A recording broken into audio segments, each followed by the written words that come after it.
What's up, y'all boys? How we feeling, man? Timeless Buckeye.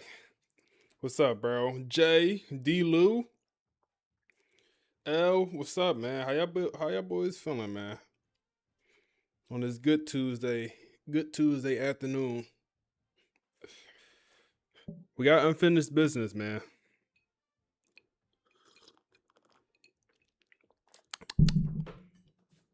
Your boy got unfinished business here, man.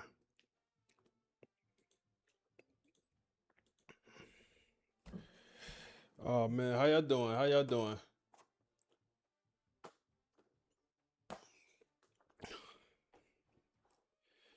So I came over from the YouTube. Videos have been awesome. Appreciate the tips. Hey man, I appreciate you coming through, man. I appreciate you coming through. I appreciate you coming through. All right. We got unfinished business. Curry, what's up, my guy? Unfinished business. It's crazy to think we're only 2 games away, 2 wins away from our second national championship in 4 years. 2 wins away. Boom. What's up, bro?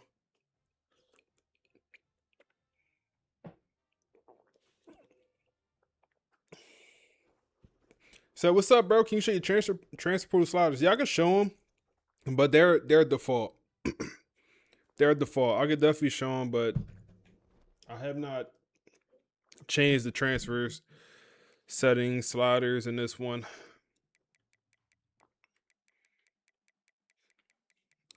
I'll also show the whole entire slider set while we're here, man. A lot of people constantly ask for the sliders.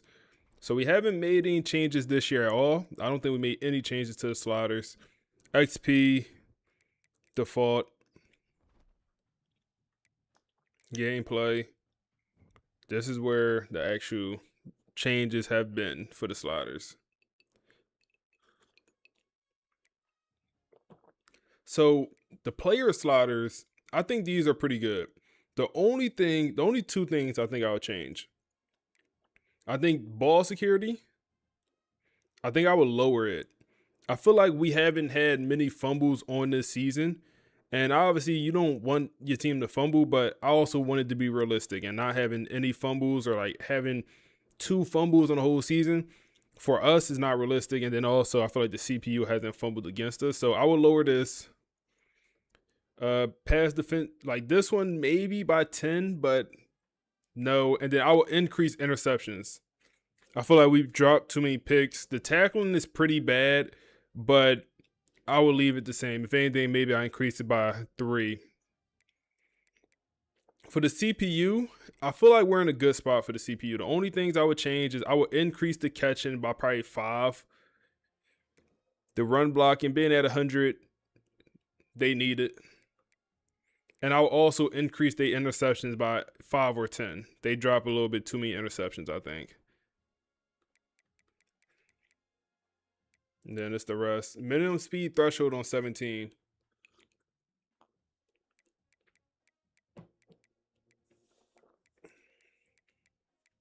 And that's the rest right there.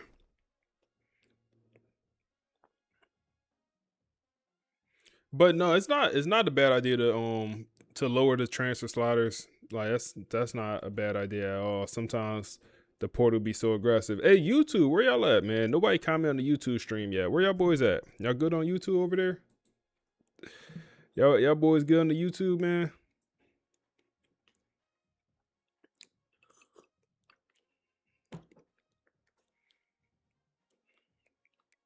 But yeah, that's the sliders we're looking at.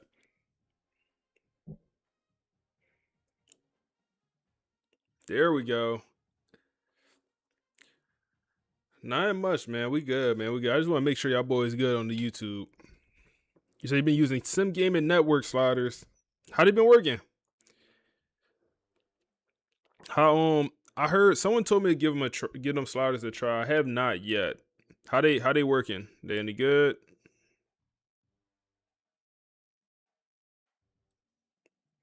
All right, let's go full screen on them. We got about Got about 60, 50 in here between both YouTube and Twitch.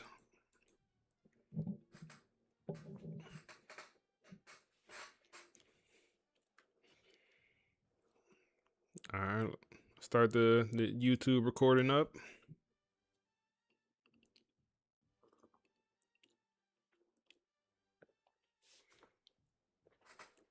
So with the sliders on default, I felt like we was catching too many picks.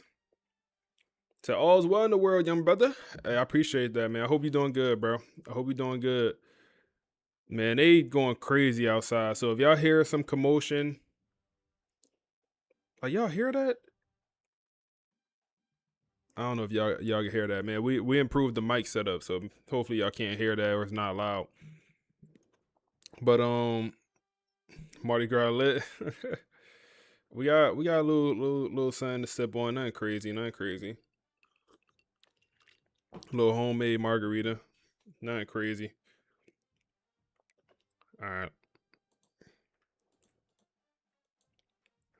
All right, bet. We got about 60 in here. Let's get started, man. Let's get started.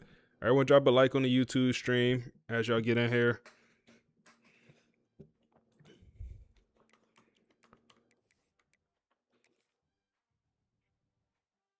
You say got the drink. We definitely went to Natty. Hey, man, we definitely coming with the Natty, bro. FSU playoff run returns right now. We have Auburn, who kind of have an easier path at least to the semifinals, man. So they end up getting the first round bye. I believe they ended up winning the SEC. I believe they're SEC champs, and that's how they got that first round bye. But they had to play an Air Force team, which is quarterback heavy. That's the reason that this Air Force team is, even in the playoffs, is because they got a great quarterback, 94 overall pure runner. Well, guess what? Cam Newton, little brother, is Auburn's quarterback. And he is a pure running quarterback with shifty magician. The thing about Mr. Newton here, Jershawn is, I believe, how you say his name. He is a hell of a thrower of the football. He's a pure running archetype. He could sling it. He can sling it. But in this game against Air Force, the offense for Auburn didn't look too amazing. Didn't look too crazy. Eric here, 78 overall receiver. They got a good receiver room, and they use them all. They use them all, man. The 78 overall having the best day. That shows you how much they use all these receivers. Couple sacks. They have a good D lineman. Jared Smith right here is their best defensive lineman. He has 12 sacks on the season. He's going to be a guy to look out for. But this is a good Auburn team, man. This is a very, very good Auburn team. What we're going to do is we're going to look at their roster. We're going to look at our season stats. And we're going to throw the podcast on, man. We're going to throw the podcast on while we look at some of this stuff. And then we're going to hop into the game, and we're going to beat up on these boys. And we're going to make our way to the Natty. That's exactly how it's going to go. But let's throw the pod on and see what Brittany and the guys got to say. Okay, let's unpack this. If you were in a writer's room right now trying to script the perfect sports movie, or, at this point, like a 10-part Netflix docuseries. Yeah. You couldn't write a better script than what's happening with Florida State football. Oh, you really couldn't. It's mythology-level dramatic right now. You almost expect, Hans Zimmer to be scoring the highlights. Right. You've got narrative symmetry, you've got these intense revenge arcs, rising stars, and a patly off the charts. It looked like the wheels were coming off. It did. But what we're seeing now is that they've flipped a switch. When the lights got bright, they didn't shrink. They evolved. They turned into something that is, frankly, terrifying for opposing defenses. So our mission for this deep dive is pretty clear. We need to figure out how that happened. How did they go from that shaky week 2 team we were all so worried about to this absolute juggernaut? Right. We're going to break down that massive win over Boston College, and then, and this is where it gets really interesting, we have to look at the massive obstacle waiting for them in the All-State Bowl, the Auburn Tigers. And that is not a victory laugh. That's a huge tactical obstacle. We aren't just talking about winning games anymore. We're talking about specific tactical shifts, key players who are driving this run toward a potential home state championship at Hard Rock Stadium. So let's jump right into that transformation. We have to talk about Boston College, and not just because FSU won, but because of the context. This was the third time. The third time they played BC in a single season. Which is so rare. In modern college football, getting a rubber match like this, it carries what we call legacy weight.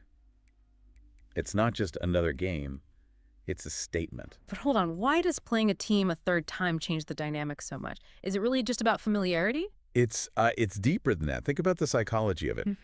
Beating a team once is hard. Beating them twice is harder. But beating a team 3 times, it requires total dominance because there are no secrets left. None at all. Both coaching staffs know every single play, every tendency, every hand signal. It just becomes a game of pure execution. And you have to remember, Boston College is the same team that humiliated Florida State earlier this year. Right, that early season loss was ugly. I mean, it's the kind of loss that makes you question the entire operation, but then you look at this playoff game, 31-13, it wasn't even close. No, it wasn't tense at all. It was decisive. And that right there is the transformation we're talking about. The FSU team that showed up for this rubber match barely resembled the one from week 2. They didn't just beat Boston College. They dismantled them. And the catalyst for that. The catalyst, without a doubt, is Jaden Moffitt. Jaden Moffitt. Okay, let's talk about him. Because looking at the box score, you see 326 passing yards, 3 touchdowns, 1 interception. Great numbers for sure. But you're arguing the stats don't actually tell the whole story here. Not at all. They don't. The stats are the result, but the story is his demeanor. Throughout the regular season, there was this lingering feeling that Moffitt was kind of a transition piece. You know, the guy you play until you find the guy. A caretaker, basically. Don't lose us the game, kid. Precisely. Yeah. But in this game against BC, he wasn't managing. He was dictating. He was surgical. And when I say surgical, I mean his processing speed. He wasn't panicking in the pocket. He was moving through his progressions. First read, second read, check down, with a rhythm that we just have not seen from him all year. So it's less about pure arm strength and more about what's happening between the ears. It's about composure. There was no forced chaos. Even when the pocket started to collapse, he didn't shrink. And that kind of demeanor, it just trickles down to the whole team. When your quarterback is operating with that level of command, the entire offense just settles down. He's not just throwing passes, he's dissecting the defense. And he had help, obviously. We can't ignore the ground game. Jemmeris Wilder put up 129 rushing yards. And again, I want you to dig deeper than just the yardage. Wilder was operating as what I would call the perfect spread engine. Okay, spread engine. That sounds a bit technical. Break that down for us. Why is that different from just being a good running back? Sure. So Florida State runs a spread offense. The whole goal of a spread offense is to force the defense to spread their players out across the field, which leaves fewer defenders, what we call a light box, in the middle near the ball. So by putting receivers way out wide, you're forcing their big linebackers out of the middle. Exactly. You create space mathematically.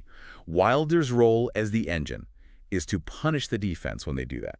If Boston College tried to keep, say, 6 guys in the box to stop the run, Moffitt threw it. If they moved guys out to cover the pass, Wilder attacked those light boxes. He understood the leverage perfectly. So he wasn't just running blindly into a pile. He was reading the numbers game before the snap. Highly strategic.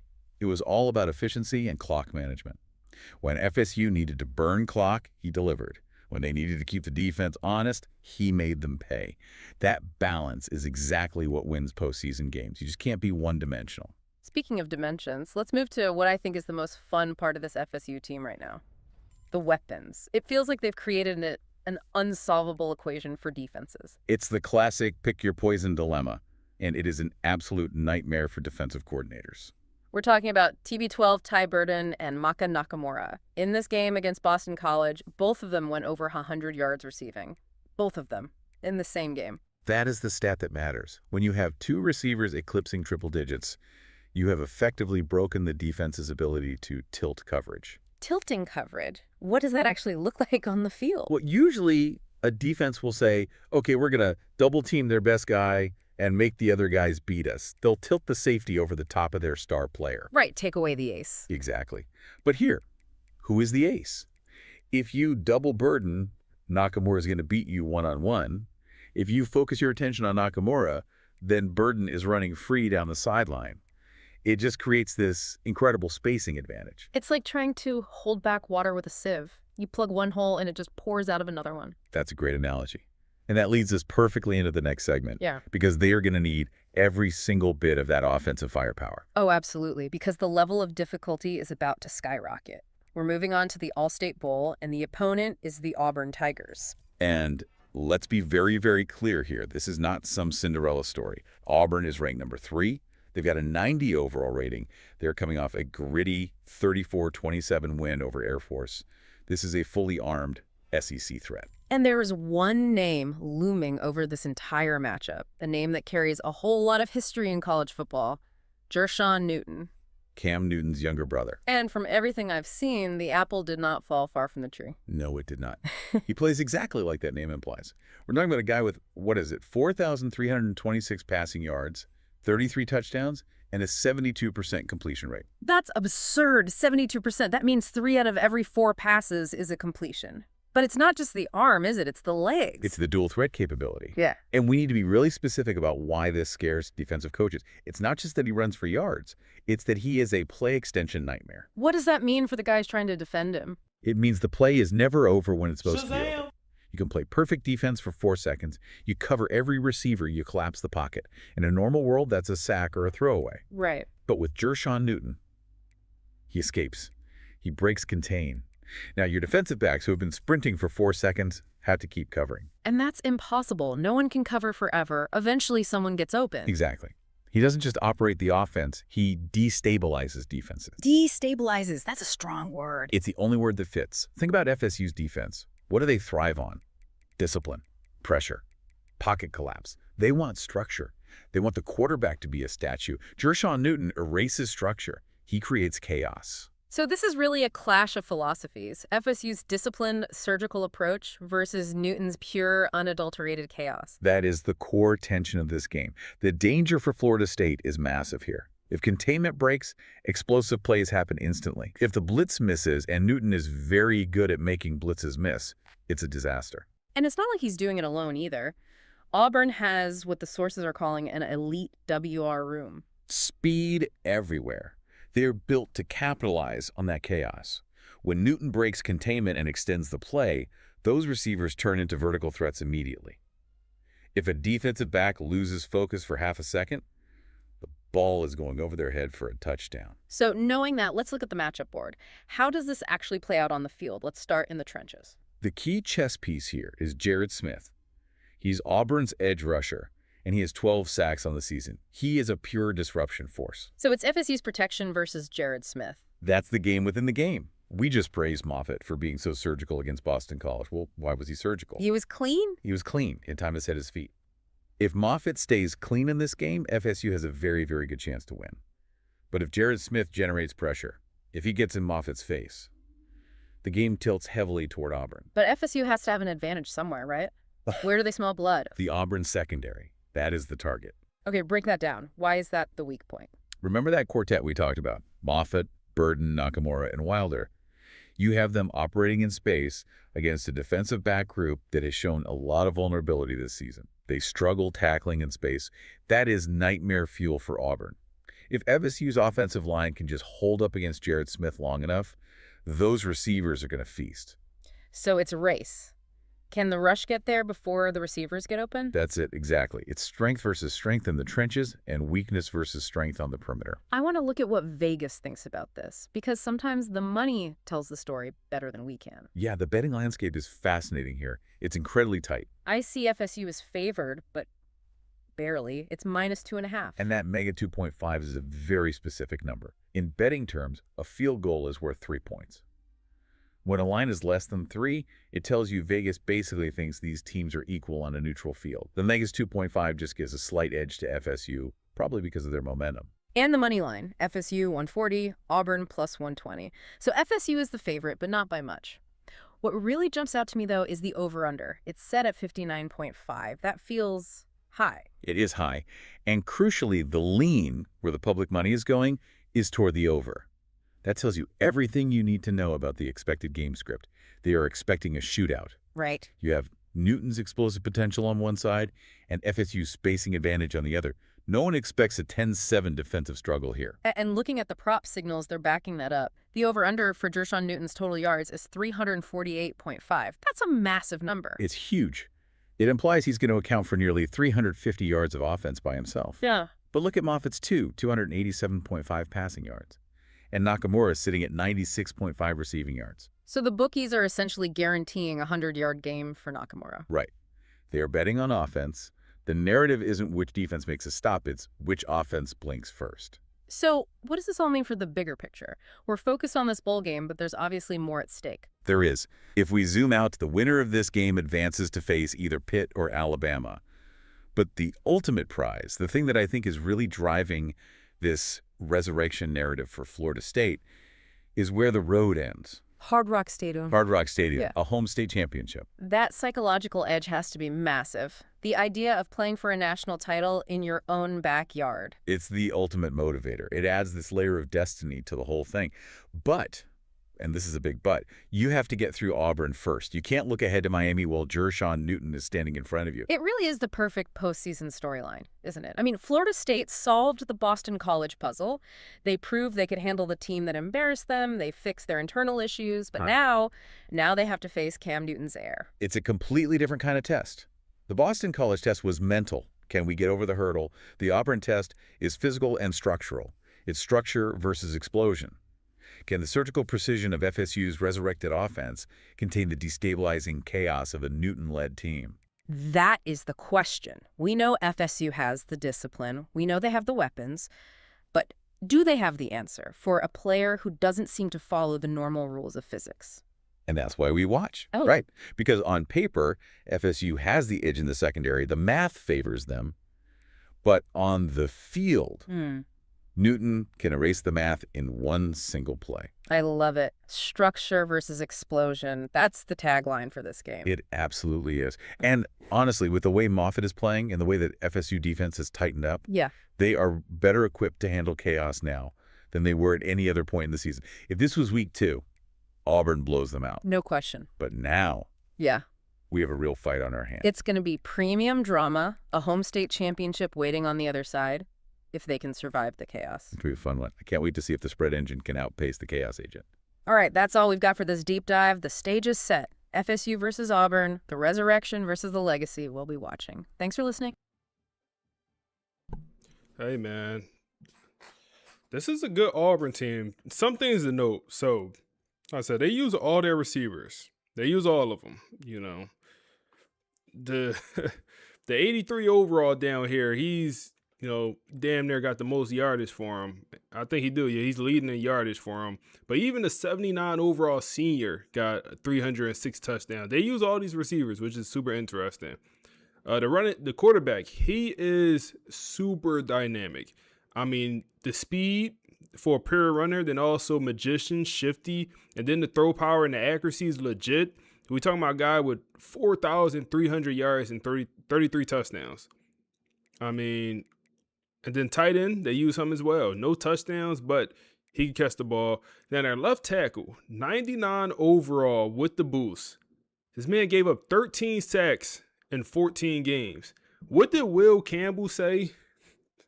What did Will Campbell say back when he was at LSU?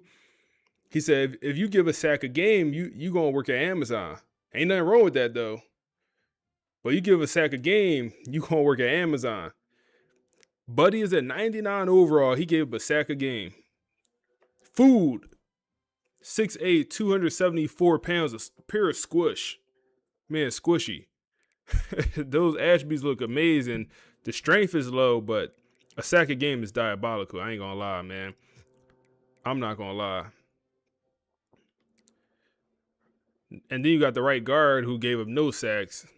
Right tackle. But then Jaron Smith, 12 sacks. He's their best defensive player on this roster. It's a good team, man.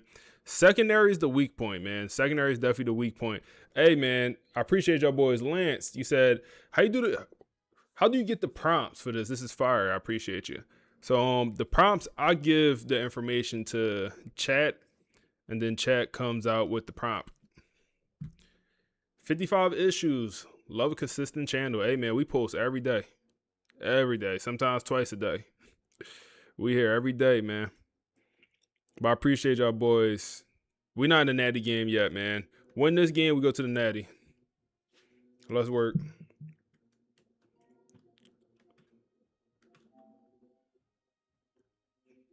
Let's work. Let's work. Marcus Vale got the dogs ready to go. Got the dogs ready to go. Let's throw a bet on it.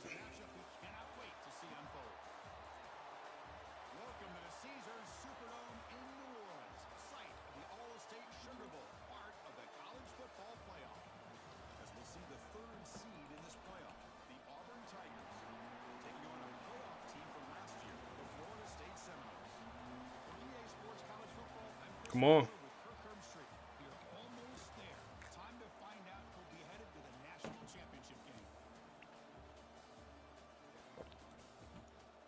Prediction up in the Twitch chat, man. Hey, Giz Sports Network. Appreciate that follow, man. Appreciate that follow, brother.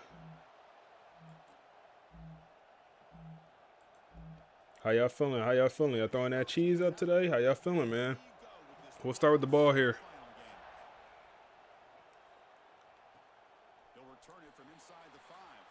Carl, oh my goodness, got dumped.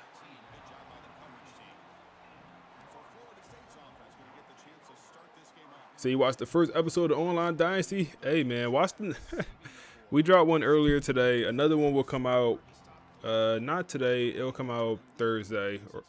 Yeah, because tomorrow I got another video planned, and then yeah, it'll come out Thursday. I start with the run, man. I start with the run. This is a good Auburn team. When we win this game, we'll have to either play Alabama or Pittsburgh. Alabama or Pittsburgh will be on the menu in the Natty. That Natty game is at Hard Rock Stadium, so it'll be an in-state, let's hit knock here, high ball, man. Put it on his body, bro. Damn.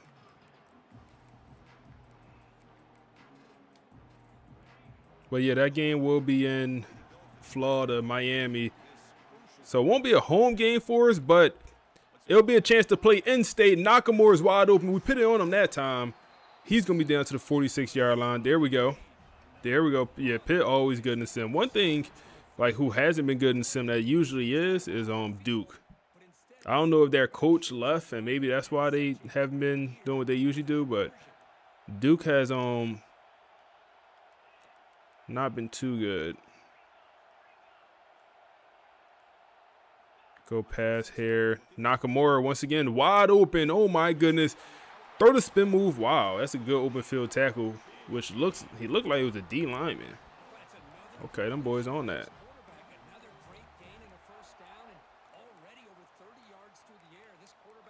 Go to an RPO.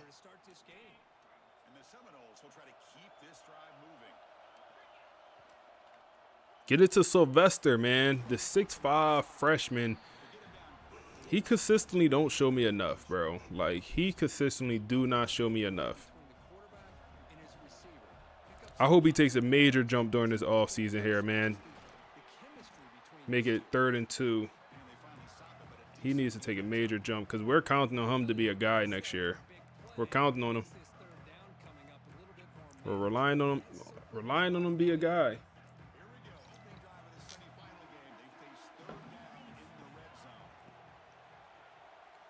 Big third down here. Wide open. That's going to be TB12, man. It's going to be TB12. Down to the 10.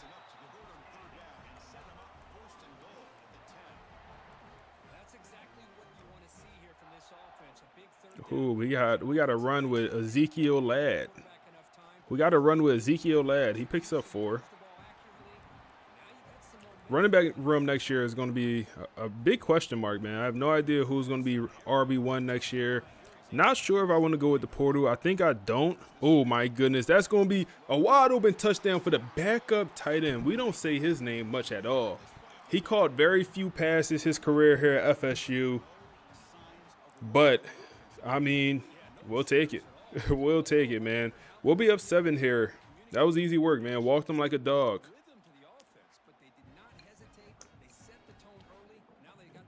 Walk these boys like a dog, man.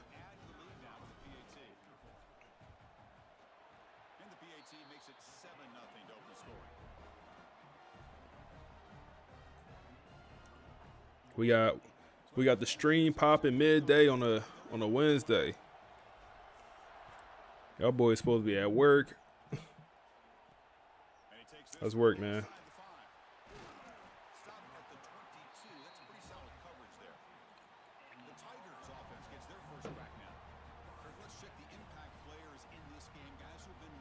All right, come on.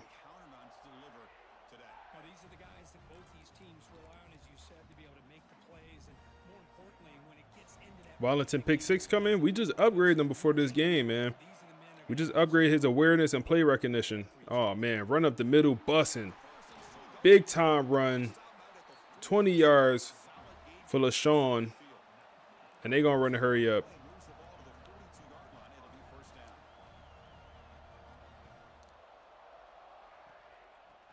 To the outside, we there. Oh, my goodness. You okay, bro? Look how he just did Benjamin, bro. I mean, ran him smooth over, bro. Benjamin tried to fill the hole, ran him smooth over. Knocked the wind out his chest. Oh my goodness, bro. Ran my man smooth over. First live stream we here. Hey, welcome, man. DJ, what's up, bro? Them fake Tigers. They got Cam Newton little brother, bro. These boys, they got a nice little roster. I appreciate you being here, bro. First live stream. I appreciate you. I see you followed last night. I'm assuming you came from the YouTube.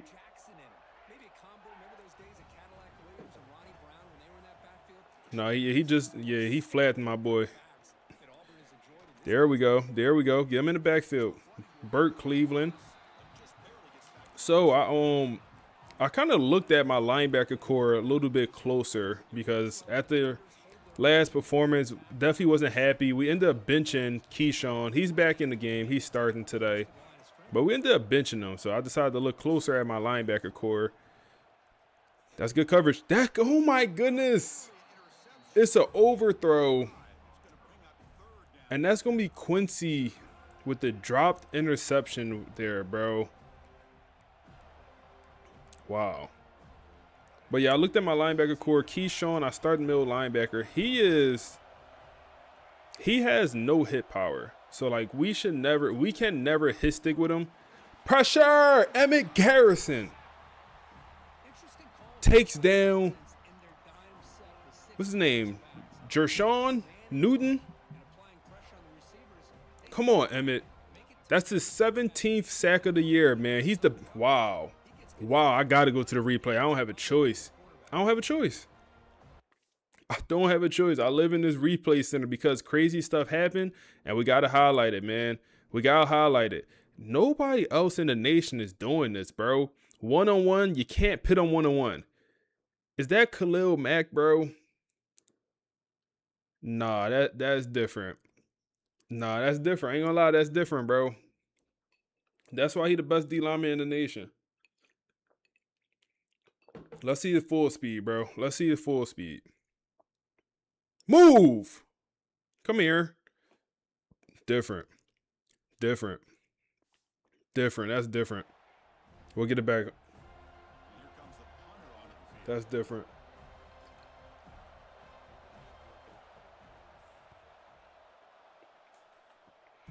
We gonna miss him, bro. We gonna miss him because the thing about it is we don't have nobody else that produce on this D-line. Nobody else. It'd be one thing if we had, two guys that was real good. We have guys with good overalls, but he's the only one that actually produced the stats. So when we lose him to the draft, it's gonna be tough, man. It's gonna be tough. We're gonna have to. Somebody got to step up in the D-line room. Boy one, what's up, bro? He a power rusher, bro. He a power rusher. Can we hit knock here? Look, come on, bro. Give us a better ball.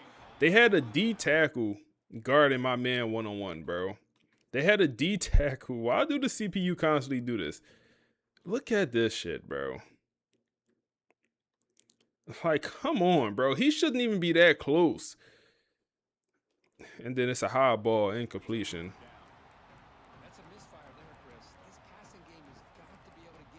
Come on, bro. That's my. He got 99 route running. Ain't nobody keeping up with him. They're pressing Christian Neptune on the outside.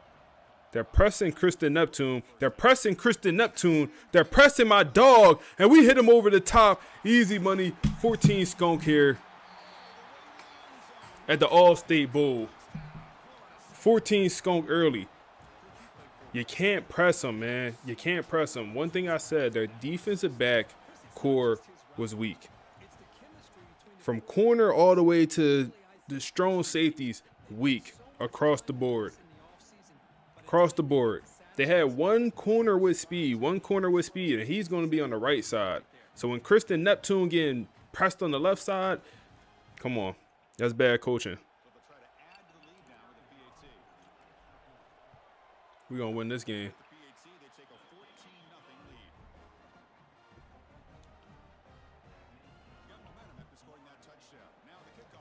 You say you only had Ruben Bain play like that? Yeah, man. Honestly, it's probably the first time I've seen a guy play like this. And keep in mind, I think the pass blocking is for the CPU is crazy. I showed the sliders pregame. The CPU has crazy good pass blocking sliders. With just default Heisman, you get a lot of sacks with default Heisman. With these sliders, you don't. These sliders intentionally make pass rush a lot harder. So when we do have a guy produce like this, it really is special. Come on, what we doing? What we doing? What we doing? That's Quincy. Oh yeah, do the push-ups. You dropped that interception early. You need to do some you need to hop on that juggle machine. Catch some balls. Learn how to catch. In the off season, so in this stream, we're gonna do the off season also. Boxed. No way he gets hands on that. 4 men in the area. He still get his hands on that. Get in a body. 4th down. Press these boys. Don't let them get off the line of scrimmage. Don't let them get off the line. They go RPO run. Oh, yeah. They scared. They scared. They scared.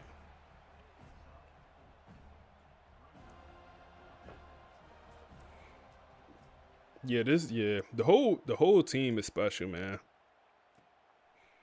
This is Marcus Vale. Damn. This is Marcus Vale best team, man. This is best roster.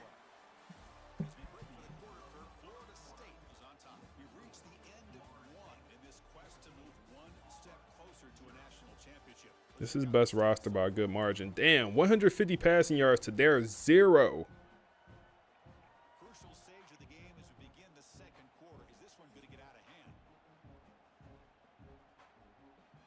Insane.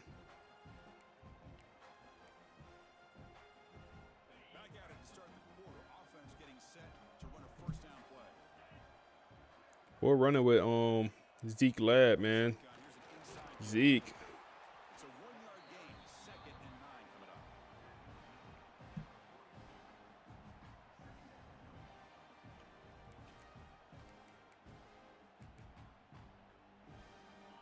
Come on, coach. This is easy work, bro. They pressing knock over there. They pressing knock. We're going to throw him on the streak. No, knock bagged. Oh, my goodness. We had the running back wide open. I missed him. That's fine. Take the first down, but we had the running back maybe for a touchdown. I seen it too late. That's on. Let's go run here.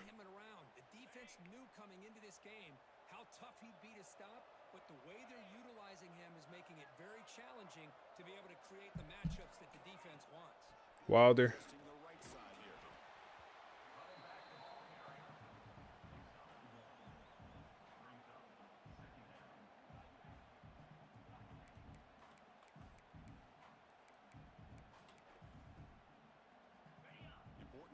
Keep walking them. Keep walking them. TB12 is going to be a hold. First down, comes back.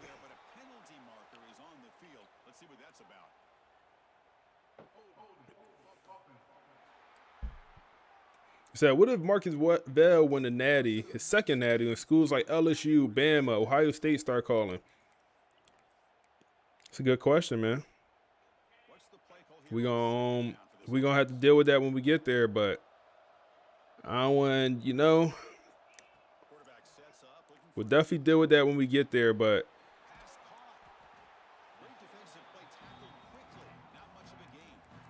hey, man. And they get some positive yards here, but just from sitting up here looking down, Chris, I kind of have a sense that they wanted a little bit more on that play. One thing about the ACC, like the conference is just not as good, in my opinion.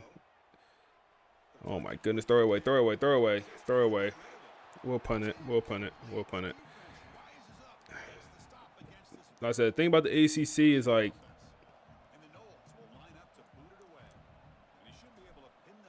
it's not the best conference in the world. And that pump will just bounce out of bounds, so no return. And the Auburn offense is back out on the field. They were held to a quick 3-and-out last time, looking to put together a positive drive here. Let's see. They'll go RPO. We're there, but oh my goodness, we played it bad. Go for first down.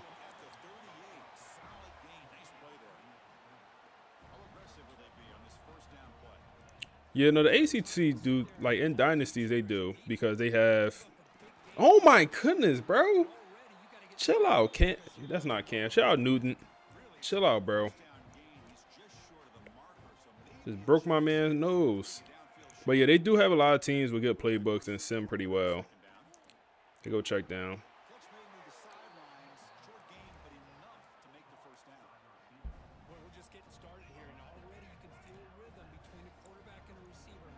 But I think I said a couple times, like, if we win the second Natty,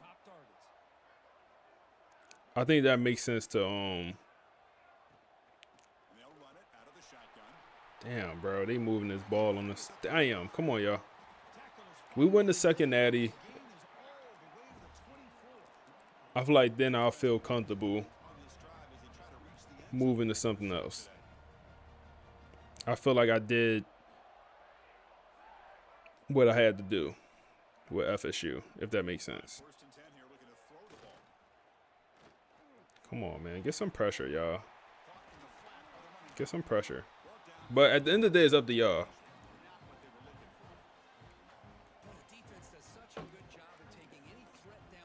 I honestly feel like it's split. I feel like half of y'all want us to stay with FSU and never leave.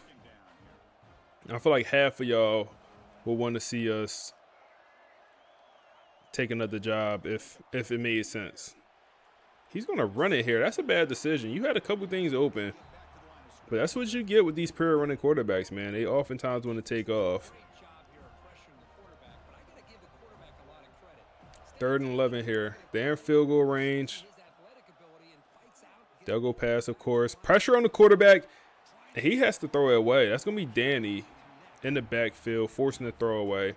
And they'll bring out the field goal unit.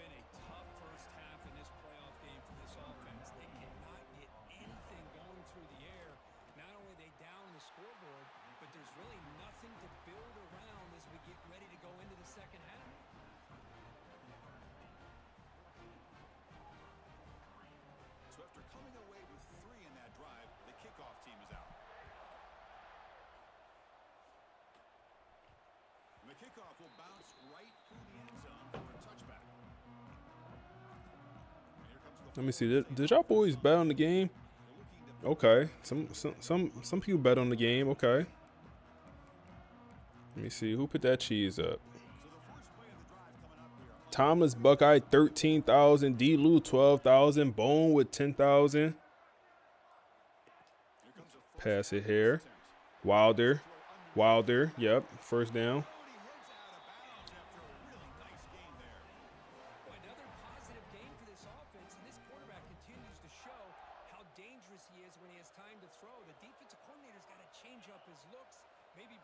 They pressing Kristen Neptune once again. That's wide open. Nakamura, oh my goodness. This DB unit is struggling in man coverage. They got to make an adjustment. They cannot keep up in man coverage. I think Nakamura got hurt on that play. Hopefully he'll be okay. We'll hit Morgan here. He's wide open, and Morgan's going to get upfield. He's not the fastest, but he played with a lot of heart. Down to the 1-yard line. What is that celebration, man? That's 3 plays, 3 completions, and the Knock is gonna. He got some bruised ribs. That's the most common injury in this game. Is the bruised ribs. Timeout of what's been a lopsided game so far. Let's see if the offense can stretch the lead more before We'll see if we get the Morgan here again off this RPO. And we will. And it's going to be an easy touchdown. And we up 21 skunk against these boys, man. Up 21 skunk against these boys. So how soon? What's up, Showtime? Bro, I'll say let's get to the second half, man. I've been in games where we, up a good amount. And then the second half is like a light flipped. Just like you flip the switch and now it's the other way. Now you can't stop nothing and you can't score. So let's see how the third quarter look. That'll tell us everything. here's the return from inside the 5. Makes it to the 16. That's good coverage there. You say you love a challenge? Hey, Dr. Shady, I feel that, bro. You said Charlotte makes the most sense. Love that stadium. We balling, man. So the first play of the drive here coming up, less than 2 minutes left on the What's in the blitz here, man? Send the blitz. Foot on next. Foot on next. We can mess around and get a 3 and out here and run this score up even more. Oh, my goodness. Quincy, you got to get over there, Quincy. Oh, my goodness. He just curled Quincy. Well, it's got to start somewhere, and there's a nice first down to keep this drive alive and hope to be able to create a little bit of momentum here. You said if you use all your coach points, that better way to get. Yes. Pressure. K-Sean. The lurking linebacker came through free, and he gets a sack. That might be his first sack of the year. He doesn't get too much pressure. Oh my goodness. That's going to be a nice run for Newton. And he's going to pick up about a 25 to 30 yard gain and pick up the first down. Wow. Wow, that was nice. But yeah, if you from my understanding, if you unlock especially like program builder, that's bro, good coverage.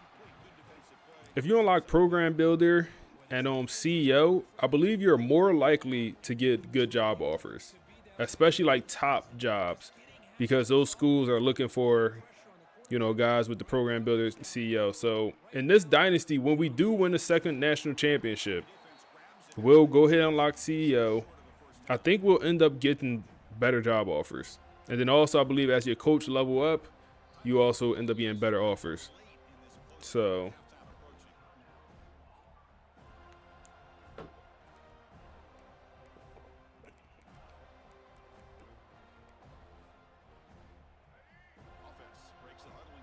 Shazam! let's see. Hey, appreciate that follow. Oh my goodness, pressure! Get down, bro. Stop playing with me. 4th down, call a timeout. We got a minute to score. Hey, Southern Charm Sports, appreciate the follow, bro.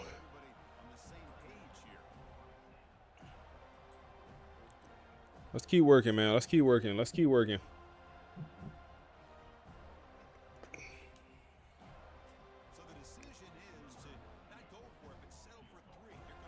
So you came across the prospect video and wanted to come to your channel and check it out. Hey, man, I appreciate you coming through, bro. Deathstroke, I appreciate you, man.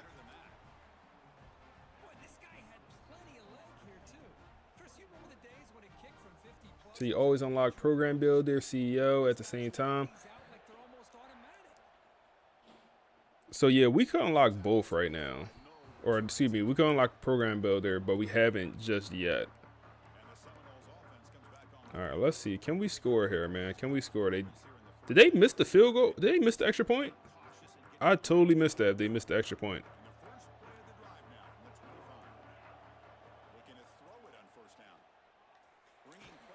Oh, what y'all say? What y'all say? Oh, let me catch up. Let me catch up. 2 field goals? Okay, I'm bugging. You right. I'm bugging.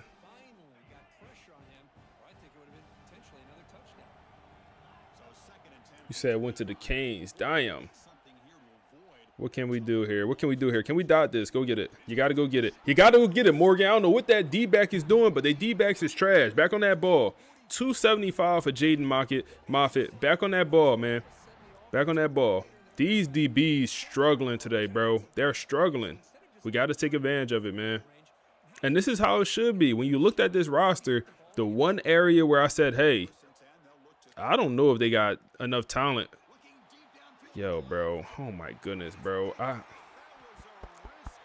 I pressed the wrong icon. It's going to come back. It's going to come back. I pressed the wrong icon. I wanted to throw the check down to the running back literally right next to me. But it's going to be a pass interference. It's going to come back. We got bailed out. I pressed the wrong icon. That's on me. But yeah, man, I went to Temple, so yes, sir. I went to Temple, so got the Temple rug in the background, or not rug, cover. Let's see here. Nothing's open. We'll get out the pocket. Somebody come back to it. Somebody come back to it. Somebody come back to it. Somebody come back to it. Kristen Neptune. Don't tell me he stepped out of bounds. Oh my goodness, he stepped out the back of the end zone.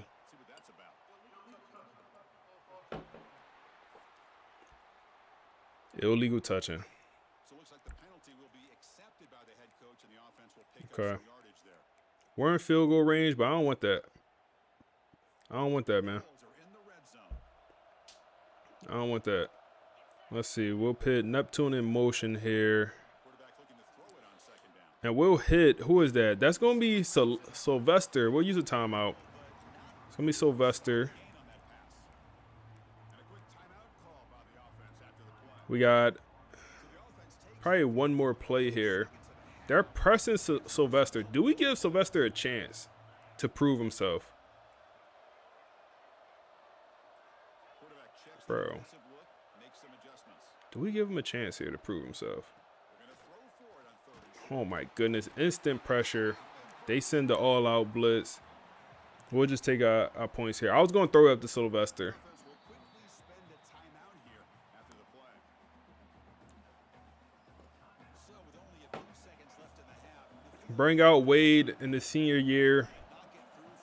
Wade was a part of this national championship team back in, oh my goodness. Roughing the kicker, we're going to decline it. They gave us that animation where it was going to be a block punt, block kick, but we ended up getting it off.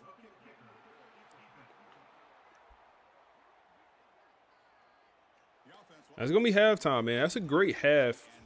It's a great half. Look at Wade, man. That's a great half, man. Great half.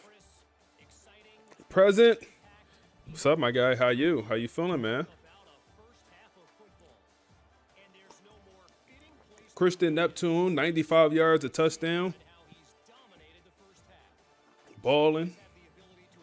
So what coach archetype do you use? Right now, we got a pretty unique coach build.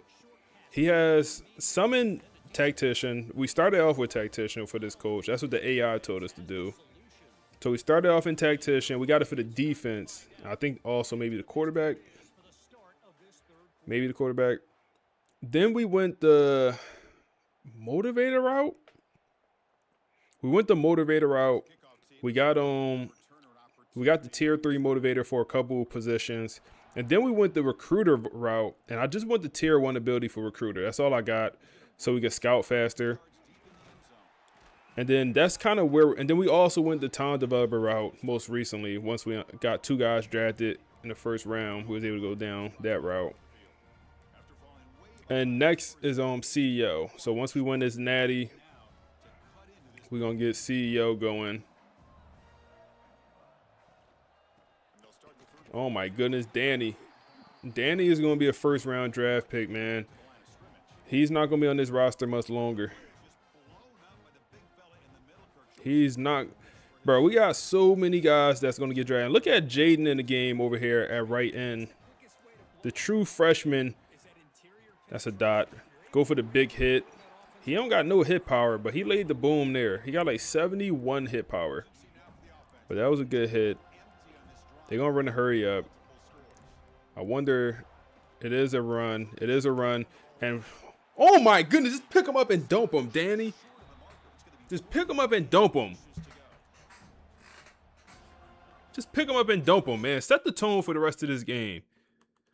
We come in with Keyshawn, our middle linebacker, and our slot corner. Both of them can't make the tackle. Don't worry. Big dog Danny. Get on the ground, bro. If I wanted to play with kids, I would have had my own. He folded Buddy. No, why he fold Buddy like this, bro? No, bro. He ain't throw him in the pretzel, bro.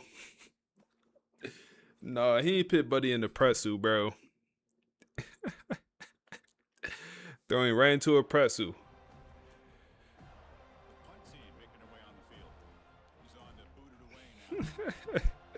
They probably should go for this, but they won't. They'll punt it.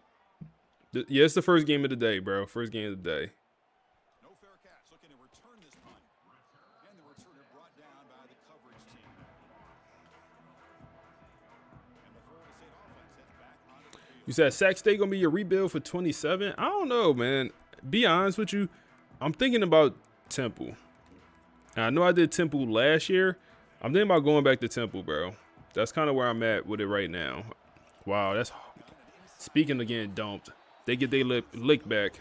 That's Jared Smith, man. He already has 1 sack on the day. He got 13 sacks on the season. That's our best defensive player. And he's making his presence felt.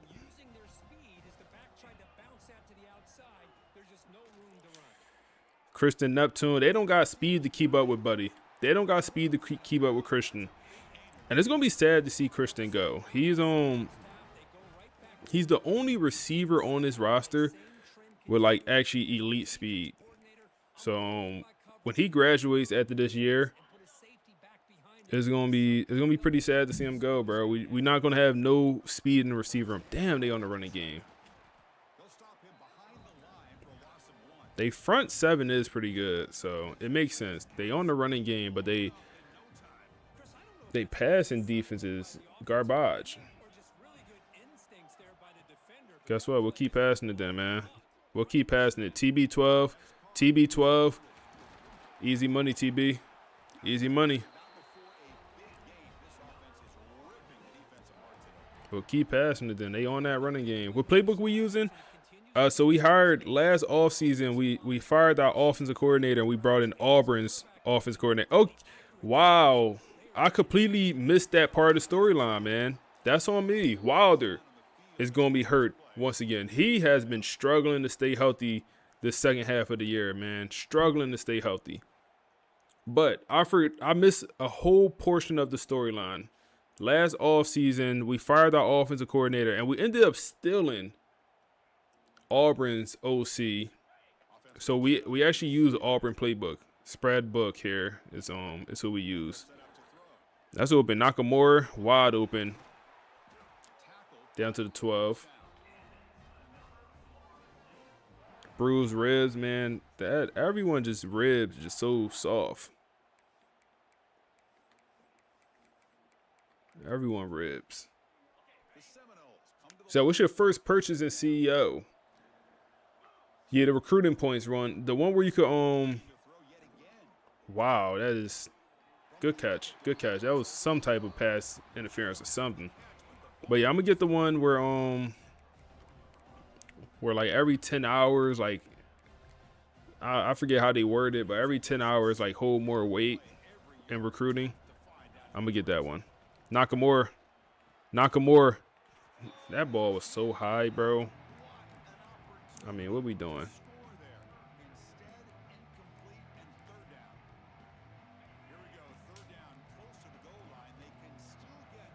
Let's go run here, man. Wilder back in the game after his boo-boo. And he's going to fight for 4th and inches. They want us to kick a field goal here. I'm going to leave the offense out there, man. I'm going to leave the offense out there. Matter of fact, I'm going to give it back to Wilder. I'm going to give it back to him, man. This front seven they got out here ain't the front anything. Easy money. He getting the end zone untouched, and we dominating these boys, man. Send these boys back to Auburn, bro. Send them back to Alabama. Send them back to Alabama, bro. They don't got it.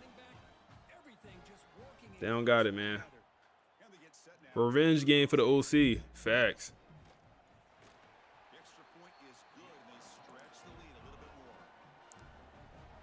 So you picking between NDSU or Arizona?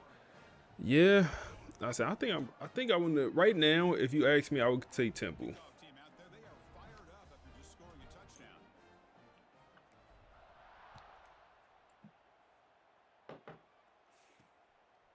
field it. Returner trying to make something happen. Good solid job by the coverage team. They bring him down at the 16. And the Auburn offense is back out on the field now. They're coming off a 3-and-out, looking to produce a positive drive here. They go run with the quarterback. That's a nice wrap up there by the That junior. ain't gonna work out.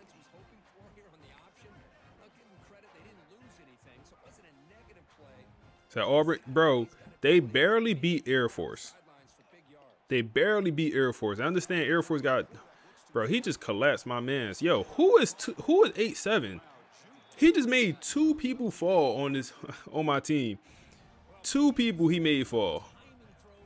Quincy, ankles, made him fall. Juke move made Patrick fall. I started on safety. Come on.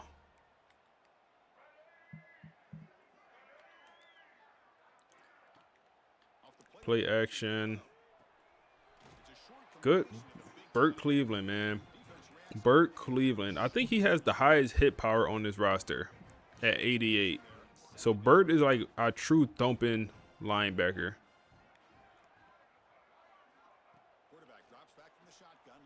Oh, wow. That's a dot. I thought he was throwing it at me. Is that playoffs in all season? Yes, sir. This, hey man, string gonna be a banger, man. Get into the all season after we win this Natty. I'm excited how this roster gonna look. It's gonna be scary, bro. It's gonna be scary. I'm also interested to see who enters the portal and who don't. They take a shot down the field. Andre Law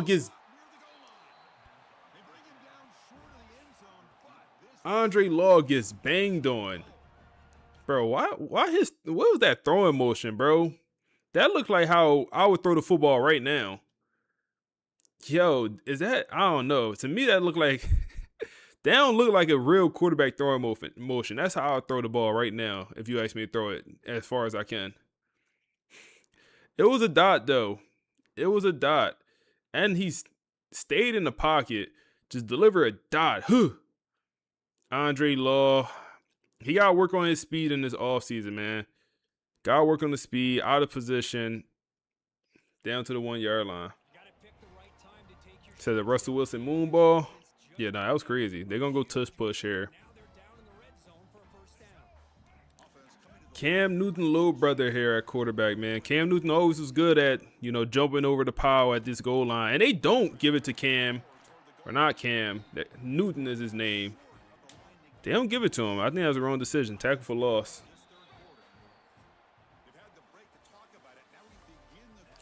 Ryan Williams, what's up, bro? He said, Alabama in the building. Bro, we got 350 passing yards. The running game dirt right now. Running game dirt. We'll figure it out. We'll figure it out. We'll figure it out.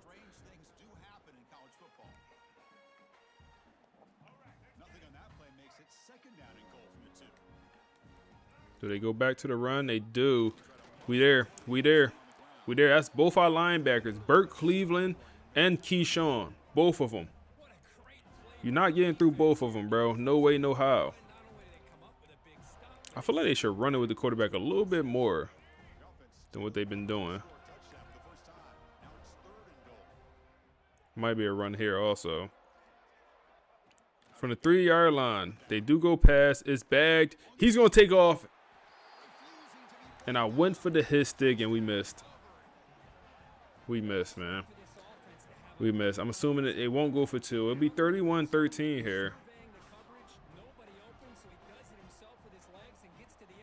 So do you think they'll add the tush push to either? Yeah, I think they'll definitely add the Madden, bro. I think they got to add it.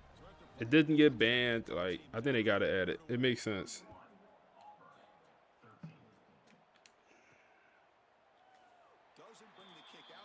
I don't know if college football would get it. They like to add some stuff to Madden and not both games. So I don't know if CFB will get it. I feel like I don't see too many college football teams run it anyway.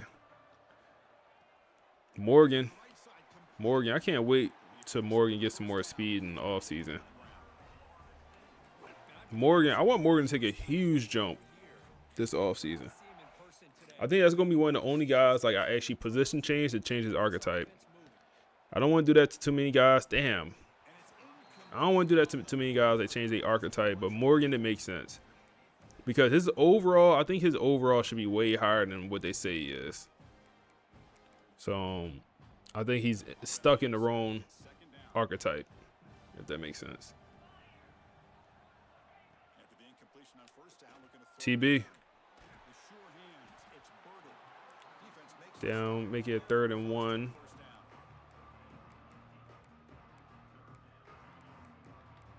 Go RPO.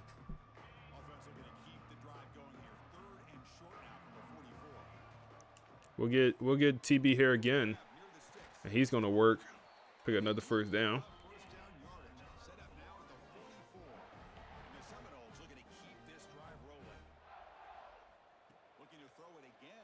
TB once again, man. They refuse to guard my dog. They refuse to guard my dog. He's gonna have to come out the game, get some air. So I said we can't run the ball, or like we haven't been able to run the ball yet. So we just, I mean, passing the ball all over the yard at this point. Passing the ball all over the yard. The running game has yet to work. This man's up to 400 yards. We're gonna keep just. I will try to run it, but it just haven't worked today. It have not worked today. And the running back still got the wear and tear going on.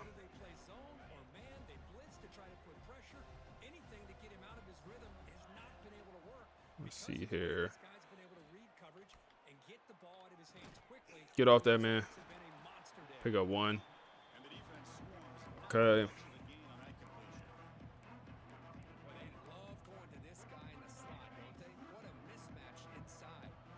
So do players progress less in the offseason than non-redshirted? You saying if a player redshirted, do he progress better than a non-redshirted player? I'm assuming that's what you asking. That's gonna be Sylvester Livings down to the 2-yard line. For me, I think older players progress worse than younger players in this game. That's my understanding. So if you have a freshman, I believe this running game ain't it right now, man. We gotta figure this out. So if you have a younger player, I think he's gonna progress better than a junior or senior player. He'll get more skill points to use. Kristen Neptune. This game is all but over, y'all boys. All but over. All but over.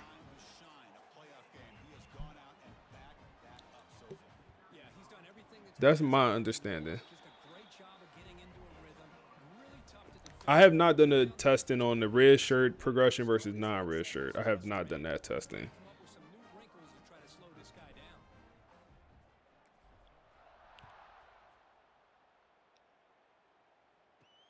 He's going to return it from near the goal line.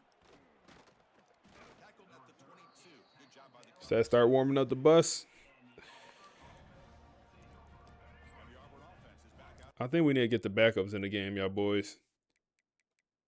I think we need to get the young guys in. I think we need to get the young guys in, man. Burt Cleveland, he don't play, bro. He our best tackling linebacker. Buddy don't play, bro. He be on that.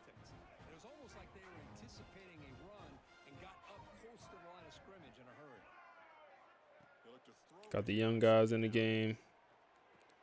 They go check down. It's complete. Defense shoves him out of bounds. Not much of a gain there. So the offense getting set. This is not where you want to be against this defense. 3rd and long. Dropping back. We're going to throw. They'll go pass. He said he don't want the ball. He wanted so. That's what Brian Dawkins said, man. He ain't go for the ball. He went right for the hit stick. Tried to undercut him as soon as he jumped. Ooh, that's a bad drop. That's a bad drop. Hey, GG's to these boys, bro. So what we eating tonight? I think we going pasta on them, man. We going pasta on them tonight.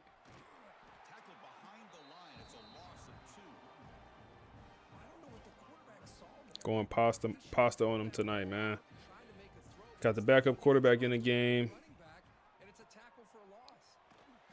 Zero running room. Stop right at the line of scrimmage. And the defense is all over the option on this play. That play didn't have a chance from the beginning. And a nice drive going here, but now it's third down and long. Takes them about 3 yards there, but it's going to be fourth down. Oh, man. GG's to them boys, bro. You said FSU bringing home some more hardware. Trying to, man.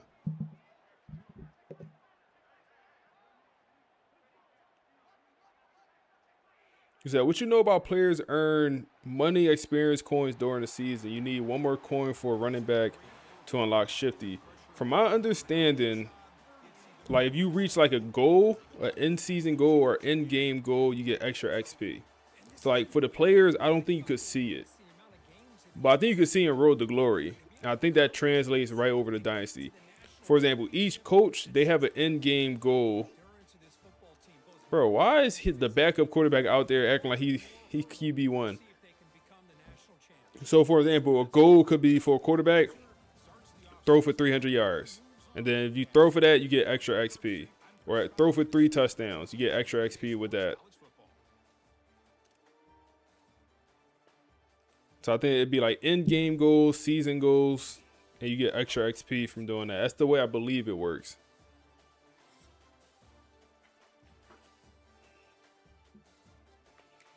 Yeah, that was easy money, man. That was easy money.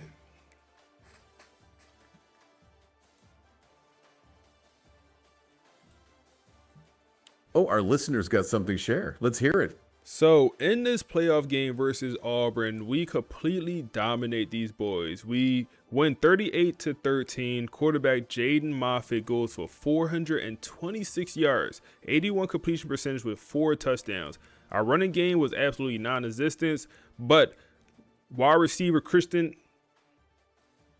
Oh, wow. Okay, we love that confidence. That is a bold prediction, friend, and a very specific scoreline, 38-13. And you've really put the spotlight on Jane Malfit there, 426 yards. You're calling an 81% completion rate and 4 TDs? That is surgical. You're basically projecting the perfect game for him. And frankly, given what we know about Auburn's secondary, which we were just about to unpack, that kind of offensive explosion is totally plausible. Okay, let's unpack this. We were actually getting ready to discuss the game, but your prediction suggests a complete offensive meltdown by Auburn.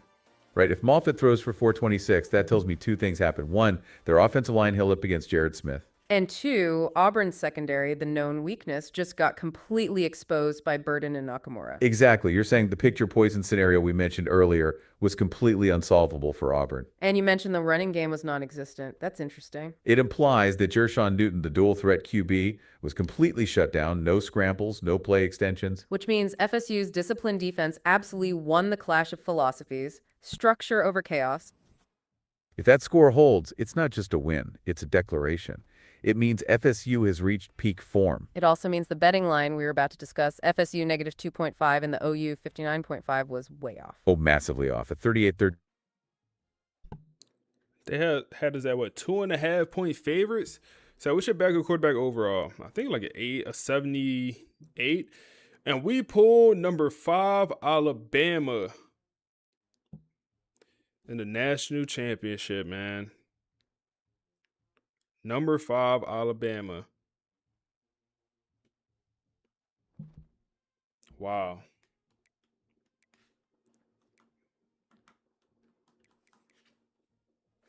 Number 5 Alabama, man.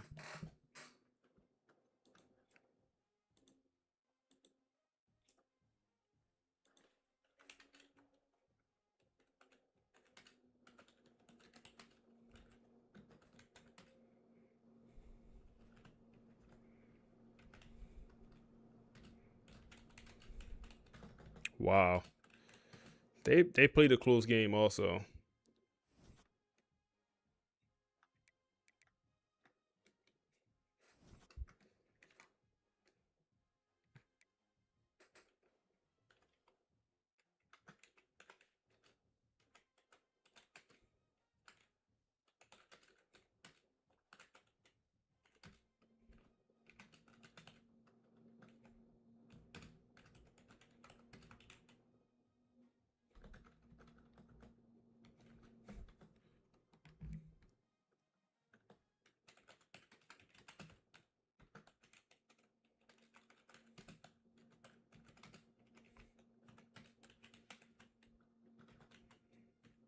Mm.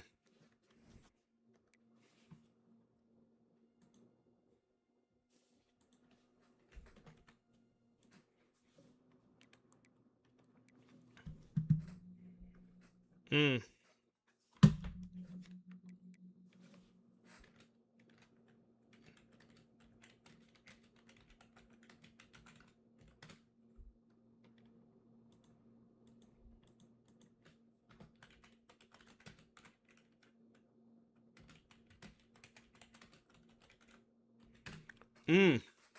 Mm. Mm. Let me get y'all cheese, man. Let me get y'all cheese.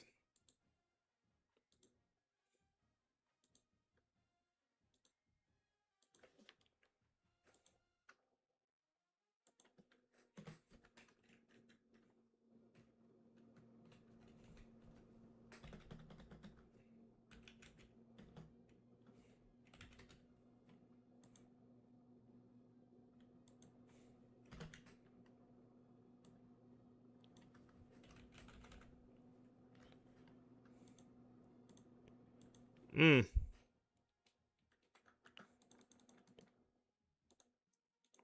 Next poll is up, man. Feel free to put your cheese up. Poll up in the Twitch chat. Do we beat number 5 Alabama in the Natty?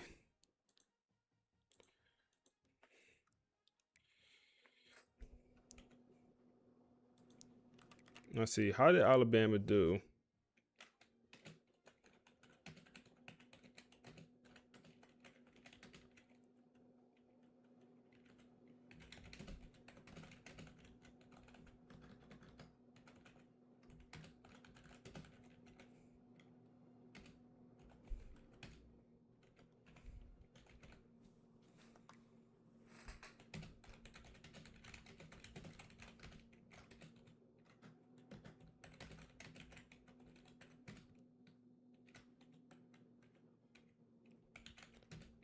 Bro, they got the best quarterback in the nation.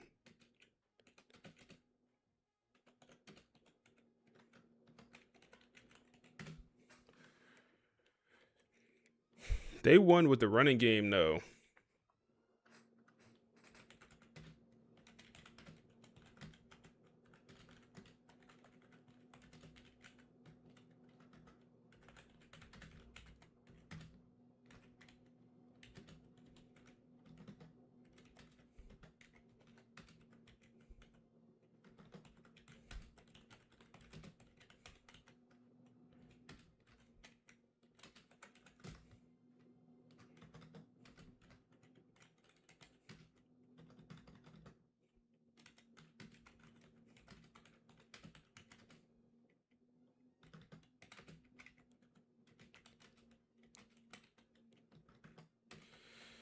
Oh, man. My fault, yeah, boys. I know that was loud. Damn, and they got some pass rushers. Okay. It's a good team, man. It's a good team. One thing, they defense looking a little shaky, man. They defense looking a little shaky.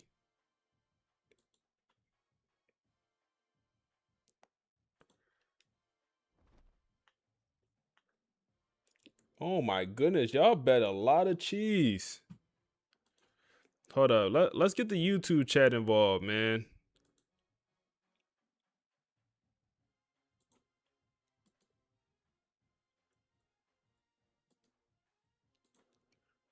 Do we beat number 5 Alabama? Vote in the YouTube chat also, man. Poll up in the YouTube chat. Let's get the YouTube chat involved too. Let's look at this Alabama roster, bro. I mean, these boys no slouch. 94 overall.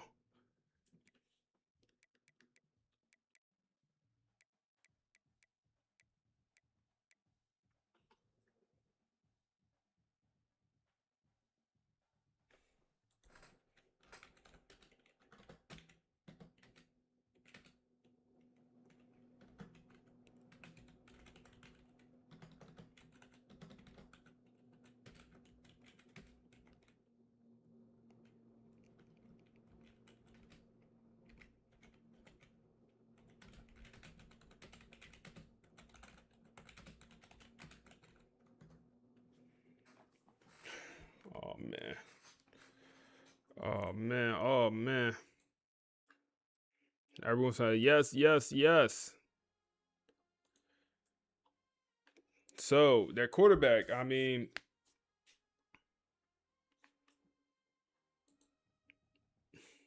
they got a good quarterback, bro.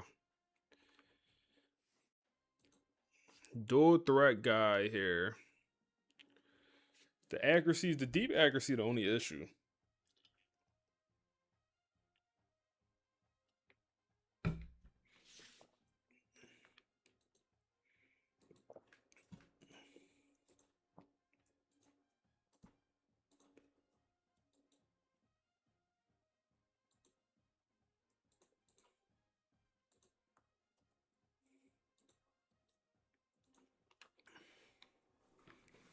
.98 on the throw power. The IQ, damn near maxed out. Elusiveness. Speed, acceleration, good. What's the abilities talking about? He doesn't have that many abilities. Only mobile resistance and dot. He can't even unlock these other abilities. Okay, that's why he only got these. Okay, that's usually what you see with the dual threat.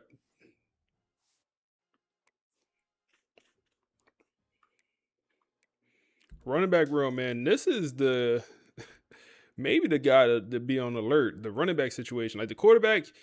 You know, he got 3,900 yards, 33 touchdowns, 2 interceptions, 70 completion percentage, but he also got 600 on the ground. So he's having a good year, but he's not the best quarterback in the nation on, like, stat-wise. On paper, maybe, but not stats. He ain't put up the best numbers. Now, this running back, a 99 speed contact-seeking running back. Them boys just had 200 rushing yards last week.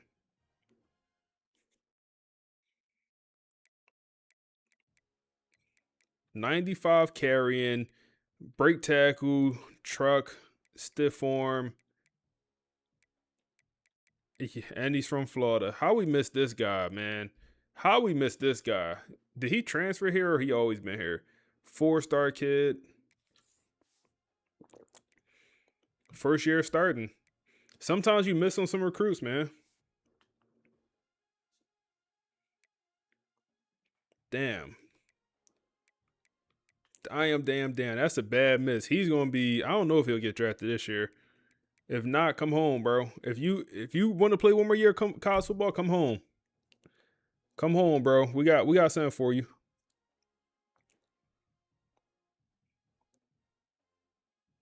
We got something for you, bro. Come home. Got a little bag for you. Yeah, that's different. That's different, bro. The elusive bruiser is hurt, so that'll be down for a freshman for the backup. Receiving situation, also pretty good. They got a gadget here. Catching traffic, very low. Okay. 3,000 yard receivers. That's what we doing? 3,000 yard receivers here.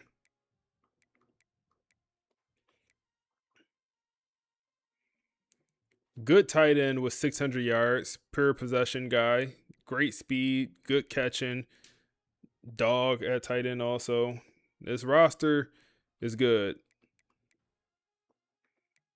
So the O-line is also pretty good. All these guys are on the right side are starting. So the 92, the 89, the 90, 88, and then the center. So that O-line is good also. D-line, Lance Jackson, 5 sacks. And then 9 sacks for the power rusher. Okay, the sack production not out this world, but solid D-line. Linebacker core, also good.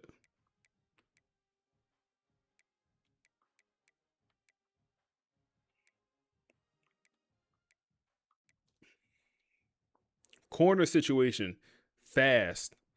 Last week, we got a couple touchdowns. I mean, we dominated the passing game because their DBs was trash. Auburn DBs was bad last week.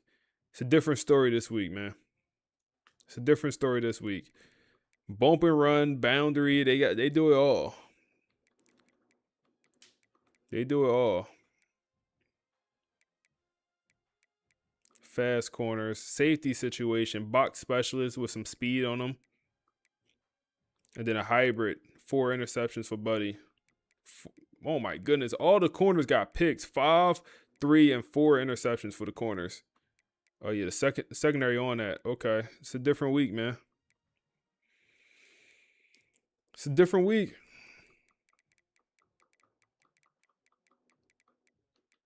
It's a different week, man. Let's see how the voting looking. Someone voted on FSU. What about the Chiefs? Somebody picked 50 bands. So 4 people voted for. No, a total of 5 people voted for Alabama to win. And we got 20 plus that has voted for FSU. 20 plus people voted for FSU so far. What year is this? It's the end of year 4, man. End of year 4. End of year 4. So Jaden Moffitt, I was trying to save up skill points for Jaden. I want to unlock the next throw power skill cap. Or not skill cap, attribute. But it costs 13, so we're just not there yet.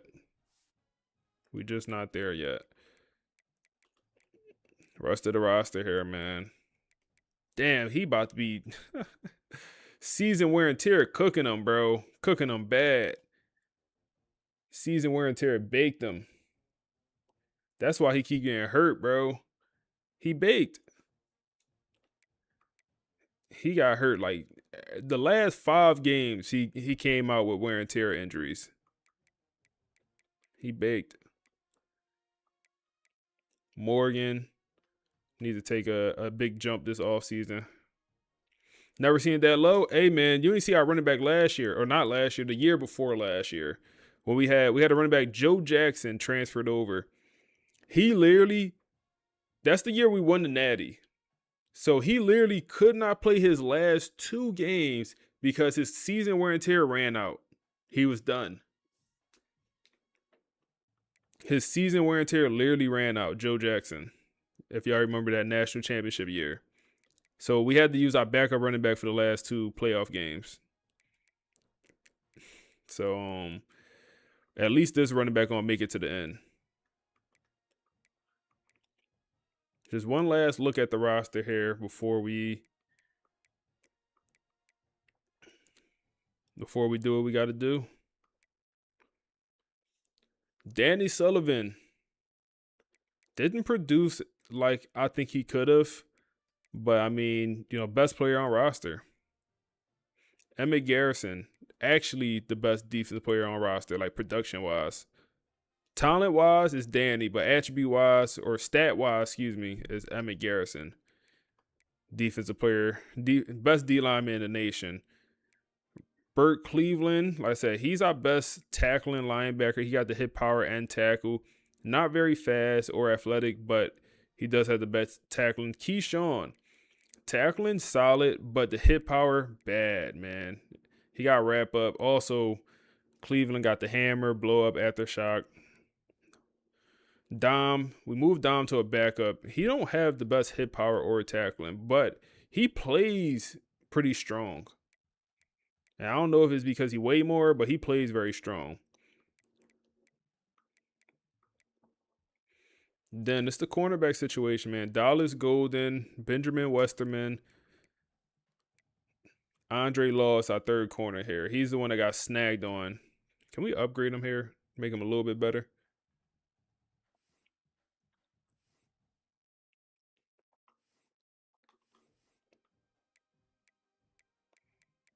Not really. We could upgrade the hands.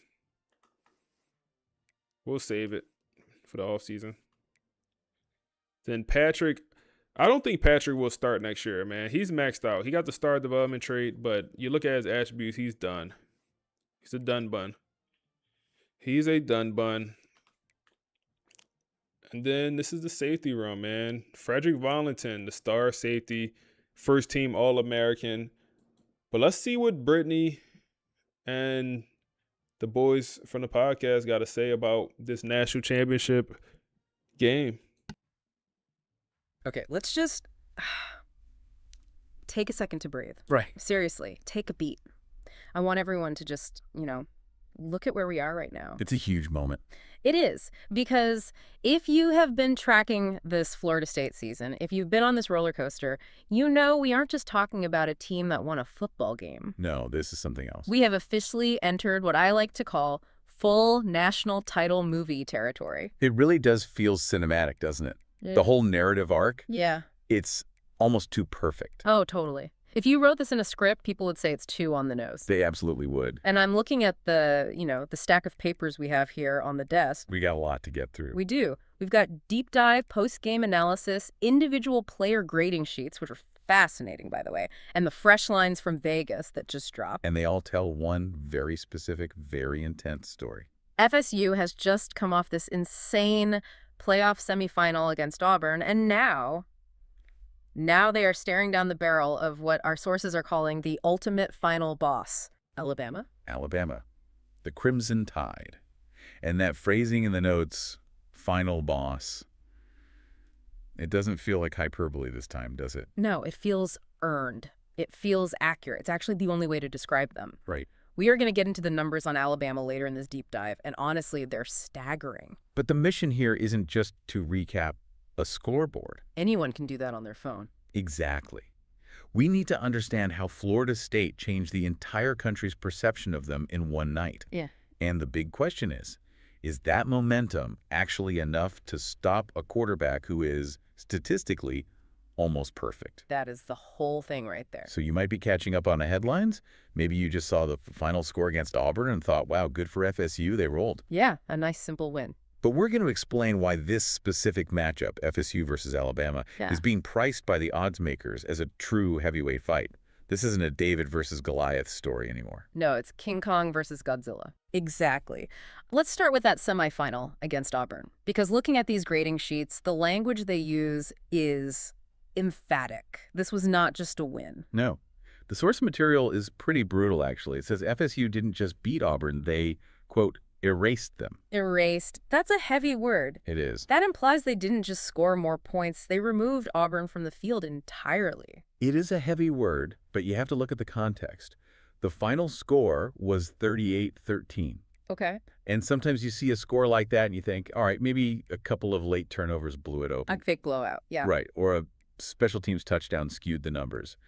But if you watched the tape or you look at the efficiency metrics on a per-drive basis, yeah, this was a game where one team looked like they belonged on a completely different tier of football. a true statement game. And we have to start with the architect of that statement, Jaden Moffitt. Oh, absolutely. I mean, I looked at the stat line 3 times to make sure it wasn't a typo. It's just wild. 426 passing yards, 4 touchdowns, 0 interceptions. And the one that gets me every time, an 81% completion rate. 81% against a top 5 opponent. That's absurd. It is. Usually you see that kind of percentage against like an FCS school in week 1. And the context is so key here. Auburn has SEC speed. They have elite defensive backs. These are future pros. These aren't guys who get lost in coverage. And Moffitt didn't just have a good day. He operated with total impunity. The sources describe it as surgical. And that's the distinction I really want to make for you. Often when a team wins big, you praise the quarterback for, game management. Making the safe throws, checking down. Exactly. Not losing the game. This was not that. This was a dismantling. Yeah. Moffitt commanded the entire environment. Every read was sharp. Every throw was decisive. He wasn't reacting to the defense. He was dictating terms to them. That's a great way to put it, dictating terms. Mm-hmm. But honestly, as impressive as the offense was, and it was wildly impressive, the defensive side of the ball is where this gets really interesting for me. Oh, this is where the game was actually won. Let's talk about Jashawn Newton, the Auburn quarterback. Mm-hmm. Coming into that game, the whole narrative was that he's one of the most dynamic players in the country. A nightmare for coordinators. He breaks the pocket, extends plays. Makes you look stupid in open space. And FSU held him to 116 total yards. 116. That is defensive suffocation. It is. Work. And the notes point out something right crucial there. here about the scheme. They didn't just slow him down. They boxed him into irrelevance. Okay, unpack that for us. Right. What does boxing him into irrelevance actually look like on the field? How we So it feeling, implies Chad? a tactical victory, How we not just an feeling? athletic one. How we It means feeling? FSU maintains strict, contained discipline. So think about the defensive ends. Instead of just pinning their ears back and rushing straight at the QB, They rush to a spot. These yes, little they 50 rushed to a spot fans. level with the quarterback to keep him in the pocket. They brought pressure up the middle to flush him, but they never lost their lanes on the outside. They took away all his escape routes. They essentially made him play left-handed. They forced him to be a pocket passer, which is not his game. Exactly. And this is a hallmark of Marcus Vale's coaching. In these huge moments, his teams are known for this kind of specific, What's up, tactical bro? Yeah, go ahead, start erasing from the of start, the man. opponent's best asset. He I don't finds want what you you to do get best spoiled. and just takes it away. Completely. And speaking of erasing assets, we have to shout out Emmett Garrison on the defensive line. The unsung hero, according to the sources. Right, but I want to play devil's advocate for a second. If you just look at the box Come score, on. you see 1 sack. Which a casual fan might just glance over. Yeah, they'd think, okay, solid game, but he wasn't the headline. So why Some is he stats on the highlighted? left-hand What are we side. missing if we only look at that stat sheet? We're missing the concept of warping the game. Okay. A player like Garrison doesn't need to tackle the ball carrier to ruin the play. Think of him like an object in space with its own gravity. His presence alone forces the quarterback to speed up his internal clock. So he throws the Go ball a right half here. second too early. Or he doesn't step into the throw. And it forces the offensive line to double Come on. team him, Good which start. changes the entire protection already. scheme. And if 2 guys This are blocking dude. him, That means a linebacker is coming free somewhere else. yeah. He collapses the structure of the offense from the inside This out. dude He hurt creates already. the chaos that his teammates then capitalize on. So even when he isn't getting the stat, he's the reason the play failed. Precisely. And that leads to the biggest takeaway from that Auburn game for me. What's that? Marcus Vale Kristen didn't just have Neptune. the team prepared. The source says he had them Stay out the game, bro. psychologically and schematically superior. Auburn walked in looking dangerous. And they Says walked some out pretty looking jerseys. Y'all like them? overwhelmed. They looked like they ran into a buzzsaw. Right. But this is where we have to pivot. Right. Because FSU just climbed a mountain. They're feeling great. Come on, They RPO. raced a top team. Definitely a home But game now they for look us. up. No. there's an even bigger Oh mountain my waiting. goodness, they bagged The ultimate both. final boss. The Alabama Crimson Tide. It's almost unfair, isn't it? RPO You beat Auburn, and and your run. reward is Pass, Alabama. It's Run the both final bagged. level. Let's look at the resume. Ranked number 5, but don't let that fool you. An overall rating of 94. They are 14-2, and they're fresh off a 48-40 win against Pitt. Which sounds like a shootout, but don't let that deceive you about how dominant they can be. Right, and let's talk about the man under center, Donovan Byler. The best quarterback in the nation. The notes are so emphatic about that. They say it's not debate material. He's a 97 overall. A 97. We just spent 5 minutes praising Moffitt. How much better can Byler be? Is there really a difference between great and 97 overall? Oh, there is a huge difference. A 97 overall is terrifying. There go We were just comeback route. praising Moffitt, and rightly He's so. breaking tackles. Where you But going? Come here. Byler is a different animal, They don't The give source him forward calls him a progress. defensive nightmare multiplier. and that's the perfect term for it. So what does a nightmare multiplier actually Say do? jerseys for the- Think it's a about the crime. Auburn game we just discussed. FSU I like beat these Auburn jerseys. by creating pressure and confusing Listen a to Blitz dynamic here. quarterback. They tricked him. They Tight tricked end him. on that, Byler bro. doesn't get 2 confused. catches for him He already. eliminates defensive comfort. He diagnoses pressure before the ball is even snapped. So all that stuff that worked against Newton, the confusing looks, the delayed blitzes, Byler sees right through it. He sees it and he punishes it instantly. That's the difference. If you try to confuse him, he finds the mismatch. If you leave a receiver in single coverage, he attacks it. If you bring a blitz, he knows exactly where the hot route is. So Auburn was dynamic, meaning they drew in they 12s, could make bro. big They plays, 12s but back also there. big mistakes. Yes, Exactly. sir. Byler is complete. He sustains drives without making those mistakes. So FSU has to go take the game. He won't hand it to them. Never. And that's so hard to play against because of the Come pick on. your poison dilemma Alabama presents. First Right, down. because it's not just the air attack. We can't forget about Use the ground notebook game. LM, bro. No, they used what Podcast. the notes call physical ground control against Pitt. Rush for over 200 yards. Led by Jaleel Walker. 117 yards Jaleel Walker. and 3 touchdowns. 3 touchdowns. It's a massive day. And this creates a tactical crisis for Florida State. It's the chess match. Okay. If FSU decides, all right, we have to stop the run, let's load the box to stop Jaleel Walker, what happens? Byler punishes them Jaleel over the Walker top, not like single that, coverage bro. on the outside. That's suicide against a 97 overall QB. You like that? But that spin move if you was say, crazy. we can't let Byler beat us deep, let's play balanced coverage, keep 2 safeties high. Then Walker takes the handoff for 6 yards, takes Come another on. handoff for Come 5. on. They just bleed the clock with these 7-0, long, y'all. demoralizing drives. Donovan. That is the championship dilemma. That is why they are the final Starts boss. off with They have to be fireworks. perfect on every single down because they are built to exploit whatever choice you make. It really is a clash of styles. The notes lay it out pretty clearly. FSU brings pressure, spacing, 7-0. and balance. Alabama brings a precision QB and power run dominance. It's a classic collision. Speed and scheme versus power and precision. So, knowing all this, knowing FSU is coming off a perfect game and Alabama is, well, Alabama. What are the odds makers saying? And that's where this gets so fascinating. This is where the story gets really spicy. Okay. Vegas is treating this like an elite heavyweight fight. The spread is Alabama -2. 2 points. That's it. That's razor thin. It's essentially a coin flick. It tells you that while the odds Alabama makers favorite. respect the 97 overall gravity of Byler and the Alabama pedigree, They can't ignore what FSU just did. they absolutely cannot ignore what FSU just did to Auburn. The money line reflects that too. Alabama is -135. Florida State is +115. There's no heavy favorite here. So the market is saying, we know Alabama's the standard, but this Florida State team might be the kryptonite. That's a good way to put it. What about the points total? Everybody like the Are we stream up, man. I expecting like that a energy. 24-21 defensive It's open. slugfest or It's open. a Knock. shootout? The over-under No, is set knock. at 64.5. Pitch the ball on the ground in the national championship. That is high for a title game. It's very high. No. It implies that Vegas expects fireworks. They are anticipating a fast pace. Oh, They see man. Byler moving the ball. They see FSU's explosive offense responding. The lean is definitely toward the over. Nakamura. So they don't think either defense can completely shut the other one down. Buckle up for points. Absolutely. And if you look at the prop bets, they back that up. They have the over-under for We gotta Donovan challenge Byler's it. passing yards at 318.5. One more look at it before we challenge. Over 300 yards. Against a defense that just allowed 116 total yards. It's huge. It basically says, we know Challenge. FSU's defense is good, but Byler is going to get his yards no matter what. And Moffitt. Not far behind. His line is 304.5. Come on. So the expectation is 2 quarterbacks just trading haymakers through the air. And interestingly, despite all that, I see here they still have the line for Emmett Garrison's sacks at .75. Which, in betting terms, is a massive sign of respect. How so? Usually for an interior lineman, the They line call is him down. 0.5, or it's not even on the board.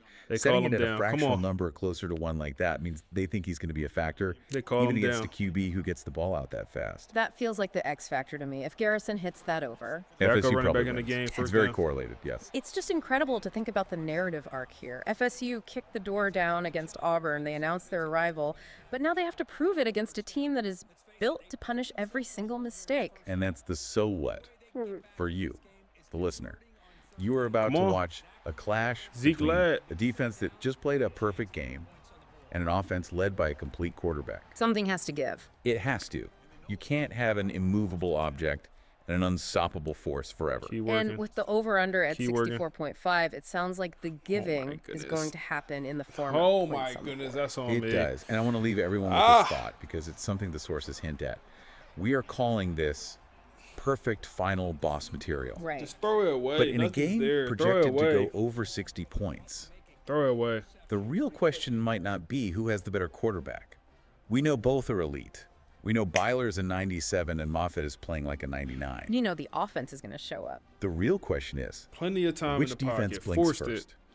When FSU's surgical dismantling meets Alabama's precision nightmare, who makes that Out the one backfield critical is mistake open. in the fourth quarter? Because in a game this tight, perfection bagged. isn't just a goal. It's the requirement. Bagged. That is the question. I cannot Bagged. wait to find out. It's going to be a Everything's classic. bagged. Enjoy the game, everyone. This is Better going to off be a taking a fun shot. one. Indeed. That's on me, y'all boys. That's on me, y'all boys. Damn. That's on me, y'all. It's on me. It's an arm punt, bro. It's an arm punt. It's not the end of the world. It wasn't a turnover in their area. It's an arm punt. Tight end in motion. He already got a couple catches on the day. Bagged. Need that pressure to come through. Need that pressure to come in through. Donovan, dog. Broken tackle. He's already at 33 yards and a touchdown.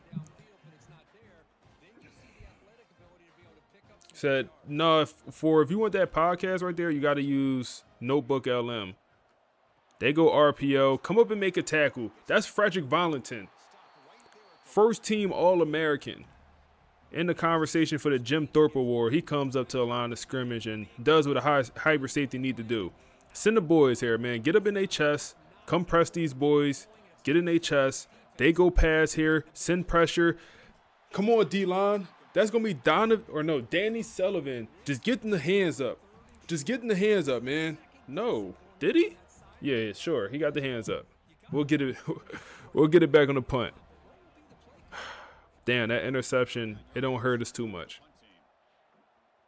But we use Notebook LM for that pod, man. Notebook LM. I use Chat GPT for the the storyline, and then I use that and put into Notebook for you guys that's asking.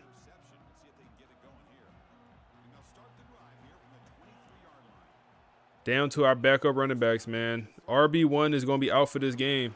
He's done. His career is done. His career is done. He's hurt. 2nd and 8. This Alabama team definitely came to play, y'all boys. Definitely came to play. Wow. We had the running back, and maybe I should have threw it, but never did I think he was going to make a play on the ball like that. Them boys on that. It's time for Dre to get his shot. And the Natty? I don't know. Dre already into the portal, I think, bro. I think it's one of them situations where Dre, the portal already open. The portal opened, probably 2 weeks ago in real life, during the national championship. The portal already opened. Or like a week ago at this point.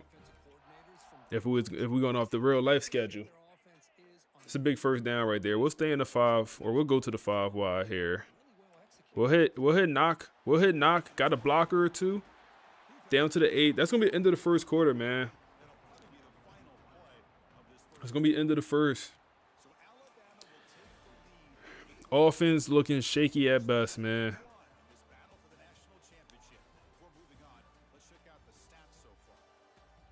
Yeah, man, you use the pod for your dynasty, man. The podcast is pretty cool, especially like use it for recruiting or doing your off season in between games. Like, it's pretty cool. You just got to give the information to chat. So if you had a great game with someone, like I just summarized every game that I wanted to talk about. Go run here. Zeke, first down. You said keep him spread. Oh, man.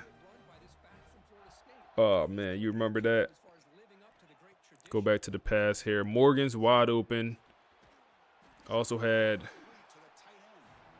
somebody open across the middle of the field. Well, that's actually not Morgan. It's the backup tight end.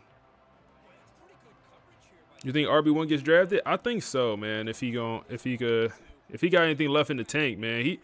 Can we throw that? That's absolutely wide open. Quan Hester, the backup running back. Great route. Great catch, and even better ball by Jaden Moffitt. Down to the 21. Even better ball. Yeah, I think he gets drafted, man. I think he's a late round guy. Probably day 3 draft pick. Wilder. He didn't have a phenomenal year for us, but he can we throw this shade inside? Quan Hester. Back-to-back plays. The backup running back, he's trying to prove why he should be RB1 in this offense next year, man. I said a couple times, I have no idea who's the next starting running back going to be. No idea. I don't know if that the starting running back is on the roster right now. I don't know if we're going to get him out the portal. It might be one of these true freshmen. We bring in 4 freshman running backs, all with elite talent, all with star development trait. It could be one of them guys. But hey, Quan, you mess around, walk out here with the MVP, national championship MVP. Hey, we don't have a choice next year. We don't got no choice next year. It's an easy decision who running back 1 is.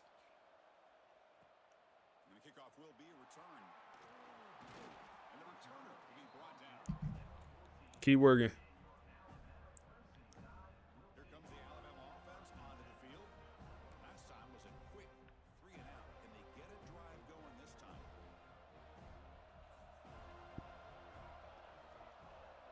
Keep working. Come on. They go run. They got them big Alabama offensive linemen. Jaleel Walker, bro.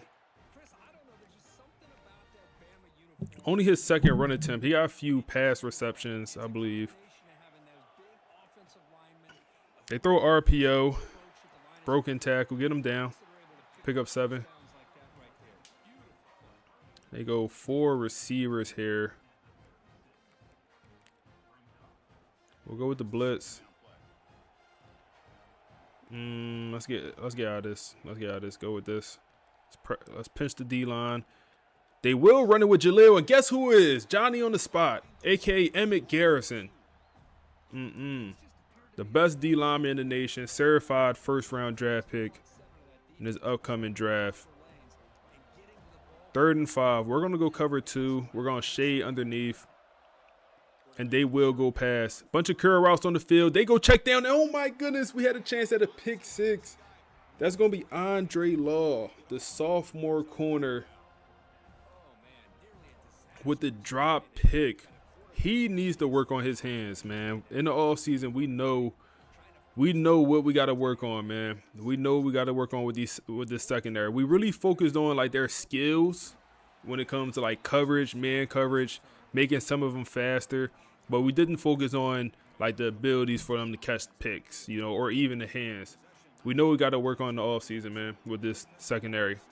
The unfortunate part, some of these guys are going to be gone. So we're going to lose. Who we going to lose? Dallas Golden, the star corner, he's gone.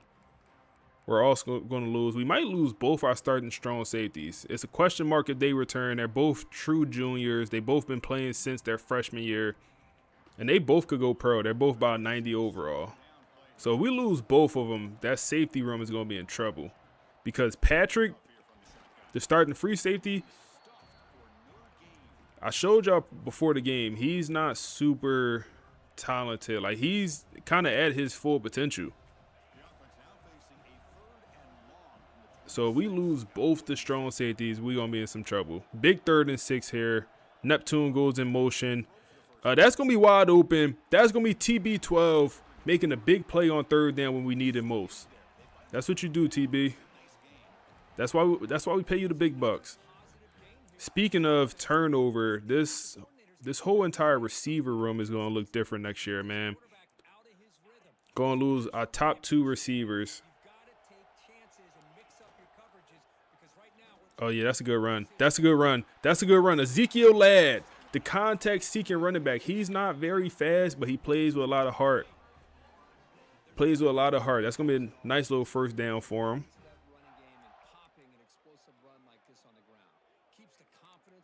Let's stick with the run game. He said, what you miss? We dominated Auburn in the playoff game. Oh, my goodness. Good block. Good block. That's going to be Quan Hester subbing in the game. His first run. He got 2 receptions and a touchdown on that last drive. Let's see here. I don't want to pass this. Or let's go RPO. Oh, my goodness. We got to run it. Throw it away.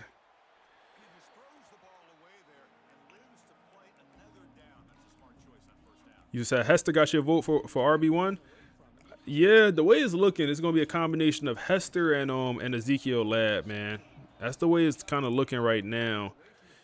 That got to be a dot. It's behind him, but Christian Neptune with the tough contested catch on the ball that was thrown behind him. Good catch, boy. All throughout his career here at FSU, since we brought him in the portal, his hand's been shaky at best. Shaky. It's a good run for Ezekiel. Let's keep the power back out there.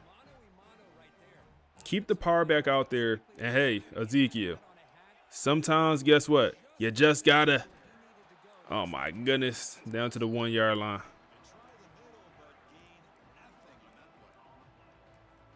Keep them out there. They calling timeouts. We're inside the 2-minute warning here.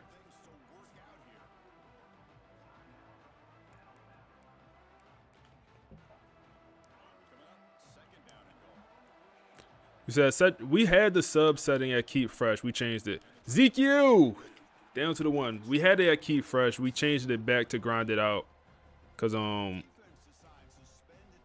they ended up taking my guys out like the whole entire second half. Like they would not play one snap in the second half. So we changed it from keep fresh. We're going to run it here, man. Quan Hester stubs in the game. Ezekiel Ladd couldn't get it done, so Quan Hester comes in. And we go up 7 here, 14-7.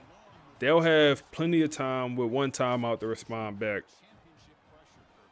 Man, this is the biggest stage that you can play on. You're in the national championship. And But yeah, I did the keep fresh, but like I said, just last year when we had Cromer, Uzmani Cromer was our starting running back. It was like 4 games at the start of the year where he just didn't play the whole entire second half. We even had the podcast talk about it, how he would sit out the second half. But it was because we had him keep fresh. So he got a little bit of wear and tear, and they just never brought him back in. And last year, our running back room was even worse. Like all we had was Uzmani, and then we had Quan Hester and Ezekiel Ladd, but those guys were even younger and even worse. So missing out on the RB1 last year it hurt. Damn. Bro, chill out, man.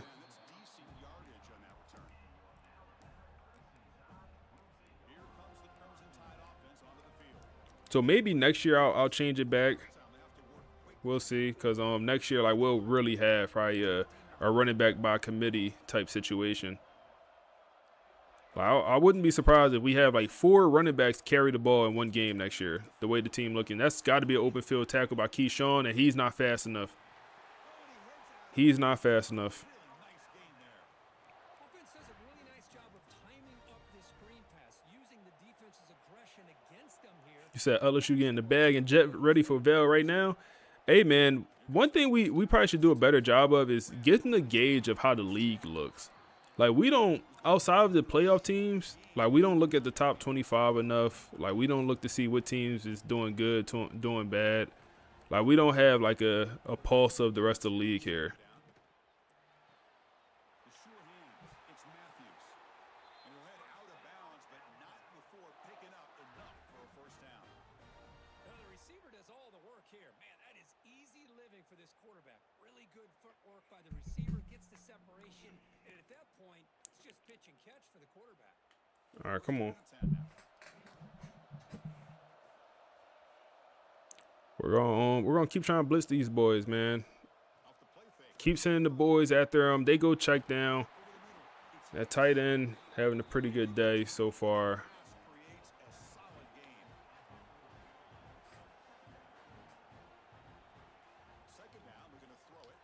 Overthrow. Amir. Amira.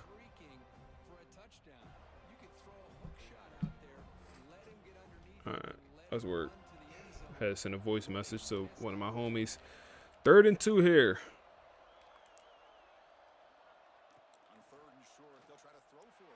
Open. That tight end is working, bro. Tight end working, man.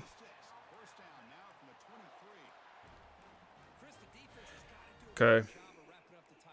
Keep him out the end zone. They got a field goal. We already know that. Keep him out the end zone. Keep him out the end zone. They didn't even use that timeout yet. He's going to take off. He's going to slide. This is probably the time to use that timeout. But they'll run a hurry up. It will not be a spike. They'll call it. They'll hike it here. And they go forward verse. They get it to the running back. That's an open field tackle. From the 7-yard line, you got one chance at the end zone here. You got one chance. You got one chance. Press these boys. Press these boys. Press them. Press them. Make them work for it. If they're going to beat you, make them work for it. Dot. 14-14. New ball game in the second half. We pressed them, and we have amazing cornerback play that's amazing at man coverage. Not good enough. Not good enough. 14-all. What a drive, man. What a 2-minute drill. That's a perfect 2-minute drill. It's a perfect 2-minute drill.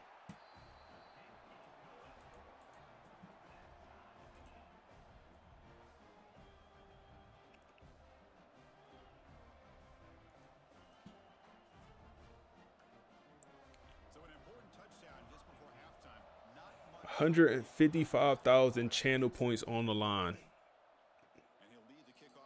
In total, no. In total, it's pretty much 165,000 channel points online total. Craziness.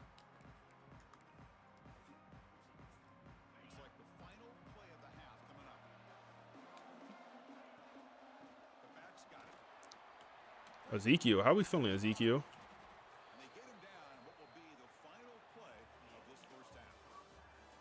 You said this was season 4 with FSU. So yeah, we're at least with FSU for 5 years here, because like, I mean, we didn't accept a new job, so we gotta at least go through next season, and you know, we can make a decision then next, you know, at the end of next season. But so yeah, we at least 5 years here at FSU, which is a reasonable amount of time, man, with a program. You said the pod did say this was the final boss, and they did not lie. Oh, our listeners got something to share. Let's hear it. Reporting live from halftime at the FSU versus Alabama national championship game. It's currently tied up 14-14. Alabama will start the second half with the ball. It's a pretty even matchup. Quan Hester, backup running back, is making his presence felt. Starting the running back Wilder is out for the game. Donovan is showing why he is the best quarterback in the nation. Whoa. What an incredibly live update. Okay, we are getting a live field report. That is premium postseason drama right there. A 14-14 halftime score. Exactly what Vegas predicted, a heavyweight fight. You just confirmed the prediction for us? And that detail about Jaleel Walker being out. And the backup, Quan Hester, stepping up. That changes the entire defensive dynamic. It does. We were just about to discuss the danger of Alabama's running game. Right, the pick your poison dilemma. Walker was the main threat there. But if Hester is making his presence felt. Alabama is still committed to that power run game. Absolutely. And you mentioned Vale is showing out. Bro, That these makes boys sense. I know it's dodging, calling ain't the they? best- Number 1, Dylan. True freshman. Back-to-back catches. Yeah, Donovan, he working, bro. 99 overall quarterback with the tactician boost. And he's not afraid to run the ball here either. Got blockers out in front. He already got 1 rushing touchdown. He's down to the 13-yard line here. 50 rushing yards and a touchdown for him so far on the day. I'm not at the point where I'm going to put a spy up. I'm not at that point yet. They'll go run or RPO, ball. Everything was bagged. I mean, the pass and the run was bagged. They lucky that wasn't a turnover, honestly.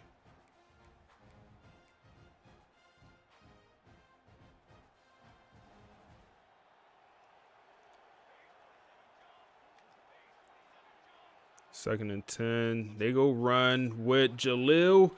Easy money for the 99 speed contact seeking running back. Doesn't even get touched.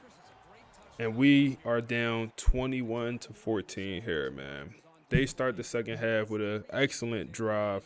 They walked us right down. 0 resistance from this FSU team.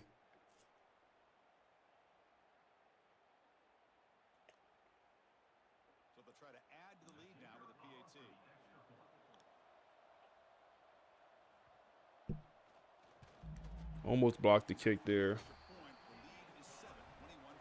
Yeah, that's the interactive mode with Notebook LM. That's the interactive mode.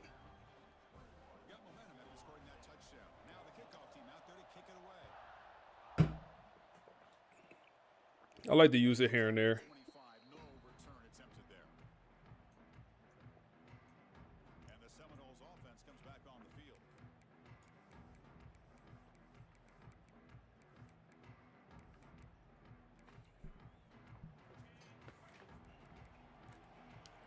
All right, man. Quan Hester, they on it. They on it. Was able to run the ball towards the end of that first half. Not there. Not there. Second and 10, we'll go pass. Quan will go into motion. Oh, my goodness. Do we have that? Do we have that? Christian Neptune over the top with the tough catch.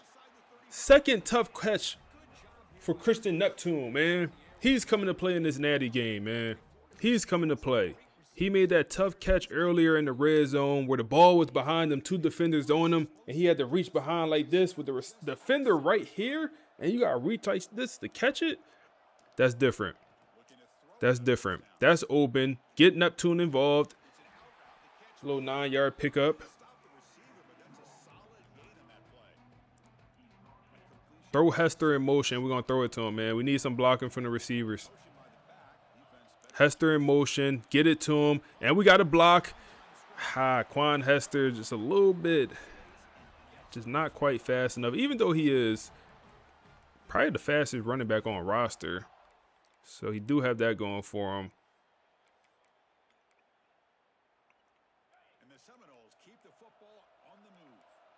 Let's go run here, man. Come on, O-line. Ezekiel Ladd back in the game. And we'll run it. And it's great run blocking. And Ezekiel, for him to be a contact-seeking running back, I need him to lean on somebody, man. I need him to lean on somebody. I need him to lean on somebody one time for the one time. We'll see who get to Morgan here. Morgan, it's going to be an RPO. He got to fight for me. He's down to the – they call it a touchdown. I don't know about that. For now, it's going to be a touchdown. We'll see if they go to the replay. But Morgan, junior year, he was on this roster as a true freshman. He was on this roster when we won the national championship and he caught some passes. I think he had a touchdown reception in the Natty during that year when we had Rayshawn Slaughter and the boys. But I think they're going to bring this one back, man. I don't think this one was close. Ref trying to make sure his parlay hit, bro. We got you, ref. Don't worry. You don't got to cheat for us. We got you. We're going to bring the offense back out. They're going to say we was short. We're going to try to run this thing with Ezekiel. Damn, man. They stacking the hell out the box. Hey, we better. Ezekiel. Oh, my goodness. Bro, for him to be my power back, bro, I need him to run into the pile and just move the pile, bro. I don't care if it's, bro, move the pile. Move them boys, bro. We'll take it, though. New ball game, man. New ball game. Hey, when we win, who throwing some subs up, man? What's the bet? What's the bet, man? What's the bet? Also, any subs, Twitch subs I'm talking about. Y'all have the opportunity to name some recruits here in the off season. I know we looking ahead, but y'all be able to name some recruits in the off season. Some of our commits. Let's keep working, man.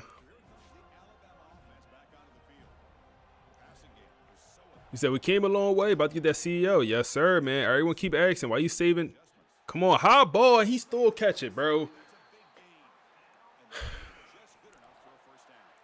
That's going to be Frederick Valentin in man-to-man coverage. And it was pretty darn good coverage.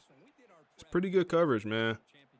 We all knew that this quarterback potentially could have a big day, but I didn't expect him to get into this kind of zone. This guy cannot miss. Send a blitz here. They go play action. We on it. No, Frederick Valentin. That's us.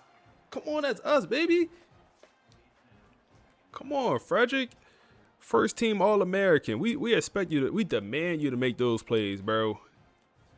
Come on. We need our turnover back. We need our turnover back. Dot.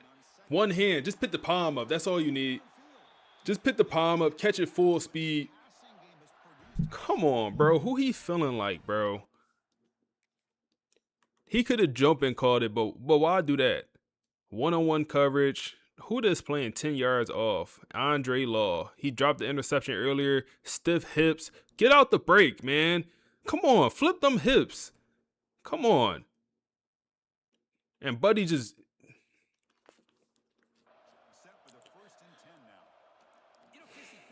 Come on.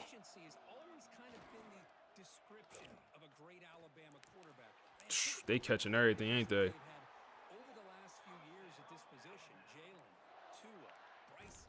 Boys catching everything. Goes on, bro. I don't know. Goes on. Goes on. Hey, Emmett Garrison, how we feeling, Emmett? Emmett, come on, Emmett. We need you. You've been a guy for us all year. All year.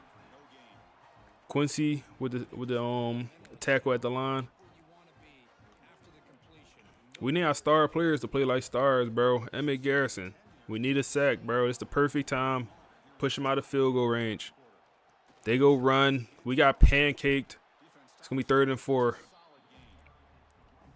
3rd and 4. We'll go dime. Hey, press him. Come on.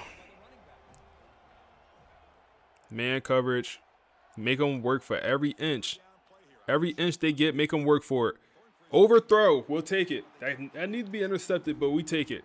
They're going to bring the field goal unit out. It's a lone kick for a college kicker, man. It's a lone kick, a lot of pressure. The kick is up, and it's going to be green money. We're going to be down 3.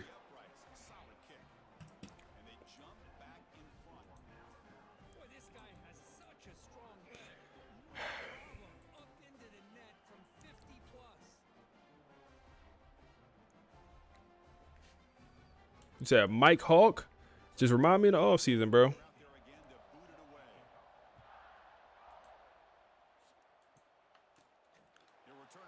Come on. Come on. Quan Hester.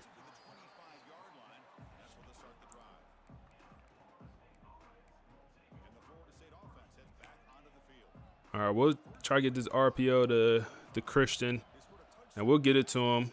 Make a man miss, Christian. Oh, my. Okay. 2 broken tackles for nothing. Force.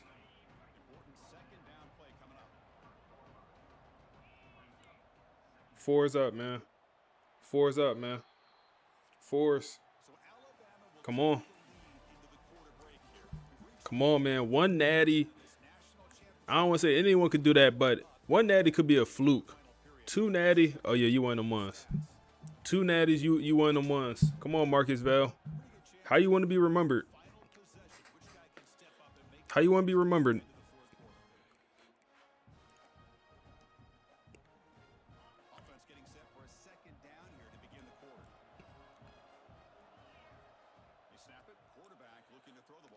Quan Hester. Quan Hester. Quan! No, Quan, you're playing so well. He had the touchdown earlier in this game. That's a hell of a ball, hell of a route. And just couldn't complete the catch there, bro. Just couldn't complete the catch. Damn, that one hurts. I mean, you fighting to be RB1 next year, man. We expect you to catch that. Sylvester, you never fight for me, Sylvester. You never fight for me. You never fight for me. 4th and inches here. From the own 35-yard line. Keep the offense out there. Come on. The backup tight end comes in clutch. Oh, my goodness. They bagged us. Them boys bagged us, bro. Nothing was open. They had a free rusher. I mean, am I bugging or was nothing open? I mean, the running back. No, it's not, because he's going to get hit. This is not open. He just dropped the ball. I mean, TB12 is probably our best option here. But it looked like it was, I mean, that's good coverage. Nothing was open. Just better offense right there. You said we win. What, you'll give a sub or a bet? We're going to win, bro. Don't worry about that. Try to hit Morgan here. Hit Morgan here. Hit Morgan here. Only if Morgan had a little bit more speed. Shoot that stiff form out. Shoot that stiff form, Morgan. Good work. Good work. Let's go back to the run game, man. Go back to the run game here. Come on. Come on, Ezekiel. Come on, Ezekiel. Fall forward. Come on, Zeke. Come on, Zeke. Let's stay with that run game, man. That look pretty good. Zeke up to 80 yards. Zeke up to 80 yards. Keep falling forward, Zeke. Gotta do this without running back 1. I said it a couple times, man. I feel like the O-line low-key blocked better with the backup running backs. It's almost like they ain't. Come on, Zeke. Come on, Zeke. Keep fighting for me. Keep fighting for me, bro. Positive gain by this back. I'm telling you, between the offensive line sustaining blocks and this back's vision and ability to explode into that second level of this defense, this guy is having a monster Bring Quan Hester in the game. We're going to throw him in motion. championship. There's actually no motion on this one. But we'll pass it to Quan. Throw the spin move out there. He's fighting to the 2-yard line. The running back's working today, man. These running backs working. Defense kind of lost the running back here. Throw Zeke back in the game here. Process. Let's go back to this run. Come on, O-line. Come on, O-line. Come on, O-line. Come on, O-line. Come on, O-line. Let's work. Let's work. Let's work. Come on. Let's work. Let's work. Come on.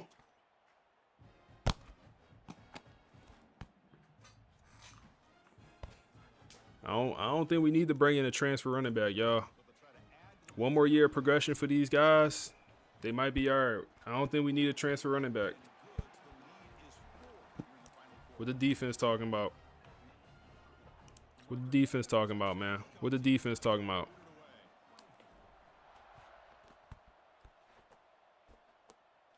What this defense talking about, y'all boys? What this defense talking about? Set the tone. Set the tone. Down at the 12. They go 4 wide.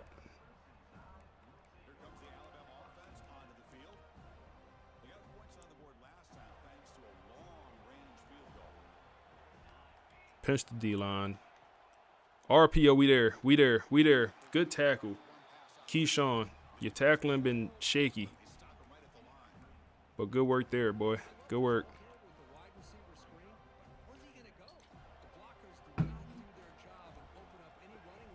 Second and 9.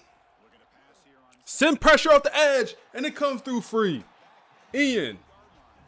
First pressure of the day comes in the biggest moment. We send 5, and they wasn't ready to pick up the blitz. They wasn't ready. They wasn't ready. Mr. Baldy came through free. Donovan from the blind side, he never saw him coming.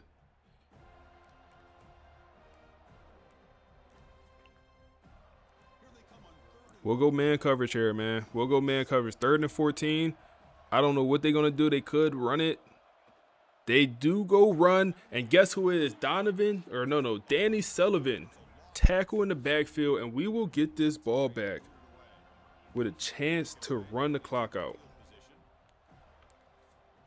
We will get this ball back. Quan Hester with the return. 1 first down. We're in field goal range. We'll start with the pass. Ezekiel Ladd will receive this. I will prefer no. We'll run it. We'll run it. Damn, why he feel so slow? Wow, he felt very slow there. That was interesting. He felt very slow. The tomahawk chop. They go run commit. Wow, that's what we bumping. They go run commit on us.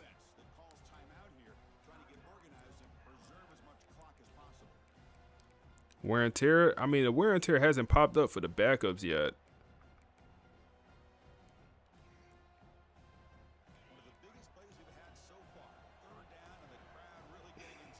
We'll throw Quan in motion, and we'll go pass here, man. We'll look to hit TB. TB's open. TB's open. TB's open. That's a first down. Don't fumble. Get down. It's a perfect decision, man. That's perfect. That's perfect. They're officially out of timeouts here. Go single back. Ezekiel in the game here. We're asking the O-line. Wow. Asking too much of them. Take it to 2 minutes. That's an excellent effort here by this defense, staying in their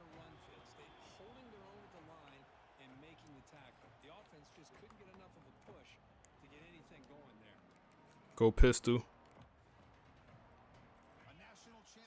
Everybody in the stadium know we running. Everyone in the stadium know it's a run. Can you run it even when that's the case? You cannot. We got true clock on, bro. We good. Come on. Third down here. I'm gonna run it, bro. I'm gonna run it here on third down. I do want to flip this play. The left side of my O-line is better. Go run here. Go run here. Go run here. Zeke with the game winner. And we're going to walk out of here. We're going to walk out of here as national champions. Best formation in all of football. Jaden Moffitt. Every time we won the Natty, we had a red shirt freshman quarterback. A red shirt freshman quarterback get it done. A red shirt freshman quarterback. That's the method. Have a red shirt freshman. Appreciate the sub, man. Appreciate the sub. Appreciate y'all boys. Big gifted sub coming through. I appreciate you, man. I appreciate y'all. Let me get y'all cheese, man. Look at why is Morgan holding the Natty? Morgan holding the Natty. Oh, man. I appreciate the subs, man. Appreciate the subs. 14 people. Look at Ezekiel Ladd. The backup running back. The third string running back, actually.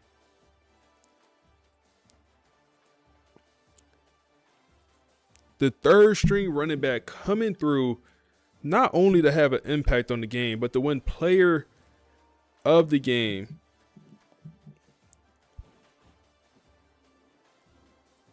Wow. Wow. Wow. I appreciate y'all boys, man. I appreciate y'all boys. Coach Vale does it again, man. You say he talking about Vale off the hot seat. Hey, man, them boys made us earn it. I ain't gonna lie, bro. Them Alabama boys made us earn it, bro. Them boys made us earn it, man.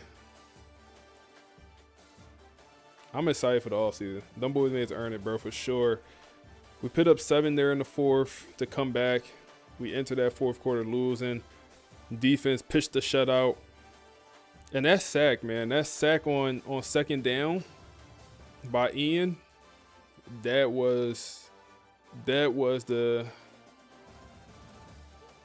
made it tough because then they ran the ball on third and 14, they decided to run the ball. Donovan, we contained him, man. Like, he played well. Like, I would have thought his numbers was better in this. He played well. He played well. I think he had a good amount of rushing yards. So he only had 45. I think he had more, but he took that sack. So he lost a lot. Lost about 10 yards on that sack. But Jaden Moffitt had the interception early in the first half, but came back with a strong second half. About 250, 80 completion percentage with 1 touchdown. Wilder, man, we appreciate your service, man. You got us this far. He played 1 snap and he was done. That wear and tear. He gave it his all, man. He was a question mark entering the game. He was questionable at pre-game. Ended up trying to give it a go, couldn't. And a combination of Quan Hester and Ezekiel Ladd. Hester had, I think, 2 touchdowns total, right? Yep, he had 2. So 1 receiving. Who would have thought the 2 backup running backs is a big reason why we win this national championship? Who would have thought that? Who would have thought that? Who would have thought that? Who would have thought that, man?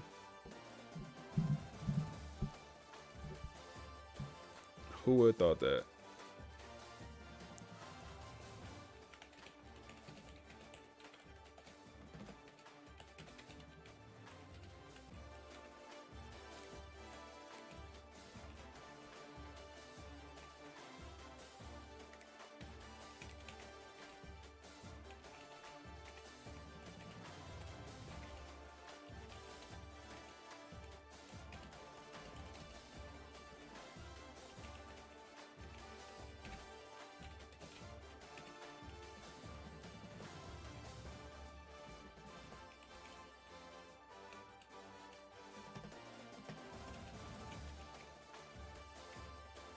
man.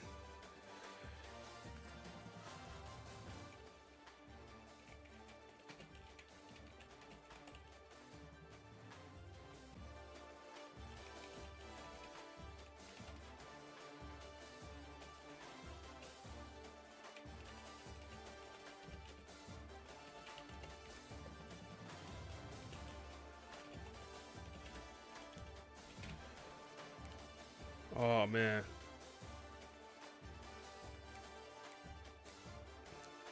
Let's see here.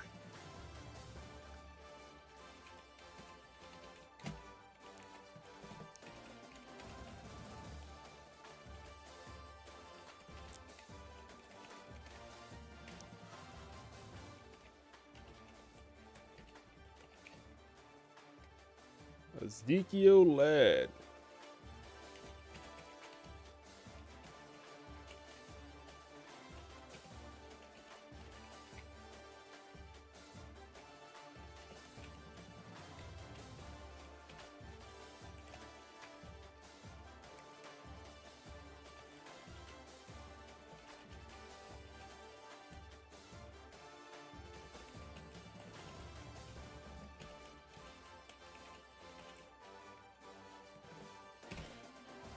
Man,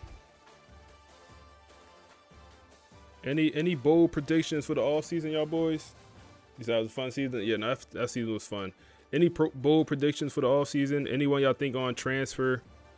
Anyone y'all think we should bring in? Like any position we should focus on in the portal?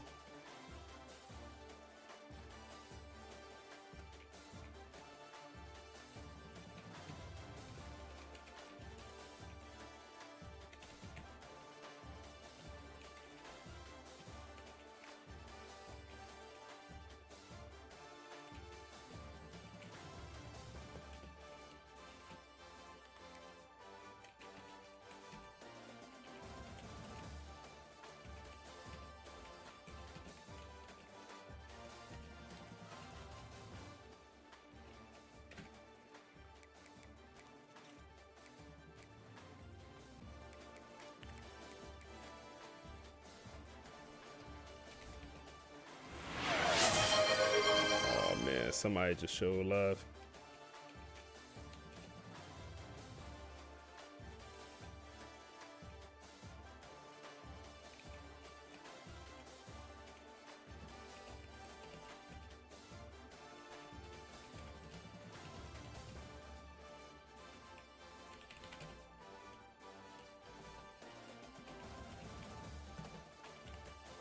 D. Lou.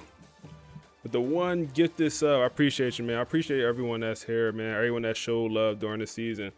Man, y'all boys showed a lot of love this season. I'm not gonna lie, man. With the subs, you know, being here, everything. Y'all boys show a lot of love this season. I appreciate that, man. I appreciate that. I do. Special season. Special season, man. Special season.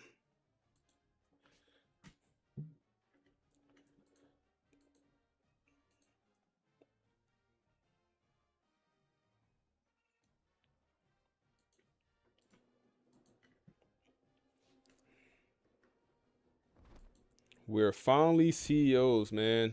We're finally a CEO. Maka Nakamura. What a name, bro. What a name. Shout out to Doggy.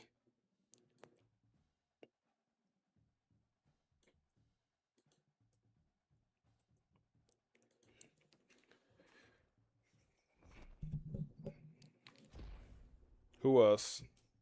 National champs. Canes coming through with the big 5 gifted subs, man. Canes, I appreciate your support, man. I appreciate you, man. I appreciate you. So I'm catching up on comments. Let me see. So I need a star DN named Boozer. Hey, Canes, I appreciate you, man.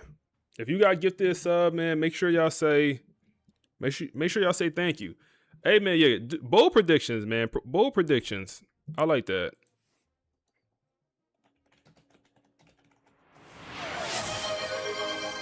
D. Lou. Oh, y'all going sub for sub. D. Lou, another gifted sub, man.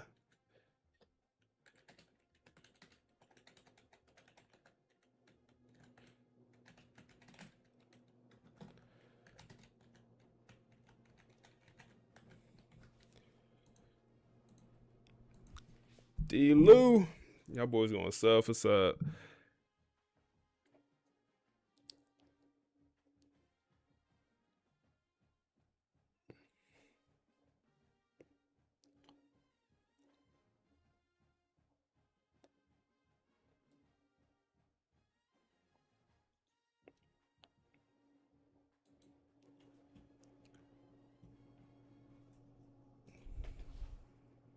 All right, let's advance. What's the week after this? Just nothing. I think what is it? Just you can see end of the season stats. It's the week after this.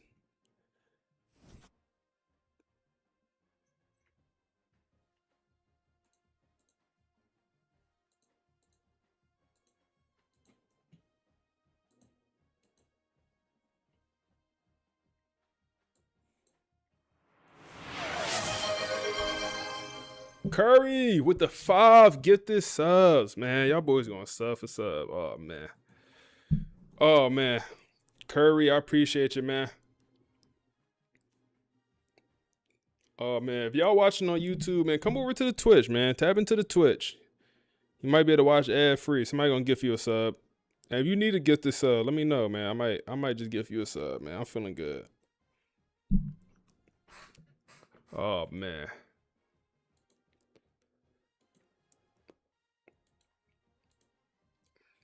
Oh man, let's keep it up.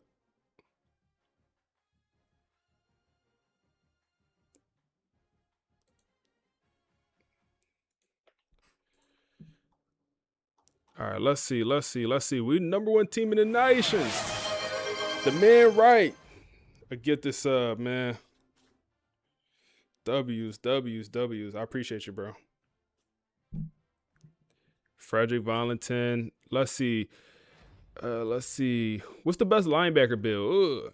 It's a bunch of good linebackers, man. I would say the Athlete Mill linebacker is probably just the best linebacker. Shazam! Hey, appreciate the follow, Deathstroke. Oh yeah, you came over from YouTube. I remember. Yeah, your name. That's your YouTube name, also.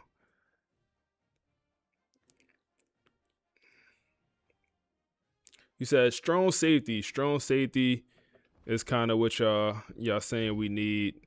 Contact seeking running back with 99 speed. CEO. We got the keys to the ship, man. We got the keys. We got the keys.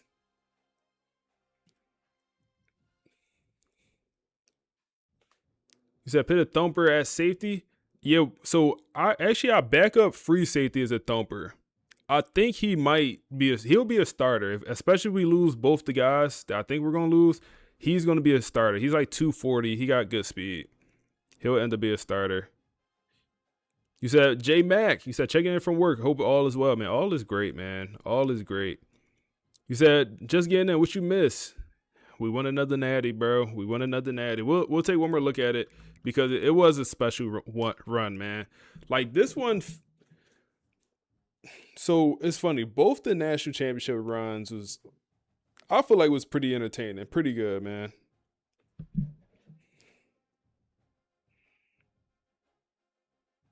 Hold up, I gotta answer this.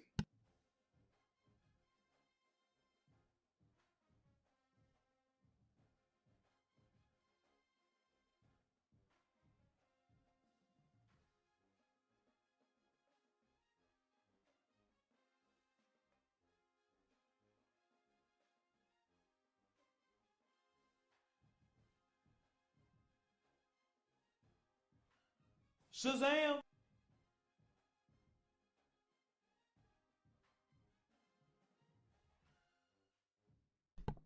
Oh man, appreciate that follow, man. Let's hear what the boys gotta say from the podcast, man. While we and feel free to Shazam! hey 83 change. Appreciate the follow. Let's listen to the podcast here real quick. Florida State 28, Alabama 24. Mm-hmm. I just want you to hold those numbers in your head for a second. Right. If you just glanced at the score, you'd think, okay, a good, tight football game. A standard finish, yeah. But when you actually sit down with the tape, and we have been doing that for the last 48 hours, this wasn't just a game. No, it wasn't. It was an ordeal. It was an ordeal. That's the word. It was a textbook Dynasty classic. And I don't use that term lightly. And we should be clear, we're not talking about some chaotic shootout where everyone's just scoring at will. No, and it wasn't a sloppy mess of turnovers either. Right. The score implies it was close, but it kind of hides the texture of the game. This was just pure tension. Suffocating tension. Yeah, it wasn't about who could punch harder. It was about who could hold their breath the longest without passing out. That is the perfect way to put it. So our mission today is to decode how Florida State actually pulled this off. Because on paper, and frankly, based on the first 10 seconds of the game, they had no business winning this. We need to figure out how a team looks a total panic scenario in the face and survive. And that's the key word right there. Survives. This deep dive is really a case study in resilience. It's about depth, it's about unlikely heroes, and it's about...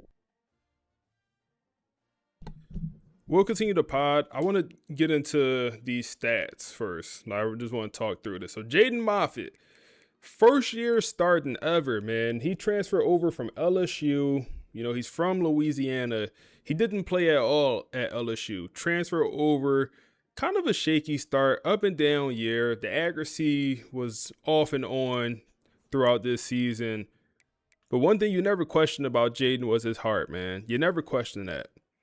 And the reason you never question that, because he showed you he's a guy that is going to fight through adversity.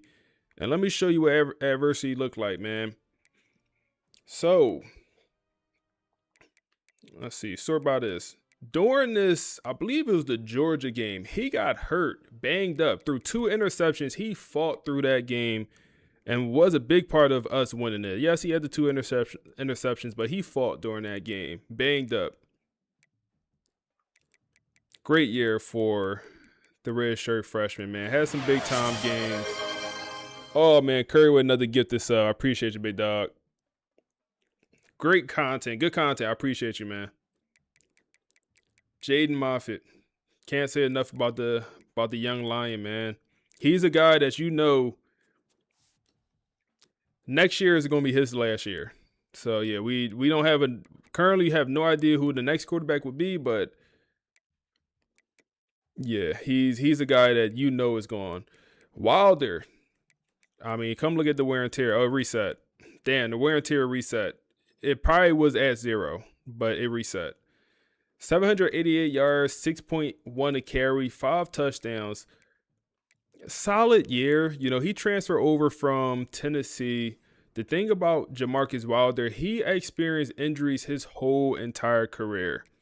Whole career, man. Always banged up. Last year had the torn ACL, missed pretty much the whole entire year. Tore that ACL in the first game with Tennessee. Whole entire career just banged up. But comes over here, get the opportunity to be running back 1, and does a pretty good job throughout the season. But at the end, just couldn't make it across the finish line. But that's why you got teammates, man. That's why you got teammates. Ezekiel Ladd and Quan Hester, I think we know what the future of this running back looks like. Running back room. It's a combination of both of them. It's a combination of both these guys, man. Solid season as backups for them, man. Receiver room, Maka Nakamura. I seen one bold prediction. I like that. Bold prediction, Nakamura returns. It's a bold prediction, man. That's a prediction I like. I would like to see knocked back on this roster. Hey, any other bold prediction, drop them, man. I like reading these bold predictions y'all dropped so far.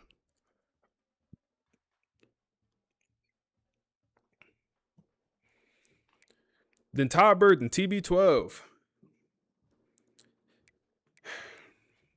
Good year, man. I mean, sophomore year, we knew he was going to be a guy. Let's focus on Knock a little bit more. Like, I mean, we talking about maybe the best guy, the best receiver we seen here at FSU. As a true freshman, this 2027 year, we won the Natty. During the postseason, I wish we could see the actual stats of the postseason run. It won't let us see it, right? Let's see. Game log. It won't let us go back to previous years, and it won't.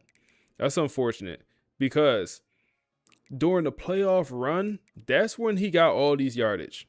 That's when he got all the yardage during the playoff run, man. I remember during the Natty game and the whole playoffs, he was the best receiver on roster. And that says a lot because we had guys like Creed Whitmore. We had guys like Dallas Wilson, who was 2 first-round draft picks at receiver. Nakamura was the best one in the room as a true freshman. Sophomore year, I wouldn't say a sophomore year slump, but maybe just not the year I expected. And, that was on Rashawn Slaughter last year. And, Rashawn was really out the door. He ended up getting drafted in the second round. We fired our OC last year. So it wasn't a year anyone expected. This year, solidified himself as a top pick in this draft, man. He should be no doubt a first-round draft pick if he decides to leave. If he doesn't, we got to pay him. If he doesn't, we got to pay him. But great year for Nakamura, man. Ty Burton, TB12, he'll be back. Over 1,000 yards, 8 touchdowns. Christian Neptune, man, transfer.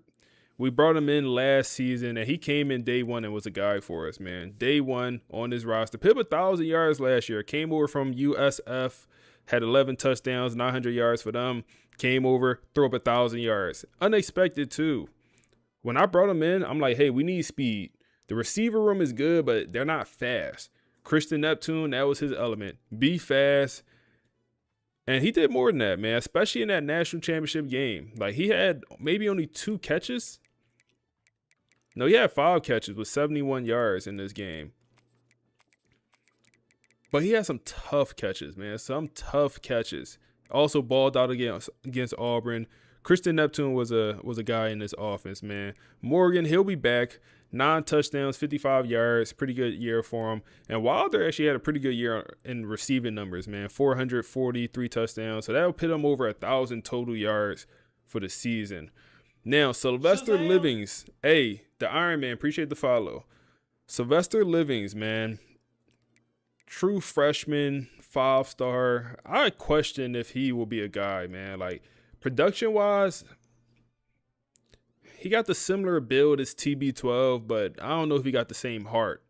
I don't know if he got the same work ethic, man. I question some of that stuff. Only 3 total skill caps on this guy. But it feel like one of the guys that, he's very good. He's very good, but like his whole career, he was always bigger, stronger, faster than, his opponents in high school. Well, guess what? When you get to college, it's kind of a different story. Kind of a different story. You're not going to be always faster, stronger. He'll be bigger because he's 6'5", but we'll see how he progresses offseason. This one to keep an eye on because we need him to take a big jump up this next year. Need him to take a big jump. O-line did they thing, man. We're going to have a lot of guys get drafted in this O-line room. I promise you that. A lot of guys going to get drafted. Look. Wow.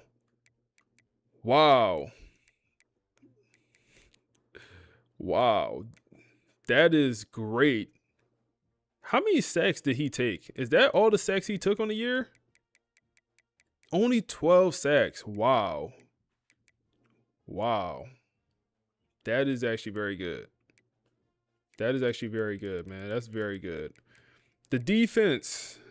Frederick Valentin, first team All-American at safety. I'm interested to see if he go pro. His stock, his value is probably going to be at an all-time high. It makes sense for him to leave early and go pro. 92 tackles, 10 for loss, no sacks, but 3 picks. Could have had that pick in the playoff game, too, in the Natty. 1 touchdown this season as well. Keyshawn, up and down year. Ends with 3 sacks, 92 tackles, 20 for loss. Them numbers don't represent how bad he actually was tackling, man. He needs to improve tackling. He needs to. A must. Dallas Golden, he'll be off this roster after this year. Came in as a transfer and balled out, man. Balled out as a transfer. Let's see. Emmett Garrison, man. He's going to be a first-round draft pick. No question about it.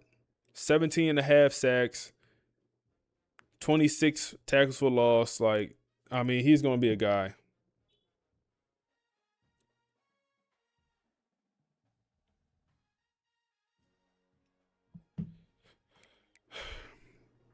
Danny Sullivan.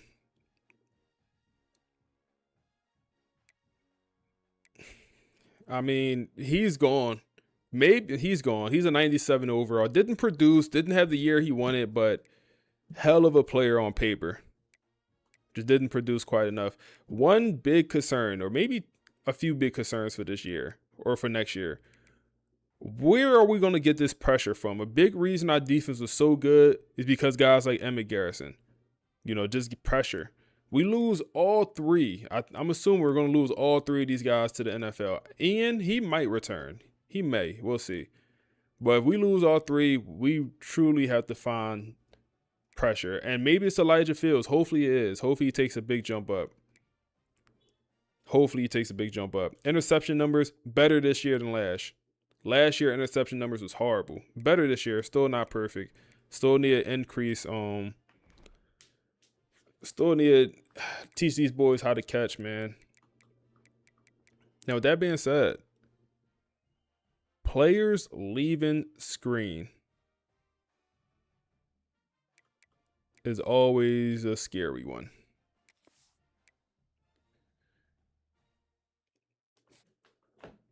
Always a scary one.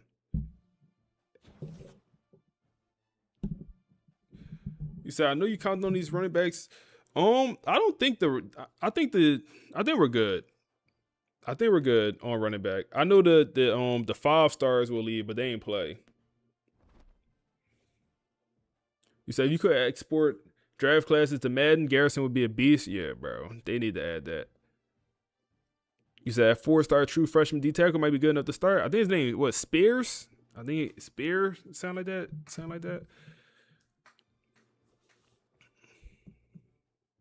You say your favorite player.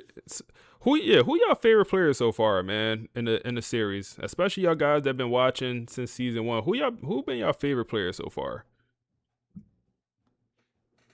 Who been y'all favorite player? Is it Nakamura? Is it Rashawn Slater? Who is it, man? Is it Emmett Garrison? Let's see what happens, man. I'm gonna click this. I'm gonna walk away. I'm gonna get something to drink. Brock Glenn, that's funny. I'm gonna click this. I'm not gonna look. Let me rehydrate, man. Let me rehydrate.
Why this idea of perfection is, well, totally overrated in championship moments. Exactly.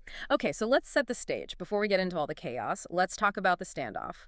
First half ends 14-14. It felt fragile, It did. Usually 14-14 feels like, back and forth action. This felt different. Yeah, it was heavy. Like the air in the stadium was heavy. Yeah. That score wasn't from offensive fireworks. It was from two heavyweights just leaning on each other. A stalemate. A total stalemate. You just got the sense that one mistake, one tick ball was going to shatter the whole thing. And in those moments, you always look to the quarterbacks, right? You expect them to be the ones to break it open. Let's start with FSU. Jaden Moffitt. Moffitt is. Oh, he's complicated. That's a very polite way to put it. Laughs. I mean, you look at the data. 249 passing yards, 1 touchdown, 1 interception. It's a mixed bag. It felt very Moffat, didn't it? He has those moments where the ball just explodes out of his hand and you go, okay, that's an elite QB. Right. And then 3 plays later, there's a throw where you're just scratching your head. Like, what was he even seeing there? It's that familiar volatility. Right. Look, he wasn't the reason they lost, obviously, but he wasn't dominating the game either. He was managing the chaos. But if Moffat was volatile, the story on the other sideline was supposed to be inevitability. Let's talk about Donovan Byler. The 97 overall. Okay, we have to pause here. We keep seeing this term. For anyone listening who isn't deep into the sim leagues or the video game rankings, what does 97 overall actually mean? It means he's basically... All right. We see the damage. You said, I asked the question, who was your favorite player? It seems Garrison, Jaden Moffitt, your quarterback guy. Ooh, D'Angelo Boyce, man. Oh, man, I remember when we had to bench D'Angelo last year. Rayshawn Slaughter, Moffitt did step up, knock. GG's, Knock, and Sullivan. Oh, man. All right, so it's surprising that Danny is the only first-round draft pick. It's unfortunate that we're also a 5-star prestige now. We have moved up to a 5-star prestige here with FSU.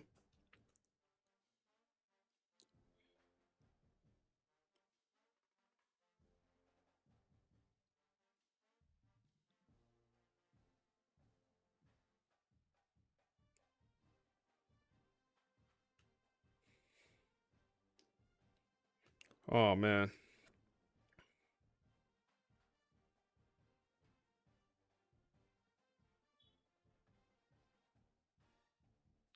All right. Damn. But what I was saying, I don't know if I finished that thought. I had to text somebody back at work. It's unfortunate that the game doesn't account for overall and attributes, or overall and stats is the 2 things they should account for. Like, if you have a player that is, an 85 overall, but he goes and win the Heisman, he should get drafted. He don't have to be a first-round pick. I understand that, but he should get drafted. In this game, he won't get drafted. That'll never happen. So even though Emmett Garrison is the better D tackle right now, the game don't care about that. So we have 10 persuasion attempts. So we could try to convince Ian to come back. Quincy is gone, maybe, but Frederick Valentin is not here. So Frederick Valentin, the first team All-American, he's the one that should have left early, if anyone, or between the two at least. He should have been the one that left early. Valentin is still here. Now, we have a couple old linemen that's looking to go get drafted. We probably could convince at least one of them to come back. The elite development guy, okay. Wow, damn, Cortez is trying to transfer out for playing time deal breaker. That is unfortunate that the game don't understand that he is a starter next year. He would be the starter. It's unfortunate the game don't understand that. Wow. Whoa, I had never seen this.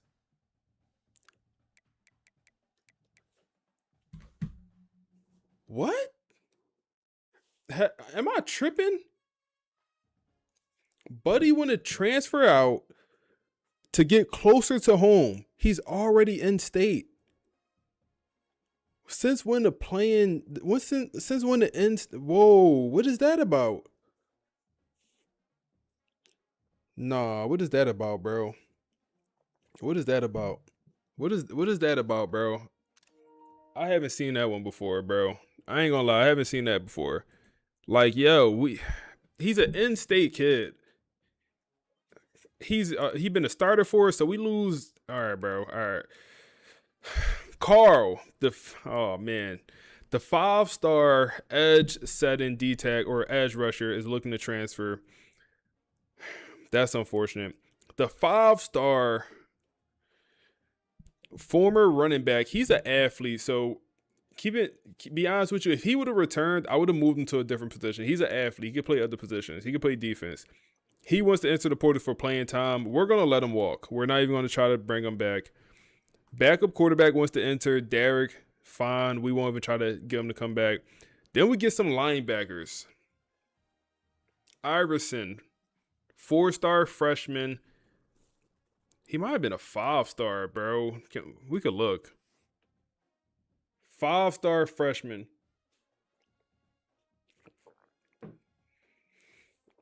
In-state kid wants to transfer.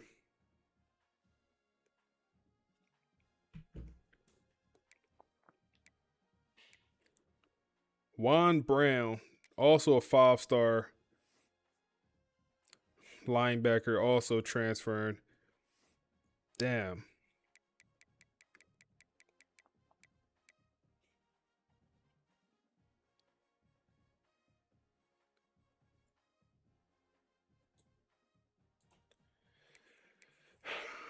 D-tackle, that's fine. He has impact development. You could walk.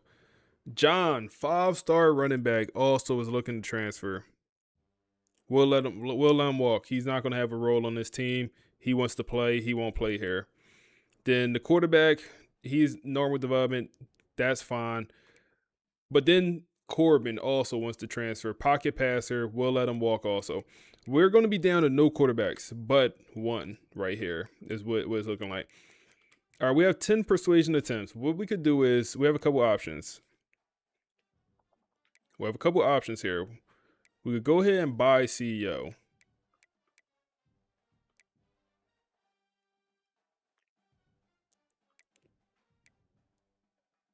Spend a second persuasion attempt on a player if the first one fails. Is it worth buying this? It feels a little bit cheesy. I ain't gonna lie. It feels a little bit cheesy, that ability. Is it worth buying it?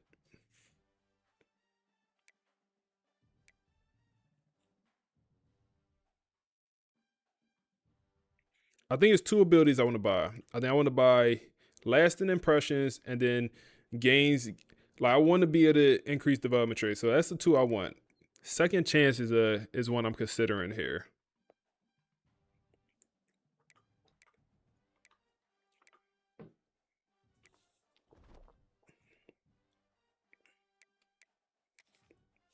All right, we only got 10 persuasion attempts here. We got to prioritize. So I can't lose my whole entire starting D line. And that's what it's looking like. D tackle's gone. We lost those 2. Ian also looks like he's gone. Quincy.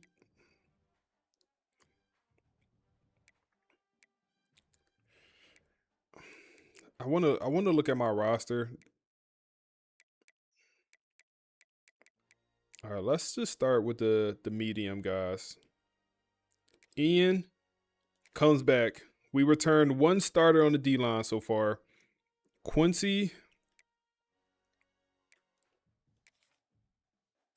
is on to the NFL.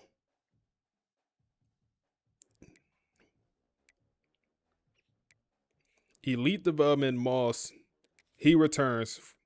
It'll be his last year.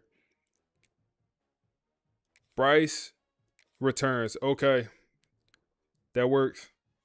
That works. Now you, Cortez, failed. Damn. That one hurts. He was going to be a starter. Ezekiel, he entered the portal mid-year.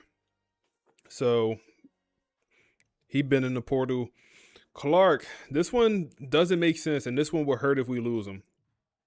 Clark returns. Okay. We returned both our edge rushers. That's big time. We returned both the edge rushers. Now, if we lose Carl, it's not as big of a deal now.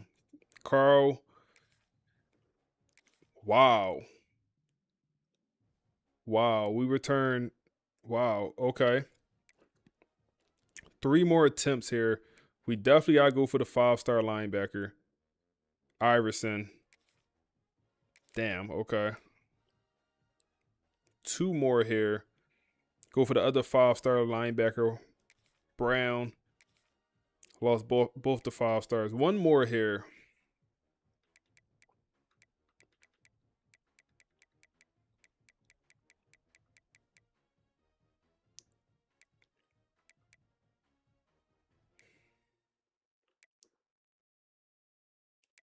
I'm going to go with Corbin.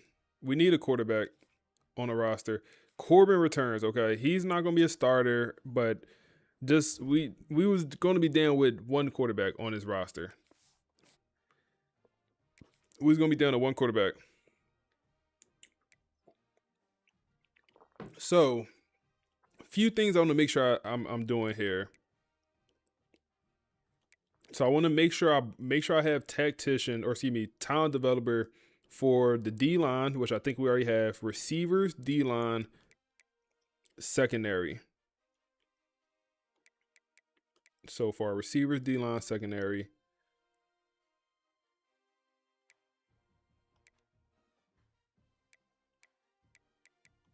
Then we'll have some graduation guys that get drafted. So that's another O-line. Receivers, secondary, D-line, O-line.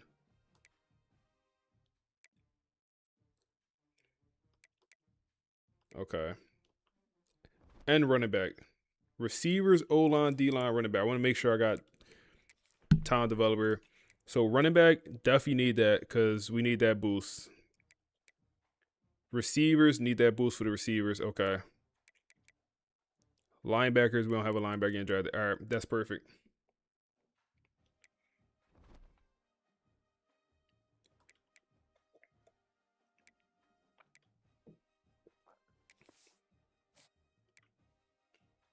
And let's also just go ahead and buy CEO.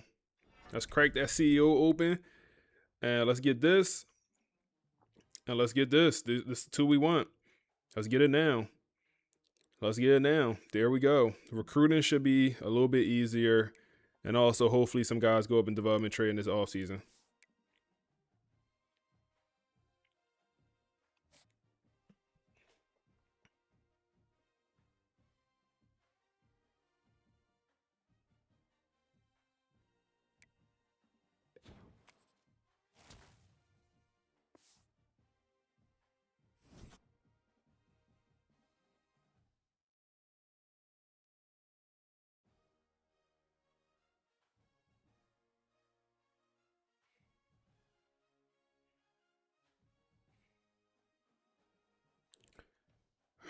All right.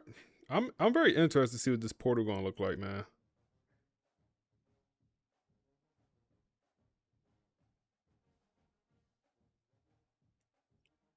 More the merrier. One day we'll get into that. I do want to unlock program builder here at some point. Draft results, man. So, Danny Sullivan, first round draft pick. Dallas Golden also goes in the first round. Nakamura, second round pick. You left early to be a second rounder? Damn, knock. Josh goes in the second round. Emmett Garrison goes at the front half of the second round. Should have been a first rounder, man. Wilder ends up as a third round pick, bro. Ends up as a day 2 guy. Quincy goes in the third round. Christian Neptune, 5th rounder. And then Smoker goes in the 5th round as well. 1, 2, 3, 4, 5, 6, 7, 8, 9 players drafted.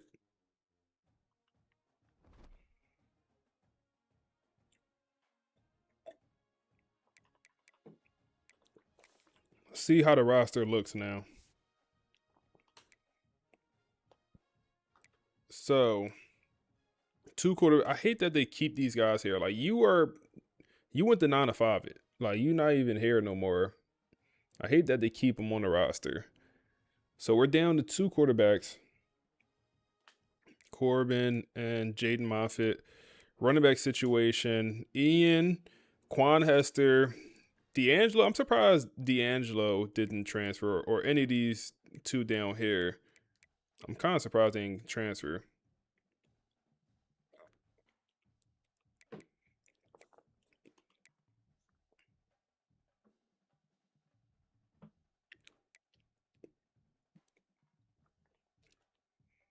Receiver room will be down Christian Neptune and Nakamura. So we're looking at TB12. Oh, yeah. The receiver room. Oh, yeah. We got to bring in one receiver. Because Connor, we can't have nothing but big body receivers, bro. And Clayton Larson, I don't think he's ever going to be a great receiver. He got the normal development. I don't see it. And maybe I'm tripping. I just don't see it. Sylvester, we're counting on him to take a jump, and we're counting on TB12. That's two contested specialists. We definitely need one fast receiver, one elite receiver, one receiver that could come in and play in the slot. We need a slot receiver. Tight end room, we're okay. We're okay in the tight end room. O-line, we lose Josh. So I have no idea who's the next left tackle will be. We keep Bryce. We lose Smoker. He was a backup and he got drafted. So maybe you could play left tackle. One of these guys go left tackle. Oh, you didn't even try to go pro, which is surprising. He returns. Maybe he go play left tackle. He's 6'5", 234. We elite development. And maybe he play left tackle. So we keep the majority of our O-line here, man, which is very good. None of the young O-linemen transferred. Keep you. You're still here. So we don't need a transfer O-lineman. We're good there. Yeah, we do have, you're right, we do have a bunch of receivers coming in. You are right about that, bro. So you're right. We probably don't need to bring in a transfer. Clark returns, but guess what? Next year, he's going to be doing the same thing, trying to leave early. Also, look at how many skill points he gained. So we had, them two D tackles get drafted, and with that talent developer, he got 28 skill points just from that. So all these D tackles got a pretty nice boost.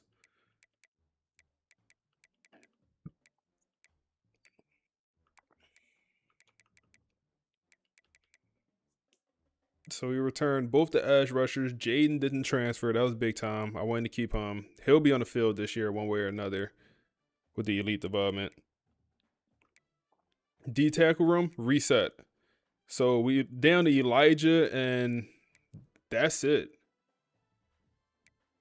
One starting D tackle, or we got to move someone to D tackle. Is anyone big enough?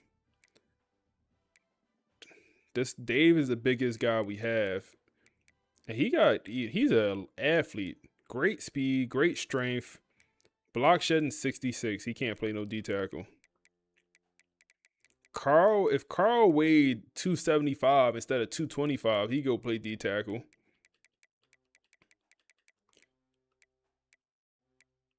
Okay, need one starting D tackle.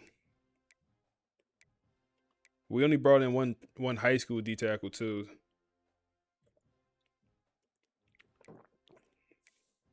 So we lost out on 2 5-star linebackers, but we still have guys here. Like the linebacker room is not depleted.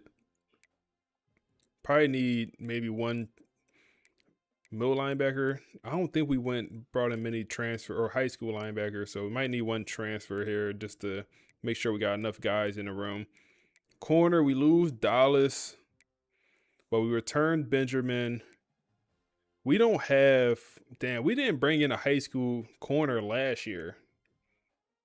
And that's unfortunate because for this next year, we'll have Benjamin and Andre Law. We could use one starting corner in this portal. One starting corner would be pretty good because Andre Law and Benjamin probably going to get drafted after this year. Antonio Cromartie Jr. It's a shame he never found the field, bro. Because he don't look bad. Like the speed, elite, change direction, elite. And the coverage is not horrible. It's not great, but it's also not horrible. Dallas Golden had 88 catching, and you had 1 interception. And he had great tackling. Safety situation. Patrick, I don't know if he'll be starting. We will see. I don't know if he'll start this year. We'll see what happens with development. Frederick Valentin, and then I don't know who's going to be the next safety. Probably one of the young guys here. Wouldn't mind bringing in one transfer safety. And we forgot to get a kicker. We need to get a high school kicker here. Please don't let me forget kicker, y'all, and we end up with no kicker on roster. Please don't let me forget kicker. Don't let me troll it, y'all. Don't let me troll it. Please don't let me troll it.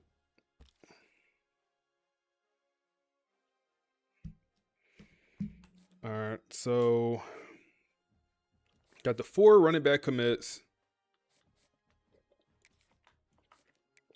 So we definitely not going to go after no transfer running back. Receiver got 4 running back or 4 receiver commits also, all 5 stars. Now, yeah, elite. Mike might just start in the slot day 1. Damn, 2 of these guys got elite. Okay. Damn, who you start in the slot? All right, no transfer receivers either. No transfer receivers. We got some freshmen that's ready to go right now. I mean, these boys ready to go right now, bro. We lose a guy, Nakamura, and we replace him with 2 more route running receivers. Bro, 1,500 points to work with is crazy. We ain't used to this, man. There's too much cheese. There's too much cheese, man. There's too much cheese. No tight end. O-line. We're fine on the O-line. We're going to end with 3 total O-line commits. That's fine. 4, right? 4 total O-line commits. Okay, that's fine. D-line. Got 3 D-line commits, edge rusher, and then 1 D tackle. Okay, so we need a transfer D tackle for sure. He's a 4-star elite guy. Is there a world where he starts day 1?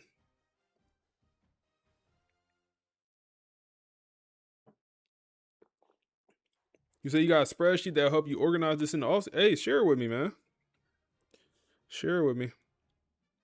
You can't send it in here. You gotta like DM it to me or email it to me. If you try to send a link in here, they're gonna time you out, bro.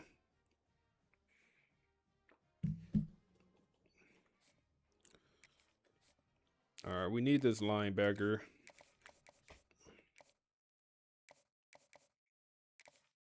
So you can actually start day 1. What's his block shot? And that was the only block shot 71. That's the only issue. One of the socials, like if you have Instagram, Twitter, like one of the socials, you had DM it to me.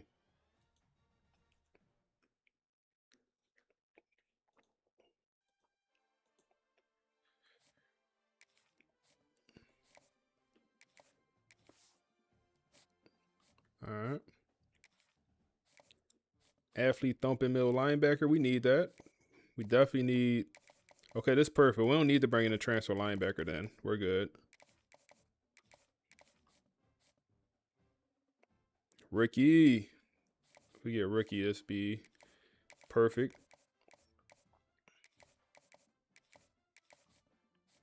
Corner. So we're bringing 1 5-star corner. Is he ready to go right now? No, it's no way he can start right now. Like, we started a couple freshman corner in this. Like, last year we started true freshman corner. We started 2.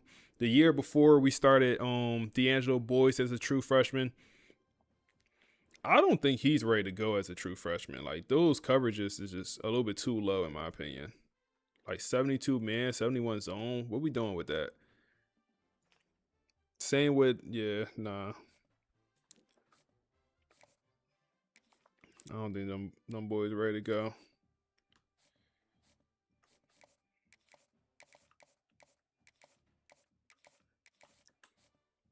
Got the safety. Okay. What the portal talking about, man? What the portal talking about? Let's see if the portal jumping this year. No 5 stars in the portal. Okay. 4 stars. The number 1 player in the portal, my D tackle. He's an 89 overall. I think he's like 89. So we know the best player in this portal is an 89. Damn. Cortez, that's how you bumping?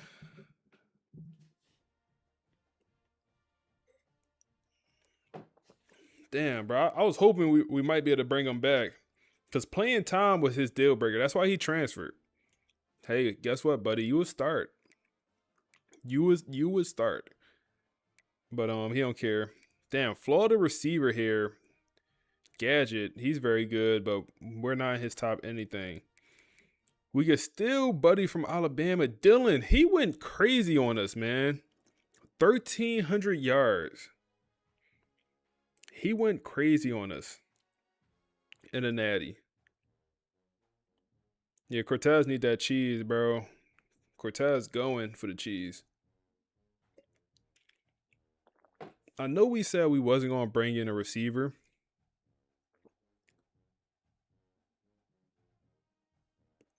Can you just tweet the link? All right, I'm going to check it out when I hop off stream, man.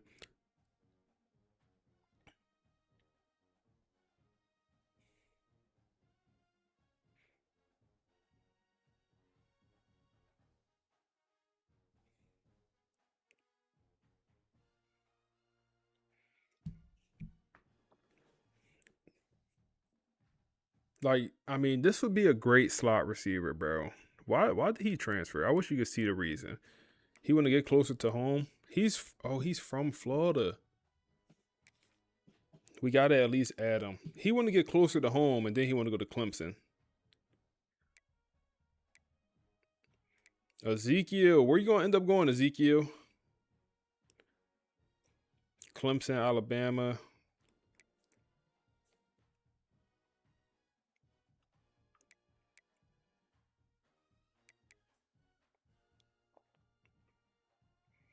I was hoping I'd see that Alabama running back in the portal, man. KJ, what's up, bro? I was hoping I'd see what was buddy name with the contact secret 99 speed. We got a coverage specialist from Miami of Ohio here. We'll add him.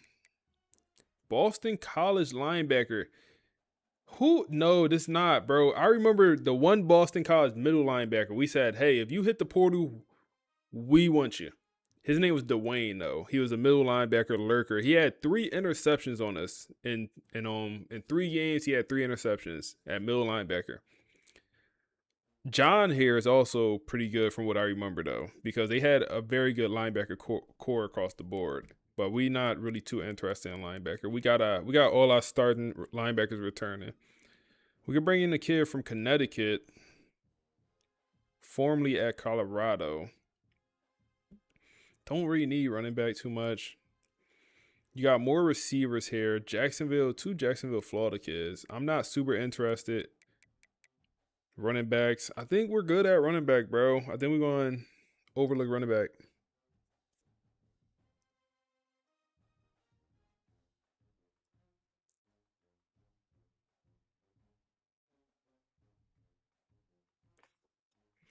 Did you tweet it at me? Like I don't see it. You say you tried to DM it to me. I don't see anything, bro. I just looked at my Twitter. All right, so we need one corner. Kid from Florida. He's a boundary. We'll add him, scout him, see how he look, but we do need a corner here. And then we could still corner from Florida. He's a zone guy though. We'll add him. We'll scout a couple of these corners, see how they look. Got another corner here. What's his archetype? Field from Louisiana. We'll add him because we'll do some scouting. All right, there we go. D tackle from Alabama. Speed rusher. We'll add him. We don't need O-line. We don't need linebacker. Even though this would be a very good linebacker. Freshman from Florida.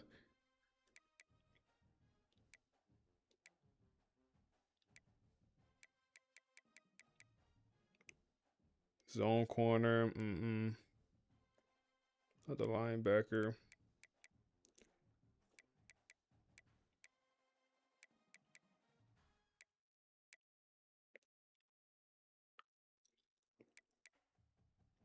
Hybrid safety from Philly. Oh, man. We don't got a choice but to add him.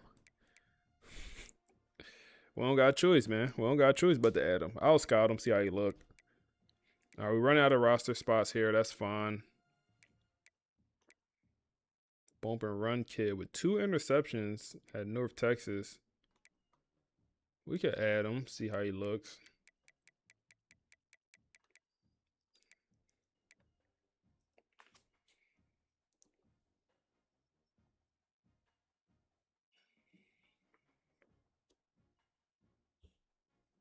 So that's Dawkins' nephew.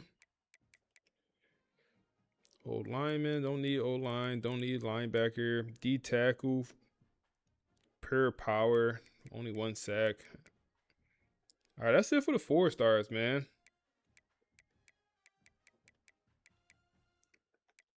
The transfer portal is kind of buns, man.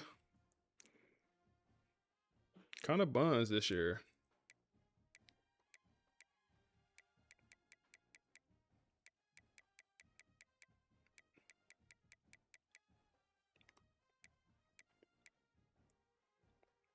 All right, let's do some scouting. Hey, while we scout, let's finish off this podcast, man. We never finished it off. We was talking about the ball run corner from Air Force. Did I miss him? So let's finish off the podcast. Basically a created player, a lab experiment. You know, scouts look for arm strength, accuracy, mobility. Byler is elite at all of it. So there's no weakness. He doesn't have a biological flaw in his game. He's statistically the most feared player in the nation. So you walk into this game expecting this god-tier quarterback to just scorch the earth. 400 yards, 5 touchdowns. That's the expectation. And then you look at the final stat sheet. And you think it's a typo. Seriously, 198 passing yards, 1 passing touchdown. He had another on the ground with about 45 rushing yards. But for Donovan Byler? It's shockingly restrained. It's almost pedestrian. So was he just off? Did FSU do something? This is the nuance I think a lot of people are missing. They're saying Byler choked. I don't think that's true at all. Okay. I think FSU decided on a very specific and very risky strategy, containment. Break that down. How do you contain a 97 overall? You don't try to sack him every play. You definitely don't blitz the house. If you blitz Byler, he finds the open man and it's over. So what did they do? They played a disciplined, kind of soft shell. They basically said, we will keep everything in front of us. You can have the 5-yard hitch, but you are not throwing the bomb over our heads. So it's death by 1,000 cuts versus death by guillotine. Precisely. And that takes so much discipline. You can't get bored. You can't get greedy and try to jump a route. Because if you miss, he's gone. He's gone. They limited the explosion plays. Yeah. And by holding him under 200 yards, they turned a potential blowout into a street fight. And FSU is very comfortable in a street fight. That is their comfort zone. Okay, so that's the context. The defense is playing out of its mind. A game is tight. But to understand why this win is legendary, we have to rewind. All the way back to the beginning. The very first play. The moment the script went straight into the shredder. Paint the picture for us. Kickoff just happened. The crowd is going nuts. The adrenaline is spiking. FSU's offense takes the field. And who's the guy they're looking to? Maurice Wilder, RB1. He's the heartbeat of that offense. First play from scrimmage. Ball is snapped. It's And disaster. Wilder goes down. And he doesn't get back up. I cannot imagine the feeling on that sideline. You talk about a panic scenario. It's an instant panic scenario. I mean, think about the psychology. You are 10 seconds into the national championship against Alabama, and your best player, the guy you need to control the clock, is being helped off the field. The air just leaves the building?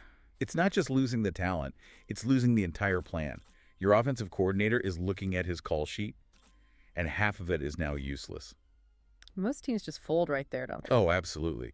That feeling of it's not our night usually crushes you before the opponent even does. You start forcing things. But FSU didn't. And this is where the story pivots from a tragedy to, something completely improbable. It's next man up on steroids. Enter Ezekiel Ladd. The third string running back. Third string, let's be real. RB3 plays on the punt team.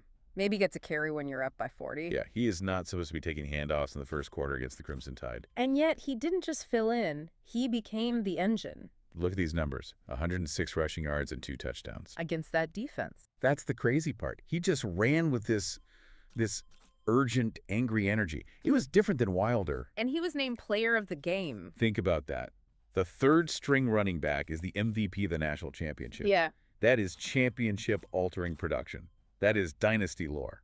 It's movie script stuff. Yeah. But he wasn't the only one. We have to give a ton of credit to the other back, Quan Hester. Right, the RB2. So if Ladd was the hammer, what was Hester? Hester was the stabilizer. But more than that, he was the mismatch. He had 2 total touchdowns, but the key is his receiving stats. Led the team with 5 catches. Okay, so why is that so important against a defense like Alabama's? Because it changes the geometry of the field. Yeah. Alabama's linebackers are these fast, aggressive, downhill players. They want to stuff the run. Right. But when you have a guy like Hester who can slip out of the backfield, you put those linebackers in a bind. Do they rush? Do they drop into coverage? It freezes them for just a split second. Exactly. It's championship currency, that versatility. Ladd provided the ground and pound, but Hester provided the confusion. So, to synthesize, Says, so hold up. Just doing some scouting, we found out a lot of information. And I'm in a tough spot. What do we do at receiver, y'all boys? Like, I feel bad bringing in a transfer receiver that's like, he's going to be a guy. Like, because I feel bad because we have 4 5-star receiver commits. And we know all their developments. 3 of them, great.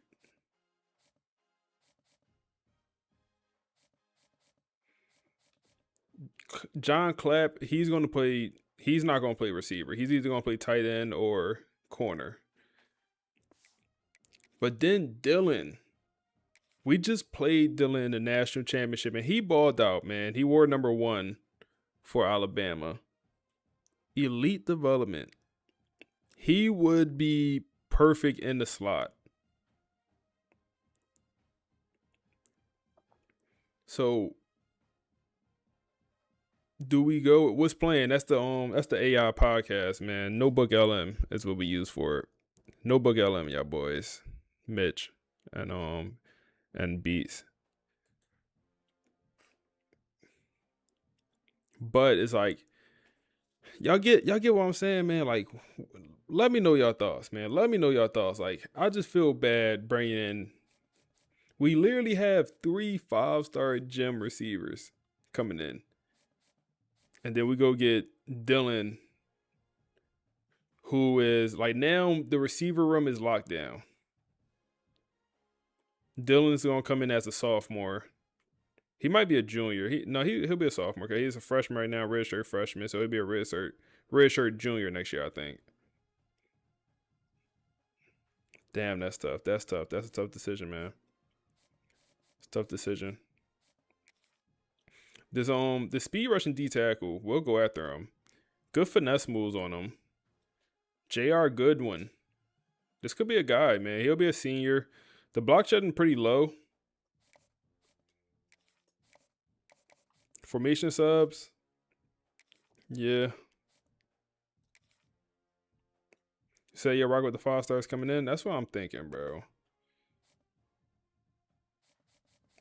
And then we need 1 corner. We need 1 starting corner. And Dakota, I think he fits the mold of what I'm looking for. Like, he'll come in and he'll go right to the slot. He'll be our slot corner instantly. That's perfect. Like, he's on boundary corner. The man coverage, we can improve the man coverage with training results. But he got the press. He got the speed, change direction. The tackling is solid for a corner. But then you also get a 6'3", 96 speed corner. He's a zone guy, but he don't fit our archetype. He would have to go play safety. But the tackling is on the lower side. Like, he would have to go play safety. But we do need safety. We'll offer the scholarship. Now, these other 2 corners, they're solid. Like, I mean, we talking about 97 speed with good man zone and press. but he wouldn't start. So I'm not super interested in Max. Like, he wouldn't start on this team, especially we brought in Dakota here. Dakota would be the starter. Max would be like the fourth corner to come in. Buddy right here, the 6'3" guy, he would move to safety. And then Darius, I'm going to go at the Darius also. We don't get to see his development trait, but I'm going to go after him. He's a younger corner that could be more of a development piece. He's slower. The man coverage is there already, but he's slower. I'm going to remove Max. So we'll go after all these corners. I'm not going to get all of them. And then we'll go after the safety, or not this safety. No, not this one. Even though he is pretty highly rated. We'll go after the Philadelphia kid, hybrid safety, and his speed is on the lower side, but the zone and man coverage is where I'm looking for. Like, he looks like what I'm looking for. Sophomore, he'll come in as a junior. We'll go after that. And then I think Dylan, man. You said, what's the deal breakers for the 5-star receivers? Well, let us see it. It doesn't really let us see it. It's one of those three. That's all we know. Brand exposure or pro potential. One of those three. One of those three. Okay. I think I'm going to pit 50 hours into Dylan week 1. Damn, man. Tough decision. And state guy also.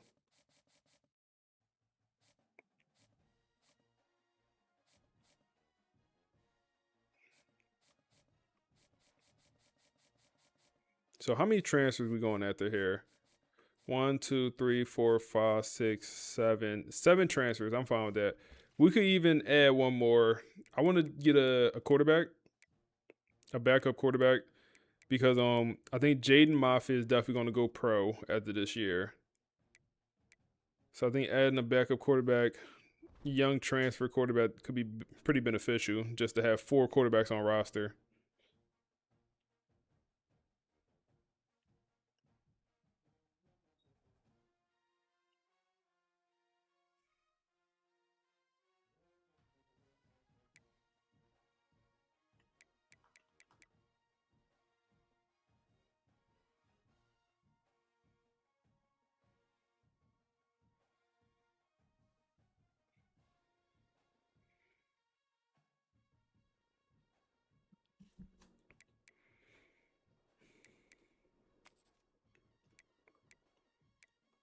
Okay, dual threat from SMU. We'll look at some of these younger guys here. Okay, that's fine. We'll scout these 2 guys. See if any of them any good. Dual threat here. Ugh. Oh, he looks horrible. Absolutely terrible. He looks even worse. Damn. All right, maybe we don't get a quarterback. I mean, is that the best? What happened to the portal, bro? The portal be just falling off after a couple years, man.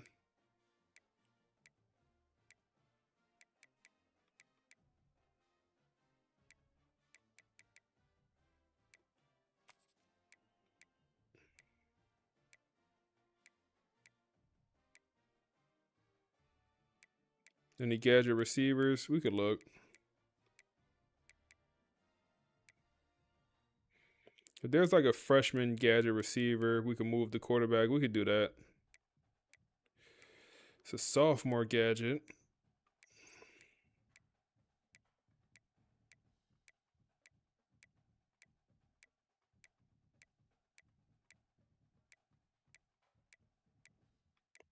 Another sophomore gadget. Junior gadget. Let's sort by gadgets.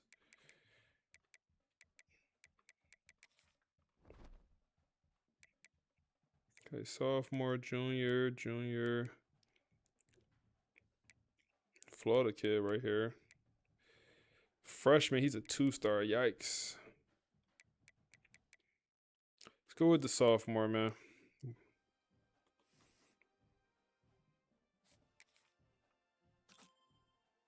See what's that throw power? 87 throw power. Okay. We'll try to bring him in and we'll move him to quarterback. He'll be a project. All right, let's advance. Let's throw the pod back on, man. Throw the pod back on. A1 is a disaster. Best player is gone. And the result is the backups combined for 4 touchdowns. They didn't just survive the adversity, they defined the outcome. That backfield depth became the weapon that won them the game. Define the outcome. I love that. Okay, so fast forward. Late fourth quarter, the game is hanging in the balance. Alabama's got the ball. And this is the terrifying part, right? You've done everything right, you've survived the injury, but now there's just minutes left, and Donovan Byler is walking on the field to drive for the win. Every FSU fan has to be thinking, this is it. He's going to do it. He's going to break our hearts. That's the classic script. The superstar gets the ball last. And then Ian Wanham. The dagger. Walk us through this moment. This is the climax of the whole season. So Alabama's driving. They're looking for that one chunk play. Byler drops back. The coverage, that shell we talked about, it holds up for just a second longer than it had all night. And that's all it took. That's all Wanham needed. He just explodes off the edge. And it wasn't just a sack. It was a collision. He buries Byler. The drive killer. It's the hope eraser. A sack in that moment isn't just a loss of yards. It's a loss of time, momentum. It's a crushing psychological blow. It was finality. It's amazing how a single defensive play can just suck the air out of an entire team like that. You could see them deflate. It creates panic. Now it's 4th and long. Everyone's scrambling. Wanham didn't just tackle the quarterback. He tackled the probability of Alabama winning. He sealed it. He sealed it. So let's zoom out. Confetti's falling. Final score, 28-24. When we look back on this game, what's the lesson? Why does this game matter so much? It matters because of the anatomy of the win. FSU didn't win through perfection. They did not play a flawless game. Far from it. Put one side of that. Exactly. They won with deft lad and Hester. They won with defensive discipline containing Byler. And they won with resilience. The sources called it composure under structural chaos. And that is the perfect phrase. When the structure of your team breaks, do you have the composure to build a new one on the fly? FSU did. Most teams don't. It fits their whole season narrative, too. Early in the year, there was volatility, doubt. Right. Then mid-season, they found their identity. The defense emerged. Postseason was about execution. And the championship. Was survival and legend making. It's the full circle. You can't become a legend if everything is easy. You need the struggle. You need the RB1 to go down so the RB3 can become a hero. It reminds me of that tagline we read. Florida State lost its starting running back on the first play. Alabama lost the game anyway. That sums it up perfectly. It's brutal for Alabama, but it's the ultimate compliment to Florida State's program. It really is. It proves that the team concept isn't just some cliche. When the star falls, the unit carries the load. And that's what makes this a Dynasty classic. Yeah. It wasn't just a showcase of raw talent. It was a showcase of culture. Culture. That's the word. You know, we spend so much time obsessing over the 97 overall, but you can't measure what do you do when your best player gets hurt in the first minute at the draft combine. No, you can't. That isn't a physical trait. That's built in the locker room, in the summer, when nobody is watching. So as we wrap this up, I want to leave our listener with something to chew on. We live in a world that is obsessed with optimization. We want the perfect plan, the 97 overall employee, the perfect strategy. Right. We chase that optimal scenario, the straight line to success. But this game, these 60 minutes of football, it proves that the optimal scenario is a myth. The plan will fail. The starter will get hurt. Things will go wrong. And when they do, perfection is useless. If you're only built for the perfect day, you're actually incredibly fragile. Exactly. So here's the thought. In your own life, your work, whatever it is you're building, are you building for perfection or are you building for adaptability? Because when the chaos hits, and it always hits, the only metric that truly secures a legacy is the ability to pivot. That's the whole takeaway. Don't fear the chaos. Be ready to use your depth. Build a team that can win with Plan C. Couldn't have said it better myself. Thanks for taking this deep dive with us. Always a pleasure. We'll catch you on the next one. Stay curious. You said, what's the pod? So it's Notebook LM, bro. Notebook LM is the name of the website for the pod. All right, more commits coming through. We get some of these high school guys that was, made it to the off season. Looks like they're all committing to the program. Dylan committed already. Wow. I wasn't sure if I really wanted Dylan. Now that choice is no longer ours.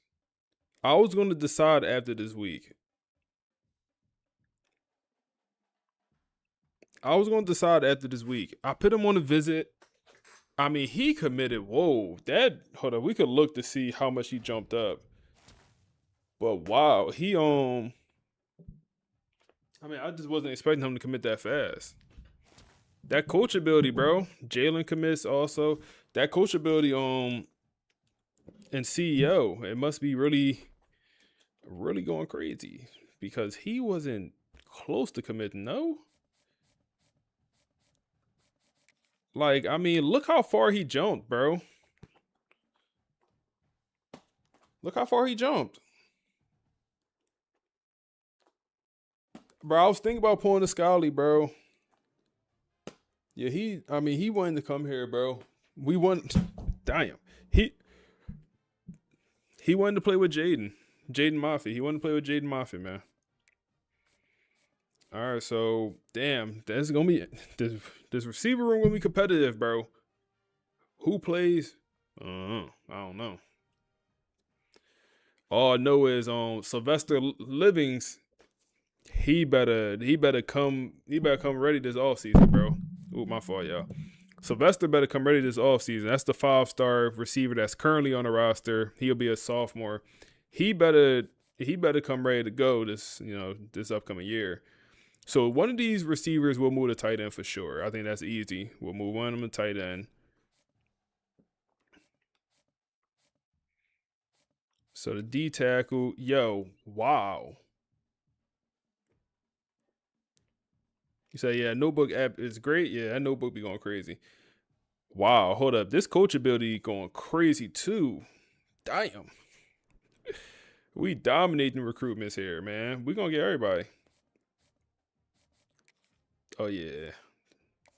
We ain't even put the hard sell on, buddy. We don't even have to. This one, he's on the visit this upcoming week. So he'll commit.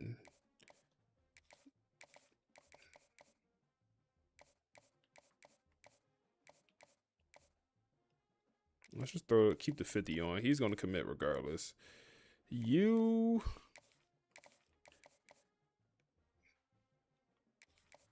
So there's going to be a lot of corners coming in, but so you will actually play corner, you will move to safety, and you'll be a backup. Okay, I'm fine with that. That makes sense to me. Damn, we supposed to put him on the bye week visit or the week 3 visit with everybody else. That was going to be big time. Get that complimentary visit with everyone. So we might not get the safety from Philly. Might not get him. The way it's looking.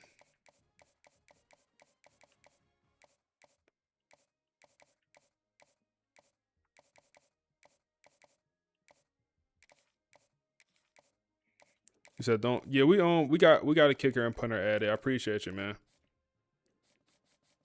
Drop a video on how to make a pod, bro. I got 3 videos on how to make a pod. I think I dropped literally 3 videos on how to make the pod. How to do the whole AI thing. I think I got literally 3 videos on it, bro. Like videos dedicated for it. And then also I showed a bunch of times in the live stream. If you go to the channel, the video came out maybe 10 days ago. Between 10 to 14 days ago. It's called the most immersive Dynasty, something like that. It'll show you exactly how to do it. Show you exactly how to do it.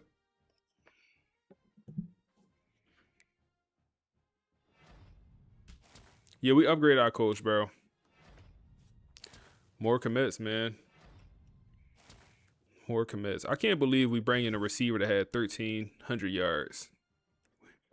We bring in a transfer receiver with 1,300 yards.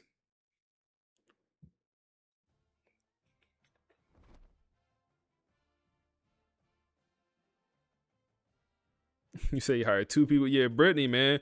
Hey, we need to give the podcast a name, man. What should the name of the podcast be? What's a good name for the pod? That video 22 hours long? Not that video, bro. It's not that video. Not the 22-hour long video. The video let me see, bro. Video not that video. That's not that's just That's a bunch of the live streams put together, not that video.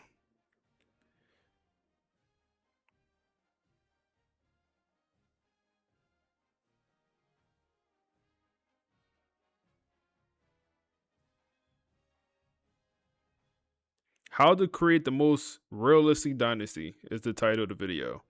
It came out 13 days ago, February 1st. No. Hold up.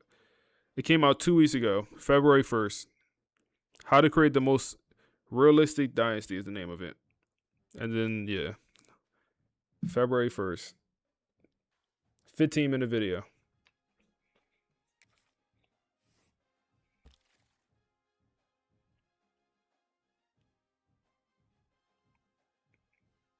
Minute video.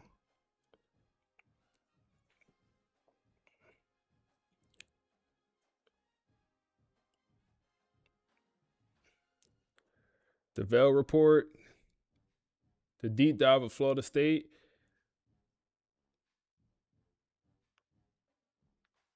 The Seminole War Room. I kind of like that. I like the Seminole War Room. That one kind of resonates. They do call it a deep dive all the time, though. The Seminole War Room. That one kind of resonating with me, man.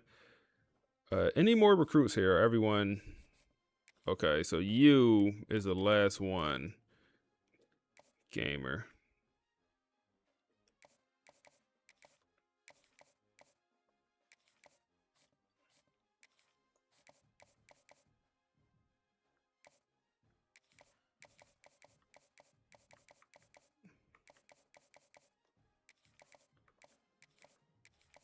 All right, so 2 kickers we're looking good for.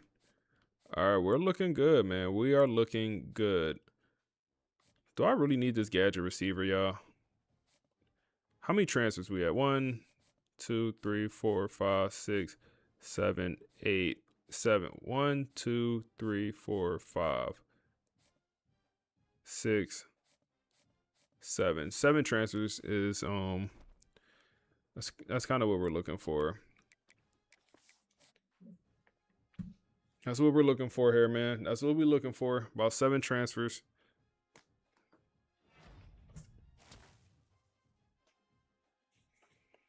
We did get Sydney from Philadelphia, Pennsylvania, man. We do get the Philly kid, man. You say you sent a link to the spreadsheet to my IG? Perfect. I'll find it. That's perfect. Yeah, when I checked the Twitter, it wasn't there, bro.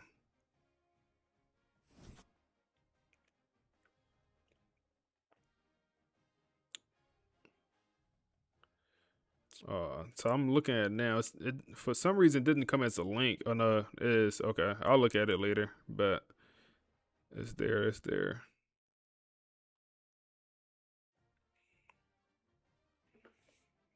All right, man. National Signing Day, position changes, and then we get into maybe the most fun part of the all season. Manually progressing your players, man. It'll take us a while. It'll take us an hour to do that. It'll legit take an hour to manually progress the players, man. So let's look at the class as a whole. Quarterback. We bring in 1 quarterback, Clarence from Utah. He is a backfield creator. Got some potential, only impact development. We bring in 3 5-star running backs. Yeah. Yeah.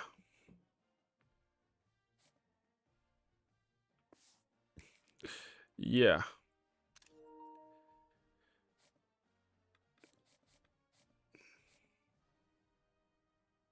Yeah.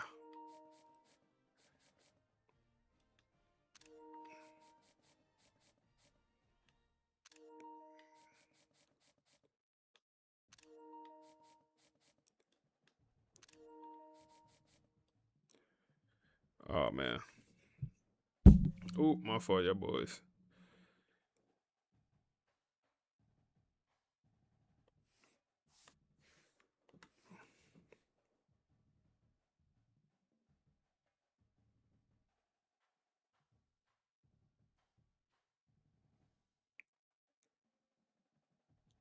So everyone that's sub to the channel, y'all could change the name of one recruit if y'all would like.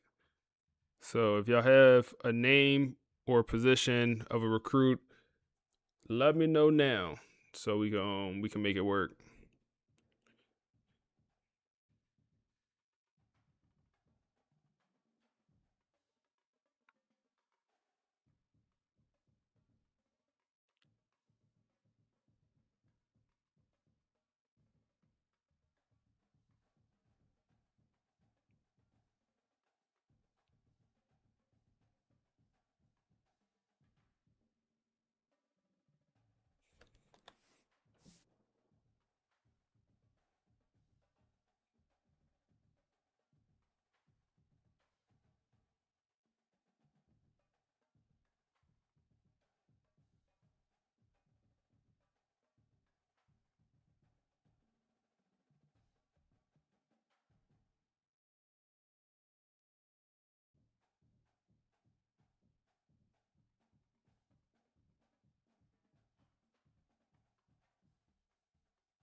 My fault, y'all. My fault, y'all.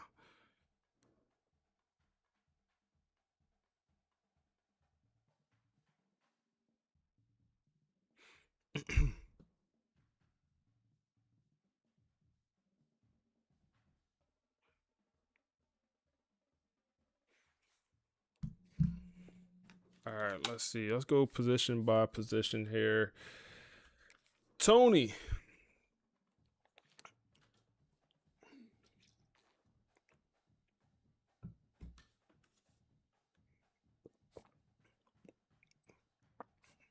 Tony Boatwright. Florida kid. North-South receiver. So we brought in 2 5-star North-South receivers. Both star development trait. So both fairly similar. Then the 5-star contact-seeking gem. And then the backfield threat. So the running back class is going to look pretty special. So we'll change Cliff last name. Wait, hold up.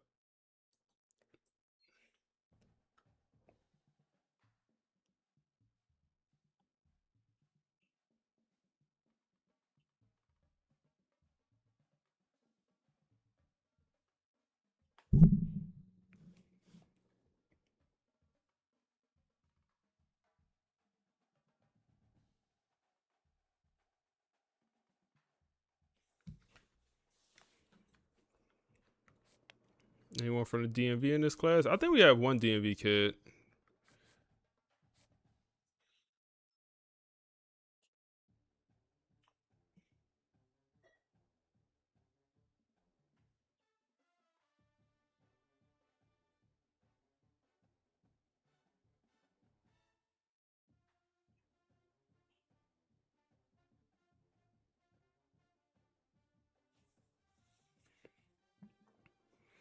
All right, bro. Way too many receivers. Way too many receivers. But we will be good at the receiver room. We will be good. I think the play is to move Bob to tight end. I think that's going to be the play here. Bob, I think he goes to tight end. And Devon, I think he's going to end up transferring. He's just normal development, 5-star. He's probably just not going to develop. John Clapp will play probably corner is what I'm thinking right now. Dylan Morgan, damn, waste of a roster spot here. He won't play at all. He just won't. He just won't.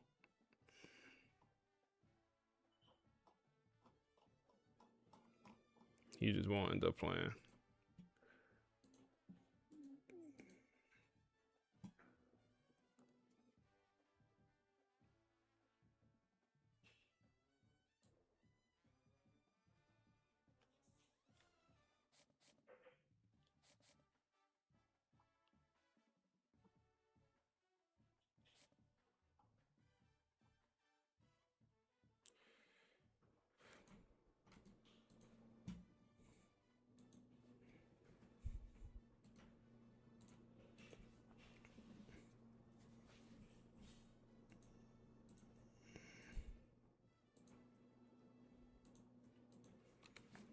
O-line. Brought in 4 O-linemen. Nothing too crazy there. They get 1 5. 1 5-star right tackle. Raw strength guy.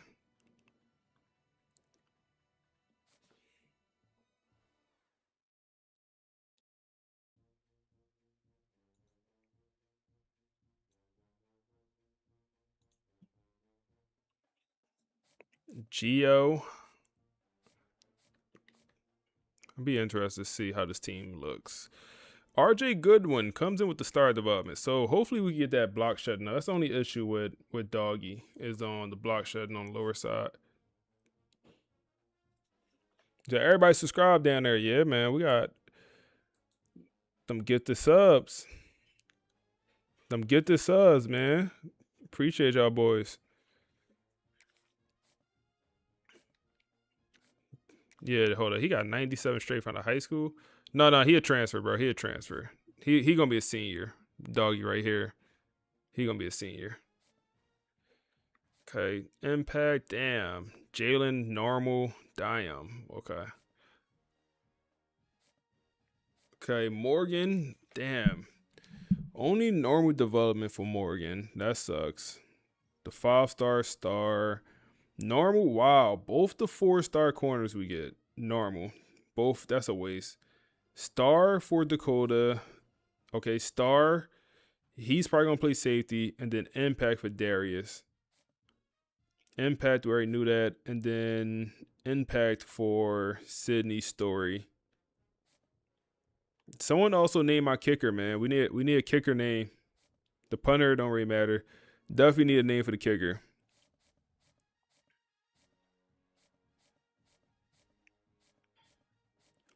You say, could you get that cornerback Terrell? Yeah, what you want his name to be? Let me know. So I just want to clarify. Anyone that's subbed to the Twitch, I know YouTube call like the followers subs, but I'm talking about anyone that's subbed to the Twitch could name a player. Doc Shady. Can we change names right here, or do we gotta wait for next season? We might have to wait for next season. Of the freshmen. Yeah, we gotta wait for next season to change the names of the freshmen. But that won't be an issue. Let's go position by position, man. So the running back situation. Oh my goodness, damn. So is there a world where Tony Boatwright? First of all, this is a good name to change. Y'all don't have to change both names. Y'all can change the first or last, or both if y'all want. Tony is a good one. He might get on the field day one. We'll see. The context seekers just come in so much lower in overall. Like he's a 5-star gem. His overall just all the way down at 75.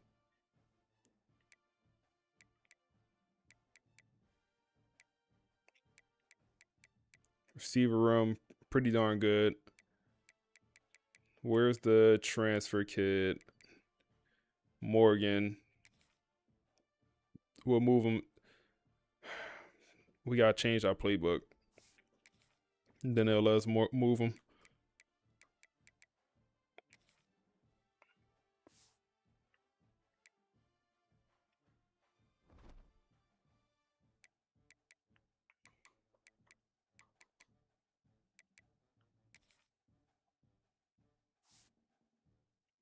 All right, so right now I got 2 changes. I got Terrell, the corner, and I got the kicker. That's 2 changes. I've seen so far. 2 changes. Our kicker and our 5-star freshman corner. Let's see. So let's change Morgan over to quarterback.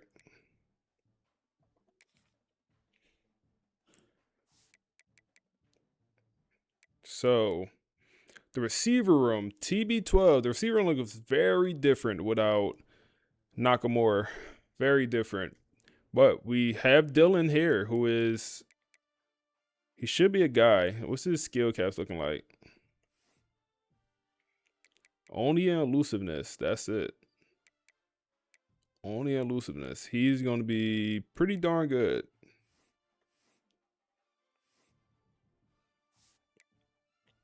Connor, I don't see Connor as a starter, bro. Like Connor's not bad. Connor could go play tight end. Connor is not bad whatsoever. Let's move Connor to tight end. Connor is a dog, low key. Why didn't you transfer, bro? What you on? You've been on this team how long? And you haven't played at all, Connor. Connor just here for the vibes.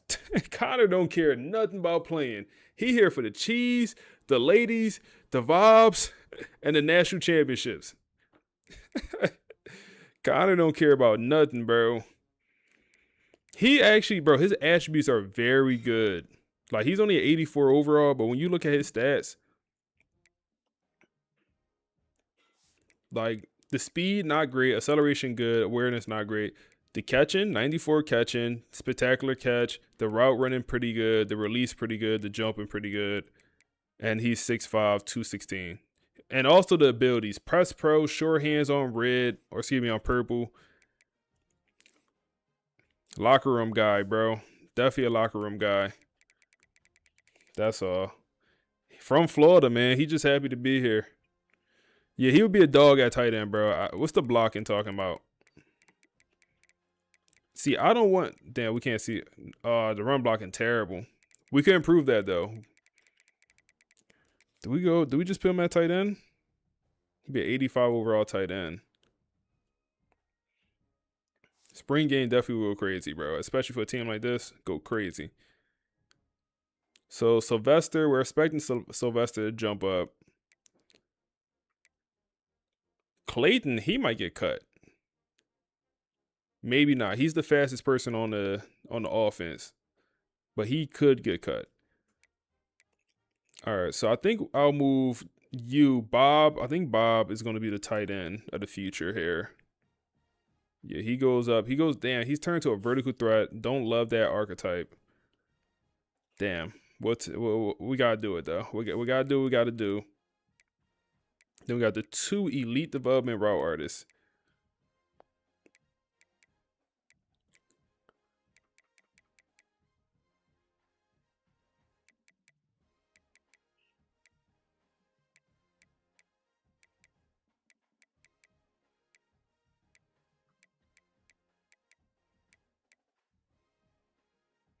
Now, what I want to do with Morgan is I want to change his archetype, right?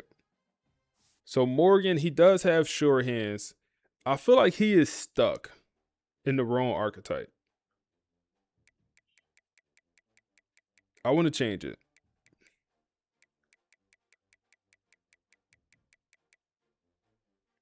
Let's do it. Let's do it.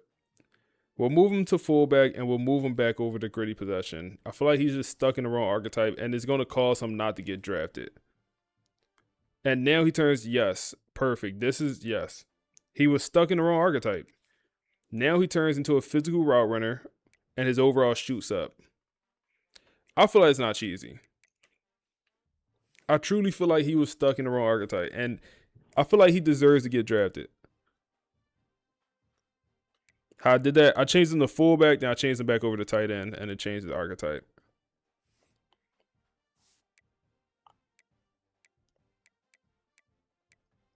All right, left tackle. Got to move somebody left tackle.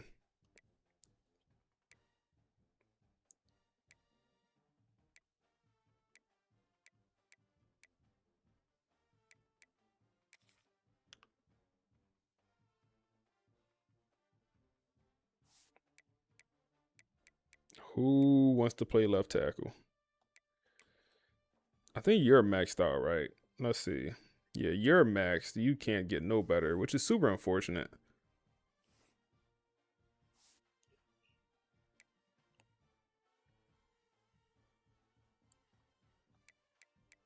Who's the next man up on the O-line? Or who's just our best O-line, man? Let's just move on to left tackle. No, you too good to move. You got to be in the interior. Who's our worst run blocking? Yeah, you got to be at center. You got 99 run blocking. Damn. Raw strength guy, you got to be there. You can move to left tackle maybe. Yeah, let's move you to left tackle.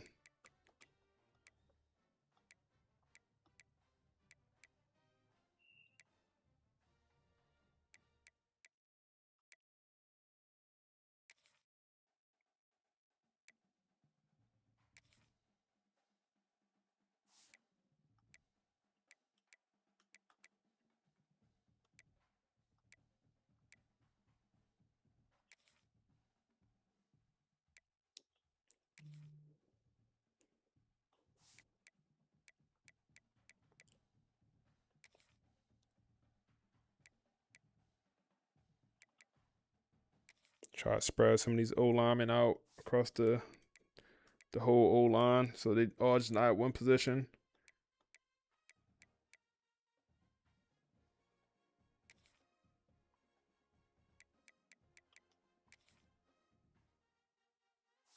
All right, that works. So Clark returns. He'll be the starter.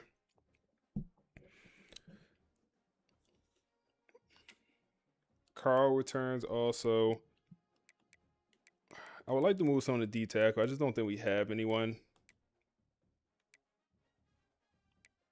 that's like big enough.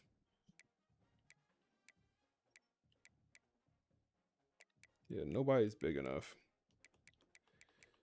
Yeah, nobody's not even close. I mean, Dave is the biggest. And he has the strength. He's the strongest. It has to be Dave. Either Dave or Paul.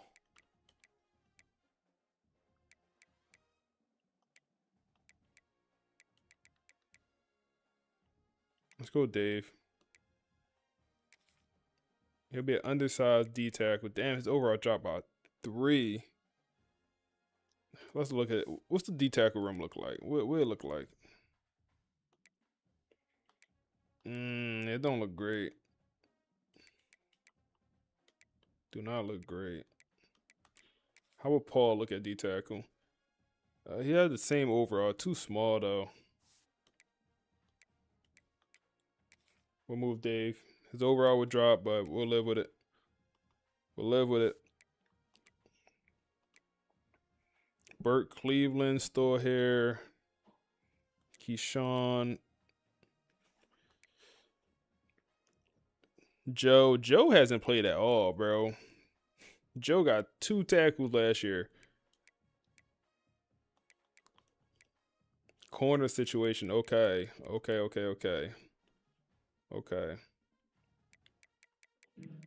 Options. We have options here. Are you ready to start? How good are you? Okay, he get a lot better. I never viewed him as like a starting. His speed. That's his issue. Okay, he's slow. And he could never get faster. That's going to be his biggest downfall. So he could go play hybrid. But he'll still be slow at safety. So Andre Law is a starter. And then Dakota only comes in at 85. I thought he's going to be better. I thought he's going to come in better. You a safety. You're moving to safety. We'll move you to free safety. It'll be either you or Patrick competing for a starting spot at safety. And then Isaac, what did I bring you in for? I don't know why I brought you in. I don't know why I brought you in, bro. That's on me.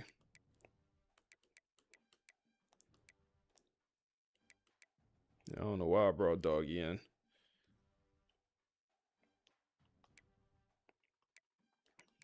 All right, so that's the safety room right there. These 3 normal guys will probably get cut. They all probably will get cut. Frederick is here. And then I think we'll ask one of the young guys to step up and be the backup safety.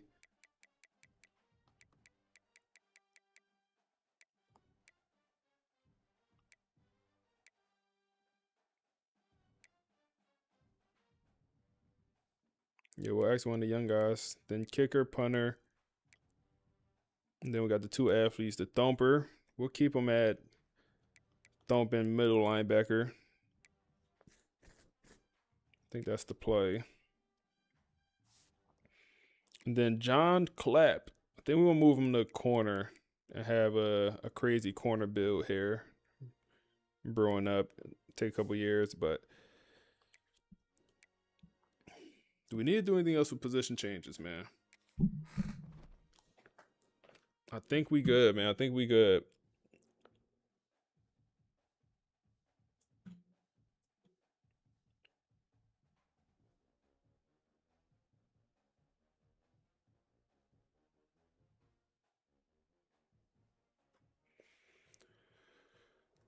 Let's advance, man. And let's throw the podcast on, man. Yeah, we should get if we don't get a development trait increase, I'm going to be very disappointed.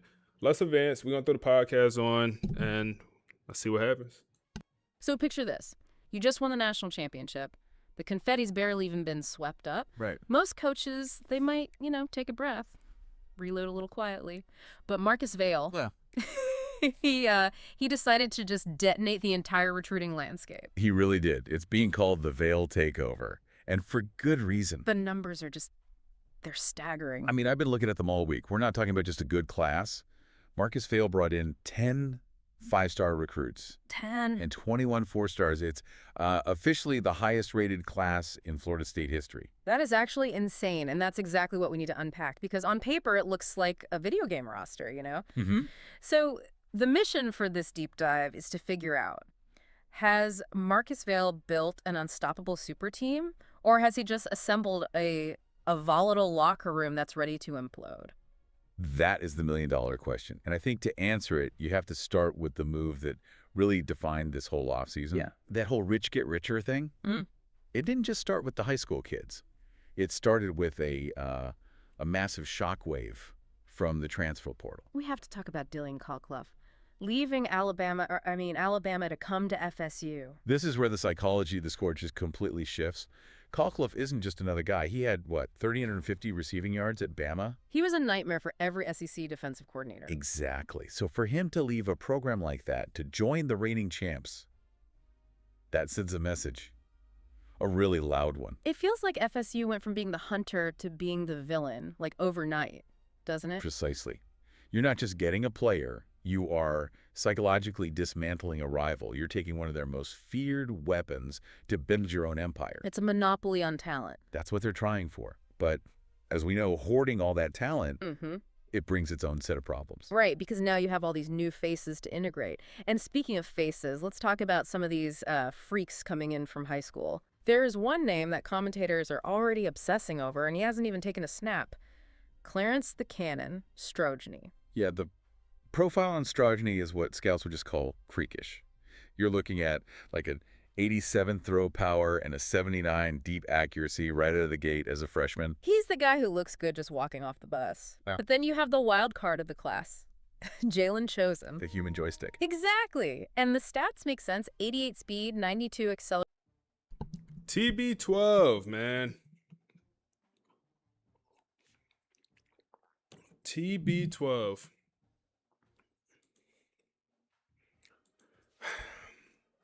Goes up in development trait. Goes up to star. It's crazy to think he only had... That's the only one?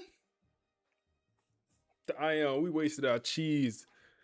Oh, man, we wasted our cheese on the coach points. Oh, man, wasted our cheese. We only got one. Damn. All right, let's see what we got. Let's see what we got. Start with the quarterback, Jaden Moffitt. He gets 75 skill points to work with here. Elite development, he gains 6 pounds. The backfield creator archetype. Now the issue is the accuracy is maxed out on Moffitt. What we get increases this throw power, and he gets +2 throw power. He's up to an 89 overall. I think I want to get that throw power up a little bit more. A +2 again. Give us one more +2. Ooh, okay. Okay. Let's get some of these abilities.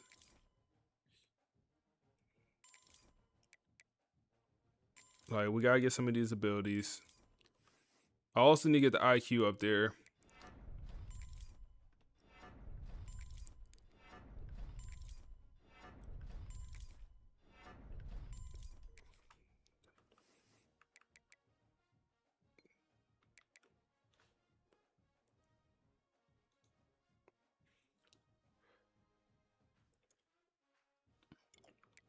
Sleight of hand, too. Jaden Moffitt is a 95 with the tactician boost. Without, he's a 93. He's getting drafted.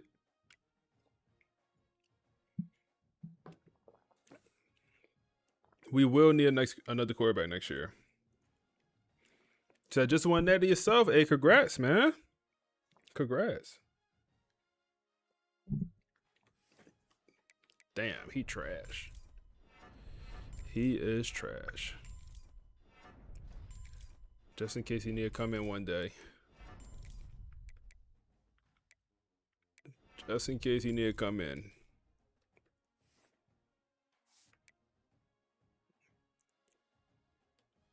We'll upgrade on Corbin. Corbin might end up being a nice quarterback of the future here.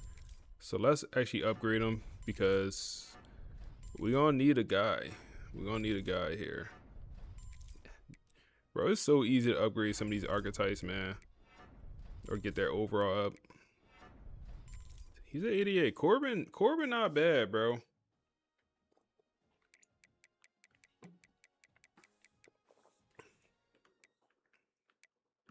Now you get to the running back room. And the crazy part is, like, none of these guys got development traits. So they don't get that much XP. Not much at all here.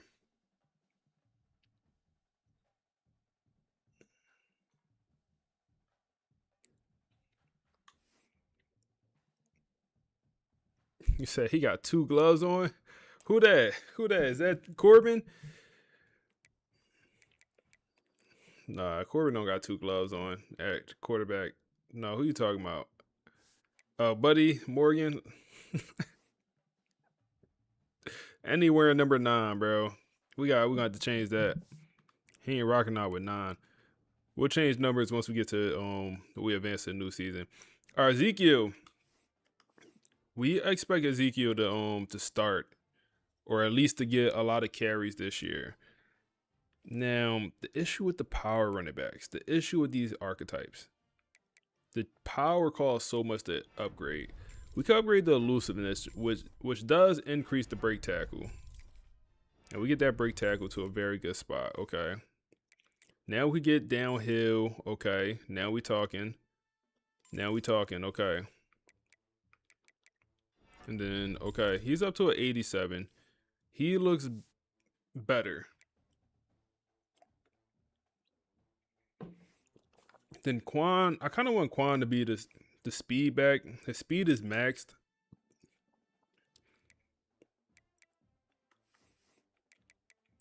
Takeoff. Oh, yeah, that seemed like a good ability to have on a guy like this. Now, the ball carry vision is kind of important here. So that's pretty good. Now, the elusiveness, a little bit more. Okay. Then we got 2 more to use. Or we got 4 more to use. Okay. Quan and Zeke will be the running back core. And then D'Angelo.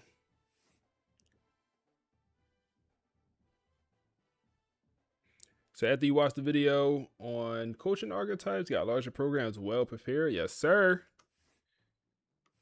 Yes, sir. Elusive bruiser here. Get downhill.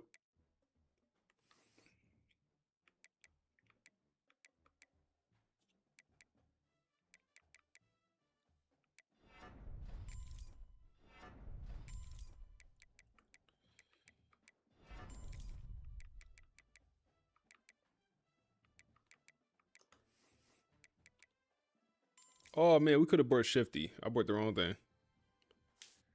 But D'Angelo, he won't be on the field anyway. D'Angelo might get cut.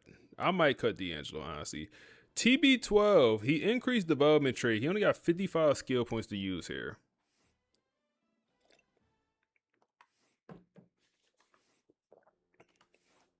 We could up the speed. What's the abilities? Balance. 50-50. I feel like we got to max out 50-50 on Buddy. I feel like that's a must. Let's get his route running to the elite level. His catching to the elite level.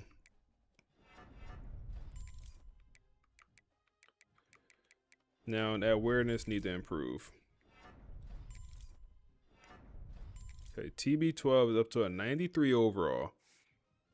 No, I'm not going. You said speed, not for TB. TB, I don't think TB ever is going to be the fast guy. I got plans for Sylvester to get some speed. That's kind of where I'm at. TB, keep him as just the most reliable ball catcher on this roster.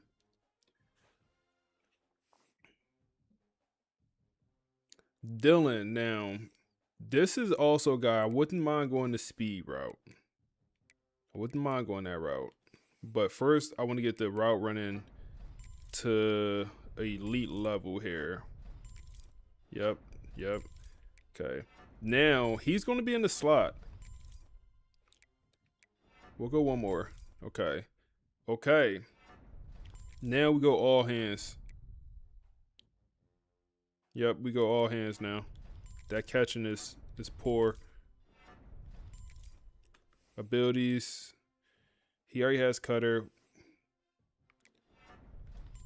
Yep, hands. Okay, Dylan, he's a guy. 93 overall. Connor, good old Connor, man. He here for a good time and a long time.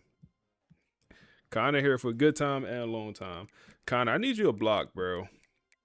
We can't even increase the blocking for Connor.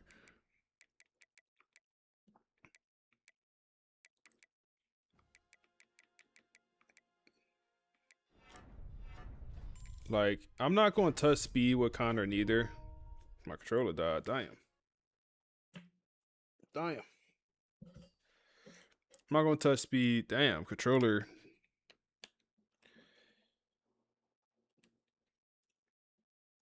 I'm not going to touch speed. We're going to make this catching crazy. Make this awareness. Connor, a guy, bro. Press pro.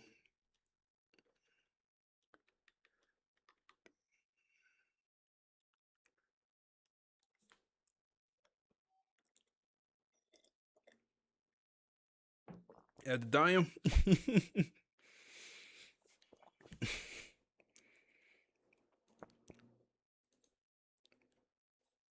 So can you be on the squad? So anyone that's sub to the Twitch, they'll be able to they will be able to add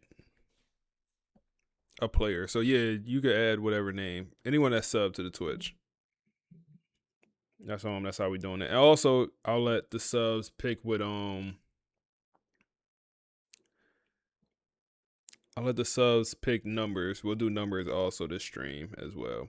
So Clayton, he's just a certified kick returner. I'm not sure if he makes the roster, being honest. He's a certified kick returner here. So let's just go speed. I mean, yeah, he's a kick returner. I guess ball carrying vision is helpful. Or carrying is helpful because we don't want him fumbling. But ball carrying vision, let him slip through some cracks on the kick returns. And then Sylvester here, man. Sylvester Livings. 5-star. We need him to take a jump. I don't know if he's ready, man. Only 68 skill points to use. It's not a ton. It's not a ton, man. We can't go the speed route like I wanted to. We already have our speed receiver, so Sylvester, let's get the route running. And yeah, the route running can use a lot of work. Let's get that up. Use a lot of work. His elusiveness also could use work. Get the hands up there. Damn. Hold up, Sylvester, chill out. Okay, let's go abilities. Oh no, I forget. This archetype abilities mean nothing. Or I don't want to say mean nothing, but just don't care about abilities too much with this archetype. Okay, Sylvester. 91 with the boost.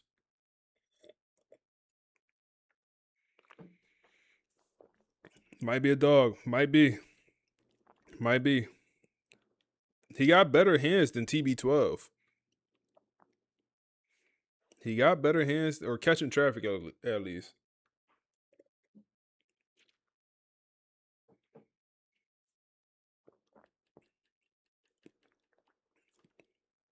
All right, Morgan. Morgan and his new archetype.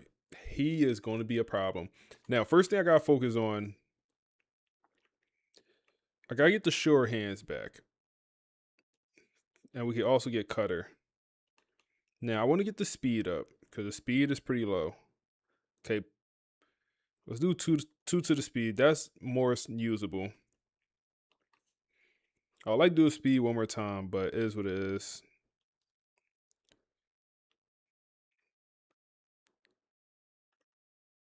No, let's do the speed one more time, bro. Damn.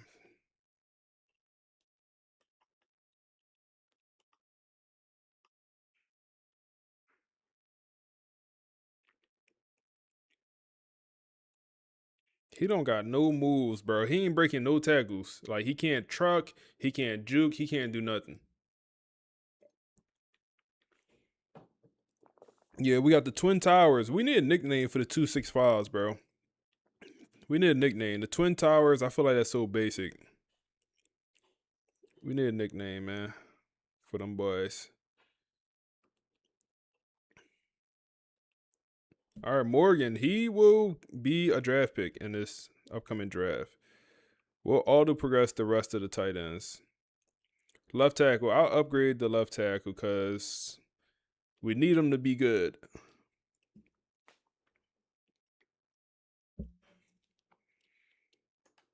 Pass protector here.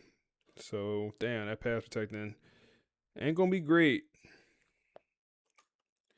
What's the abilities talking about? Oh, yeah, we need to get them abilities up. He ain't going to be great.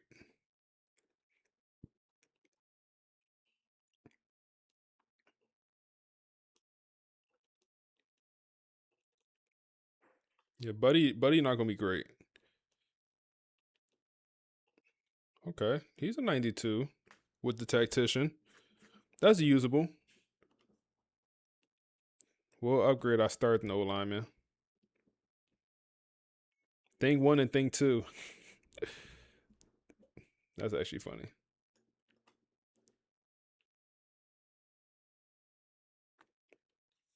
To YouTube down?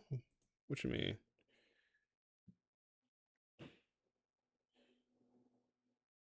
Hey, YouTube stream, y'all tapped in? YouTube stream, y'all good? Say YouTube down. Y'all good, YouTube stream?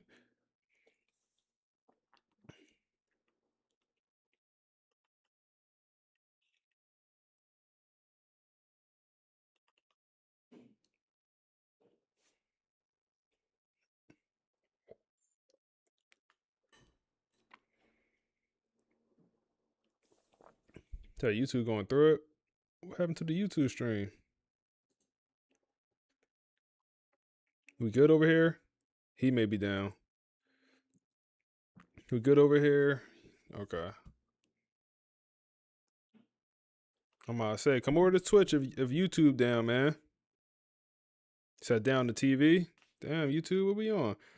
Hey, man, real question for y'all. Everyone that's watching the stream, we got about 140 in here. What y'all watching on, man? Y'all watching on the phone? Y'all got me little ass shit on the phone?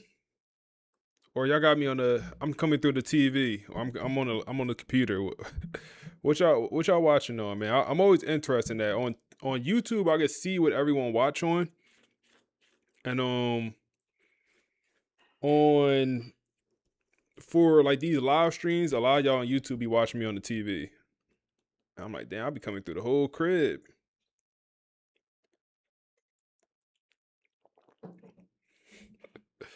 What archetype are you? You're raw strength. Well, let's get the strength up then, big boy. Let's get that strength up there. Get that strength up there then.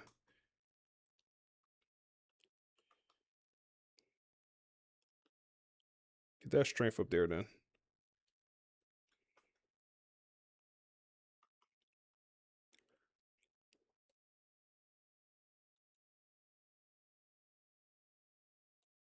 All right, 95 overall for Bryce. He's going to get drafted after this year. The center. He's a dog, man. He is a dog. So he is actually kind of maxed out. Oh, yeah, he's a dog. I center a lion. Get that strength up there.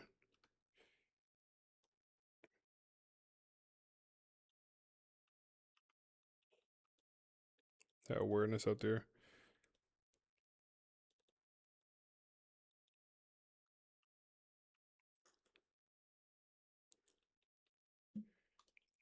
His overall barely moved. Damn, he got 72 to work with. What y'all say? What y'all say? You said YouTube app acting up on the iPad. You say you on the tablet, but you type on the phone. Laptop, pause. Oh man, I'm gonna say something crazy. Was on the TV. See, the people that watching the TV, like I think the only issue with the TV, folks that watch on that, they never comment, which is fine. But it's like you're not about to grab your remote. I don't even know if you can, but you're not about to grab your remote and type a comment that's gonna take 15 minutes. So like that's the only issue that with the TV. Like everyone that watches on TV just don't comment. But if you watch on your phone or like laptop, iPad, you're more likely to comment. Twitch TV and phone because you can't text on the PS5 no more. You can't text on that. That's nutty. Was the TV? Said the page is down for some reason. Damn. Okay. We still got 80 in the YouTube, and so the YouTube is janky, I guess. Some is working for some people it's not. Computer through the TV. So I got you on the PC while playing. Yeah, that's what I do, man. So when I play the game, like I have obviously my PC, so I'll play the game on this stream, on this monitor, and then this one I'll watch, whatever. That's kind of my setup. All right, let's get Buddy. He interior. Let's get his own pass blocking or run blocking maxed. Abilities. Do you have anything else? Yep, you do.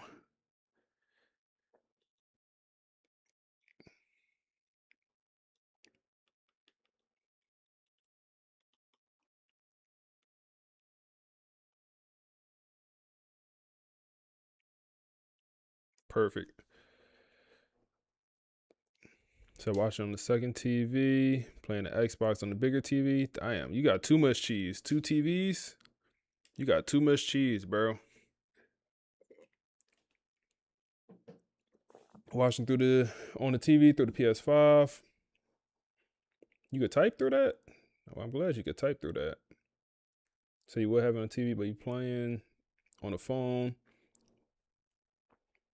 You said you could watch it on the phone? Yeah, you can watch it on the phone. Yeah, the PC, I feel like the PC best to watch. But yeah, you can watch on the phone. So this buddy right here got all these skill points and nothing to use them on. We could upgrade the speed, the acceleration,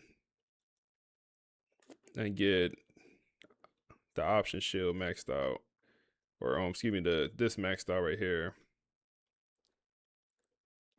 Damn, that's unfortunate he's maxed out. So I didn't know you could watch on TV. Something with YouTube. PC smooth.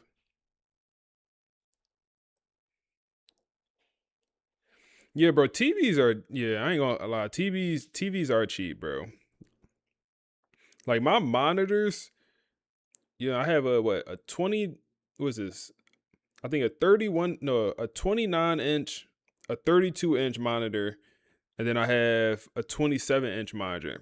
I have 3 monitors.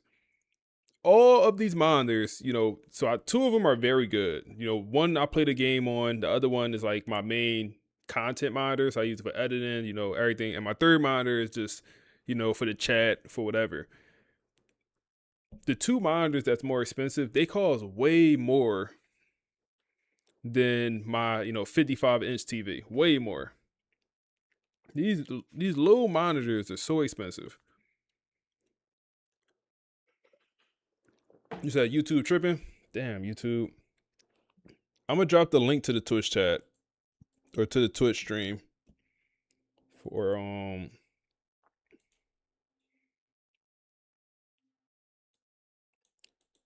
if YouTube tripping, come watch on Twitch.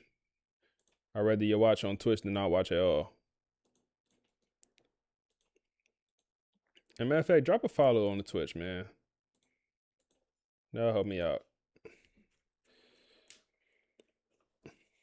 How y'all feel about me streaming on both, man? Y'all, I know the Twitch folks probably, it don't affect them. Shazam! Hey, appreciate that follow, bro. But how y'all boys feel about the both streams, streaming on YouTube and Twitch? Like,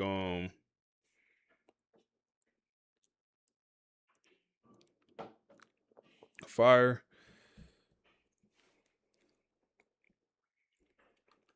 So we have damn, bro. The only issue with this guy is his archetype, man.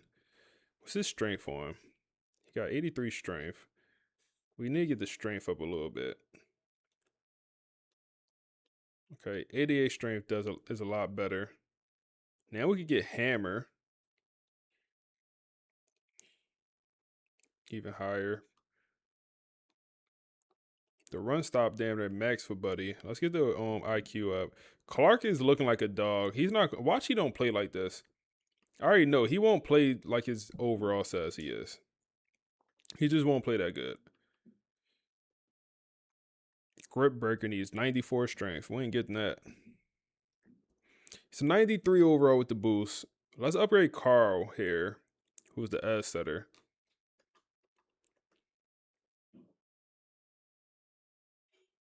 You say you betting Patrick Mahomes highlights. Hey, man. That sounds like a good compliment. I appreciate that.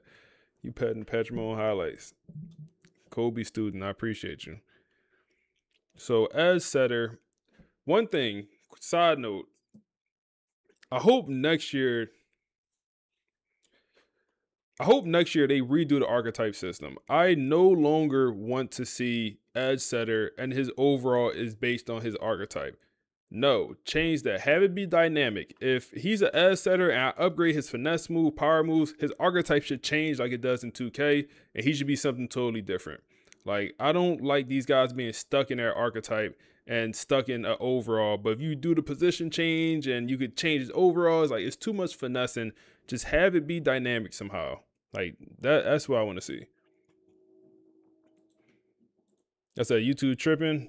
Damn. You say you only one having issues on YouTube. What's wrong with the YouTube? Like, it's not loading? Like, what's wrong with the YouTube stream? You said you got 2 nicknames for the edge rushers. Death in Texas. Oh man. The only two things that's guaranteed. You said keep it on YouTube. So you ad free on YouTube. You like it. You said viral right now, X. You said, I appreciate you giving all the knowledge to all the. Hey, man, Kobe, I appreciate you. So, yeah, I got a YouTube stream up. Like, it's still 75 people in the YouTube. I will say the number dropped off. We did have like 100 in the YouTube. And then it dropped off to 75. It's around 70, 75. I figured that was just, it's getting late.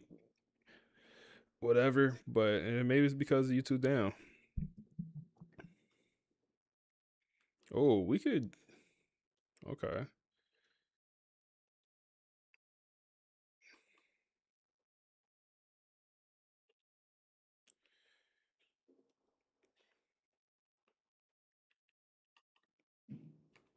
So Carl is a dog. And he bite.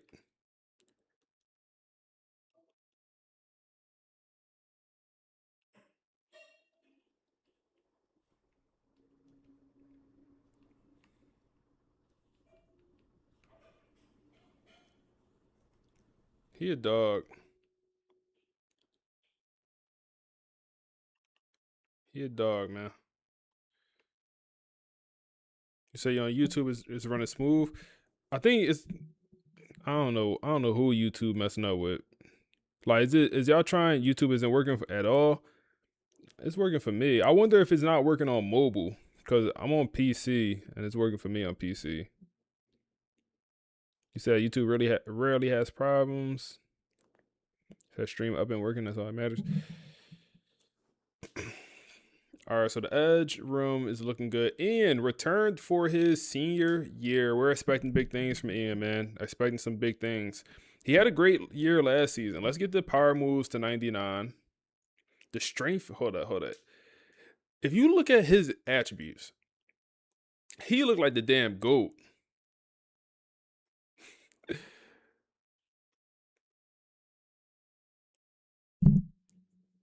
He looked like the damn GOAT, bro. 99 power, 97 strength. Trevon, what's up, bro? I appreciate you, man. Appreciate you coming through. His speed is slow, though. He is slow. That's probably his biggest knock. Is he is on the slower side. But we could get these abilities up, which is pretty big time. Is that YouTube back up and running? That's a bet. I want Buddy to be a first round draft pick, so let's make that happen.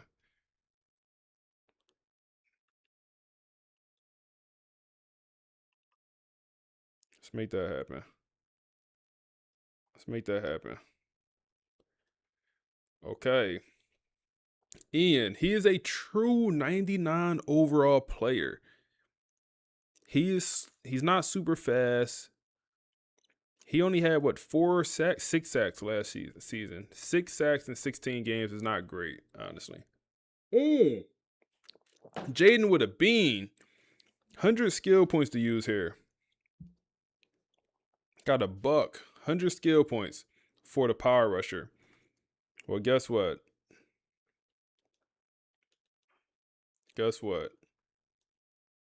We about to unleash you. Guess what, Jaden? 95. IQ. Need that.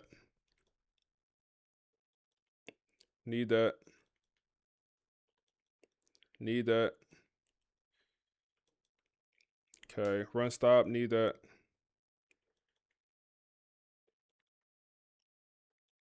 Need that young lion.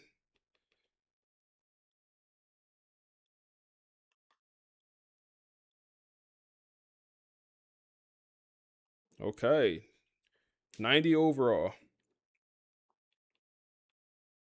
I like that. We'll auto progress the rest of the guys. D tackles, Elijah Fields. Only impact development guy, but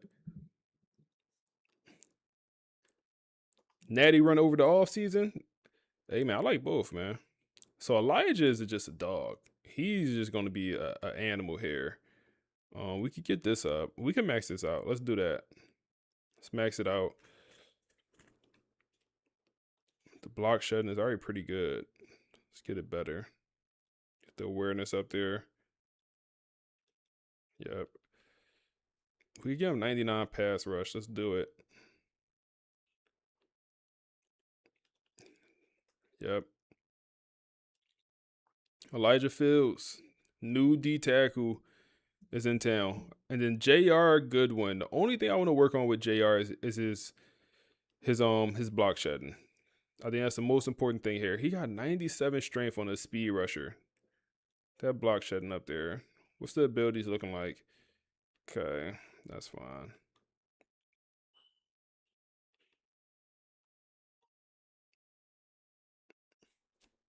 Then okay, JR, he's solid. And then we move David over there. We need David to work on the block shedding. Yeah, that block shedding dirt.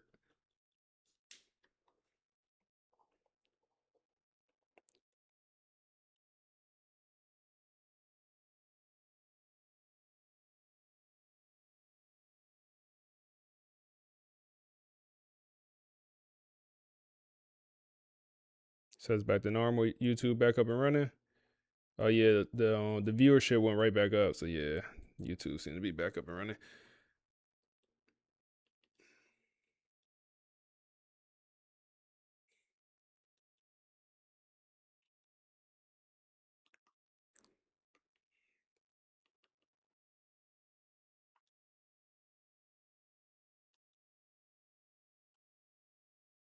Bryce Harper to the Yankees. Chill out, man. Don't say that, bro. You know I'm a Philly sport fan, bro. Don't say that, bro. Don't say that, man. All right, linebacker. Burt Cleveland, you up. I'm going to keep saying it, man. The older players get, the less XP they gain. You know, we have 3 star development guys. We have a junior and we have 2 freshmen. The freshmen gain about 10 more than the junior. All star development, all the same exact position. Older players gain less XP.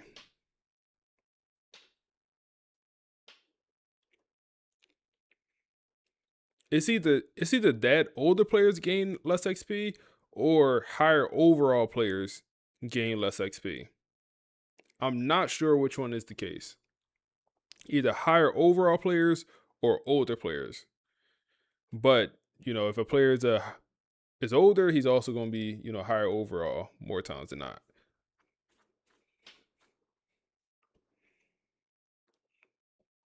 It might just be higher overall players and not older. It might be.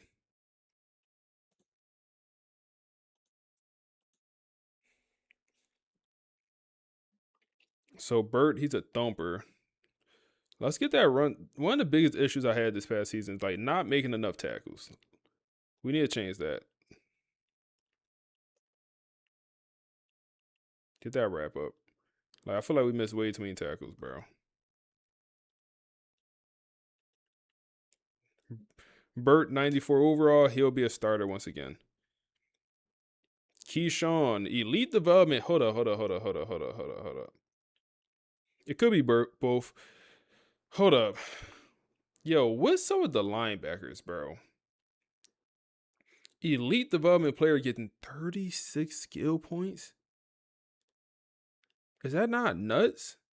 We just had an elite development. What position was he? Who was that? Oh, the D lineman, Jaden.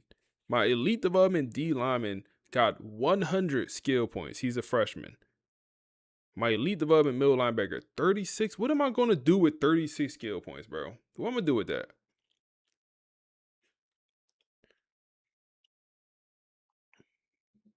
He don't want it, bro. He don't want it, bro. But he been getting, he don't want it, bro.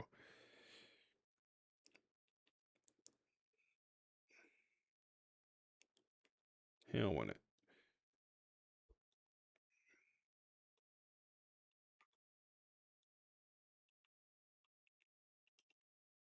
His overall shooting up, though. His overall just shooting up.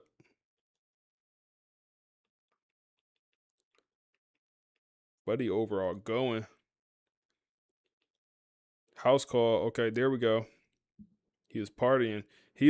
But he had 98 overall. he definitely was partying, but we're not even going to upgrade the will linebackers. We only use 2 linebackers in this defense. Our Benjamin Westerman, he's going to be a first-round draft pick, and that's without a doubt. Now, Benjamin had a very good year. Man coverage out this world. The things we could upgrade on Ben. House call. We also get this maxed out. I want to start catching interceptions, bro. Let's get the zone coverage up to a more respectable level. It don't have to be great. Like, that's fine. 87. That's good. Also, I remember we upgraded the run stop and it don't move at all. His tackling. Come on. So that actually increases overall. Now the hands, like I said, I want to start catching some interceptions this year.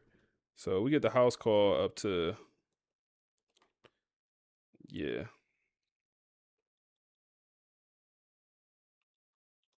Okay. 97 overall. He's going to get drafted. Now, Lonzo Ball.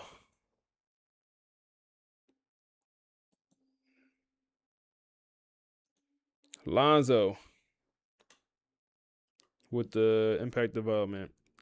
His speed is cooked. He'll never be fast. Improve break on the ball.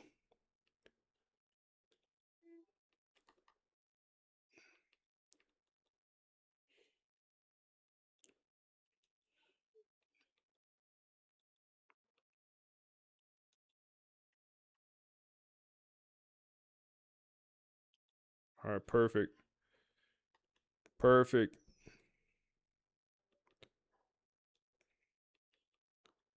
All right, Lonzo Ball. Lonzo looks pretty good. Andre Law.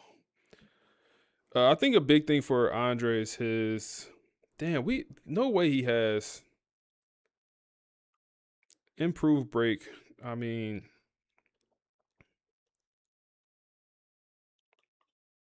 okay. We need to get the speed up there. Okay, that's better. Do we do one more? Yeah, one more. Okay. Andre might end up returning for his senior year. He's a 93 overall. I wouldn't be surprised if Andre Law is back for a senior year. Then we got Dakota.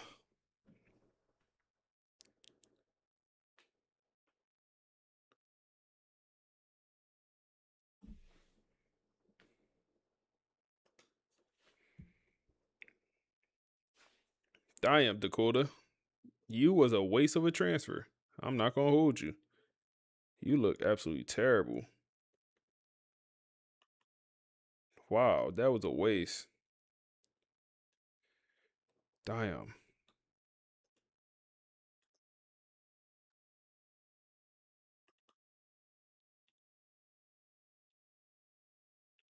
Okay, he's an 89 overall.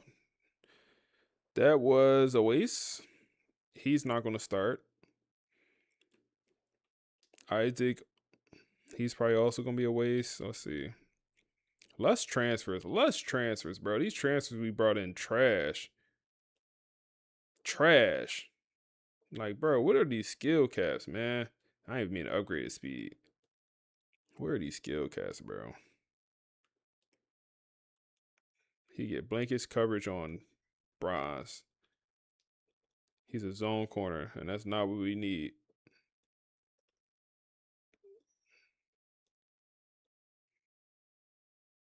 You said why everybody got big ass faces? Let me see.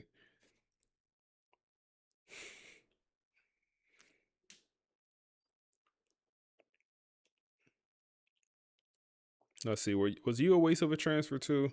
Yes, you were. Wow, horrible skill caps for man coverage. It's a bad transfer class, man. It's a pretty bad transfer class. I'm not gonna lie. It's not my best work. This is not my best work. It's not my best work. All right, for the safety, Patrick. Now, the issue with Patrick is he's maxed. Like, he has a star development. He just can't do much better. Like, I mean, he's maxed out. Robert, we maxed that out. But, like, the coverage is done, which is unfortunate. Can't even upgrade the speed. We just upgrade the tackling. That's all you get better at. And catching.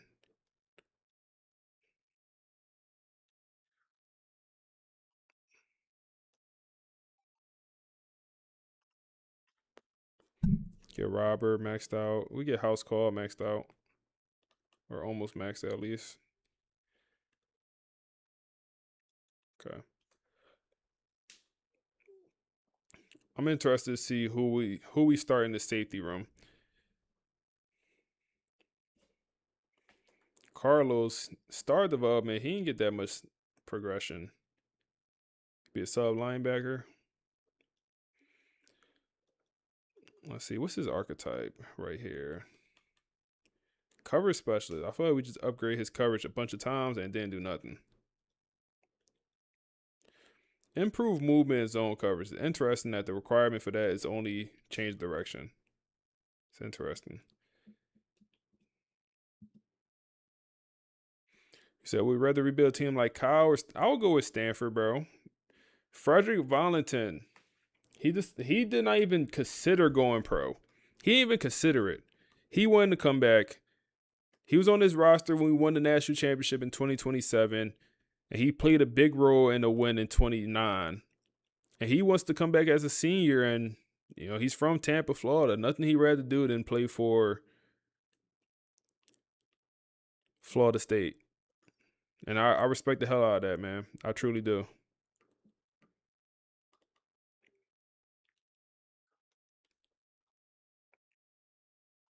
Now his attributes are like just pretty good across the board. Like he's a pretty good player.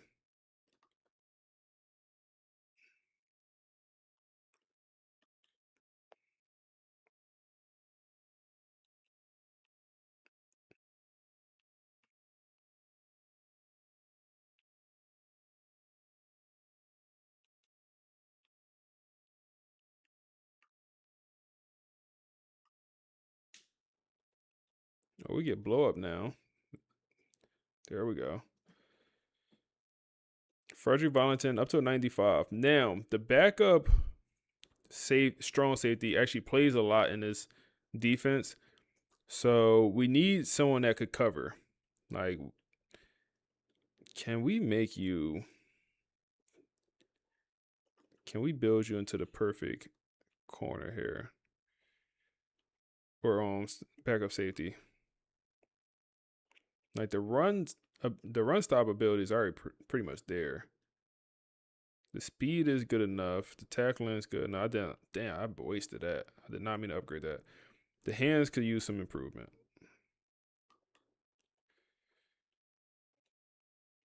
I think this is another situation where he's stuck in the wrong archetype. He is not a coverage specialist.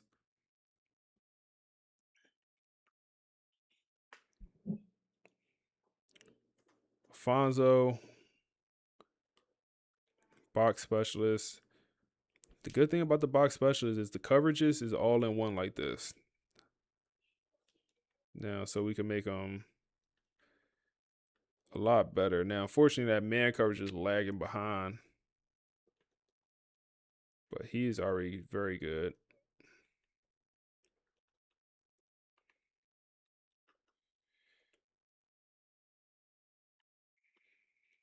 All right, man. That took us a while, but we have officially upgraded what I believe the whole entire roster. Let's advance to the week where we got to cut players now.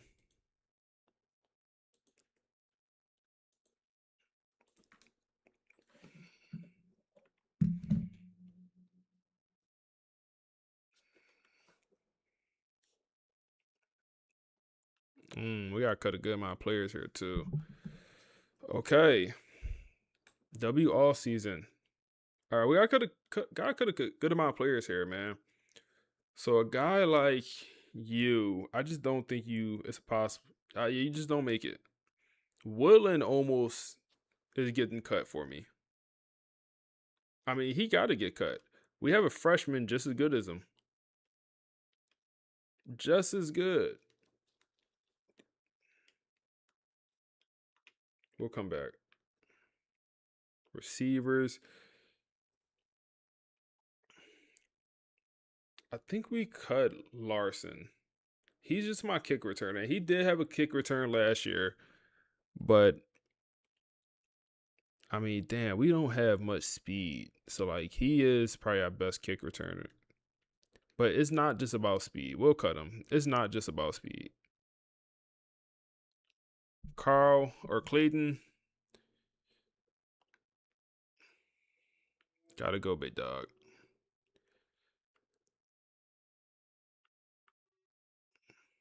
Now, normal development physical route runner. I don't think you're going to make it, bro. Or we'll cut you. Because, yeah, we'll cut you. And we'll have Bob as the backup so he don't transfer. That make more sense, I think. But at the same time, yeah, we'll cut you. Have Bob as the backup.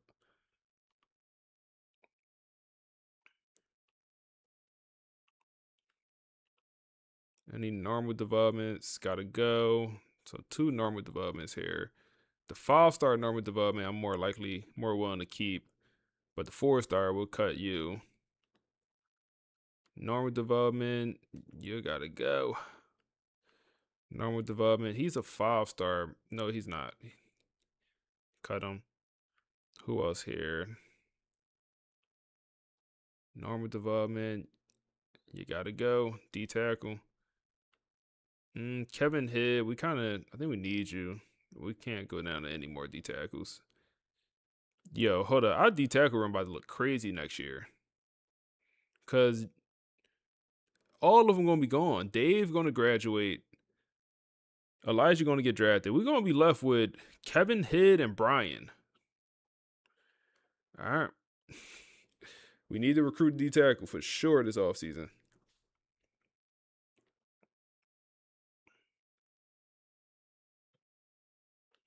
All right, 2 more guys. Ain't too bad. Corner. Damn, we brought in so many corners. And a lot of them not even good. John Clapp. Okay, yeah. We cut Victor. And then we cut. Oh, yeah, we got a bunch of normal development guys. Cut all these guys. Get them out of here. Get them out of here. Then we cut too many guys.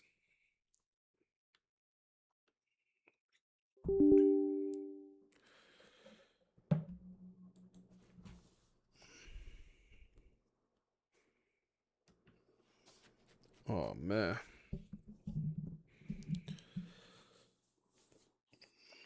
Last thing we got to do here. We got to do a couple things. Change numbers and names. So I know a few of you guys said names. Anyone that's subbed to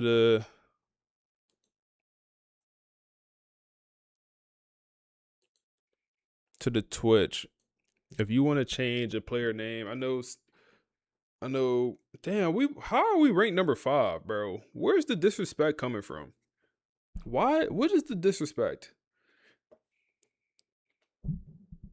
Where's the disrespect coming from?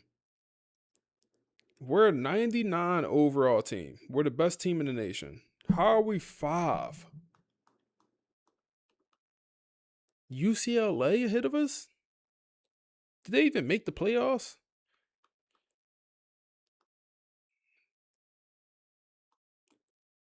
Auburn here at number 7.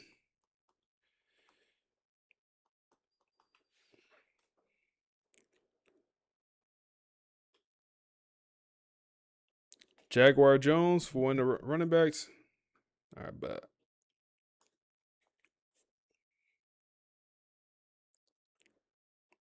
All right, let's see. Which one of the running backs? I like Jalen. Hey, appreciate that follow, man.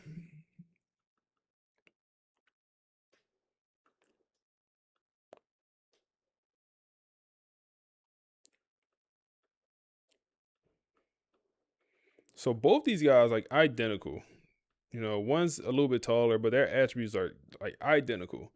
So I don't know who is more likely to play, even though I guess Tony Boatwright, we could change Tony. Jaguar Jones from yeah, we'll go Jaguar Jones here.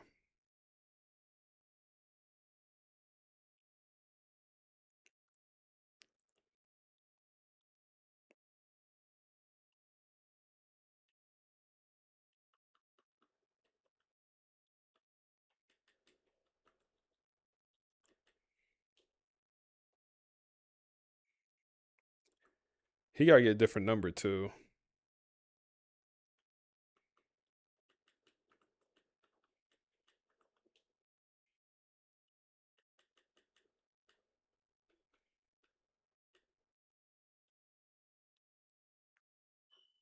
Give him 22.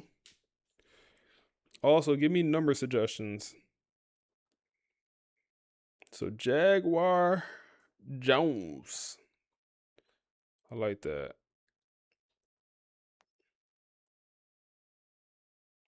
Yeah, Willie, what position you thinking, Curry? Curry, didn't you have one, Curry? Didn't you say I thought you had somebody.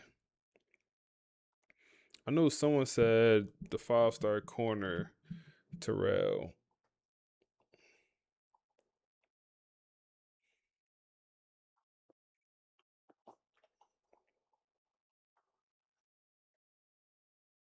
What you, Dr. Shady, what you want them to be?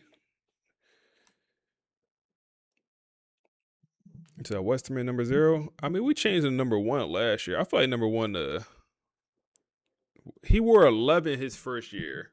I feel like 1 makes sense for him. Give me somebody else for number 0.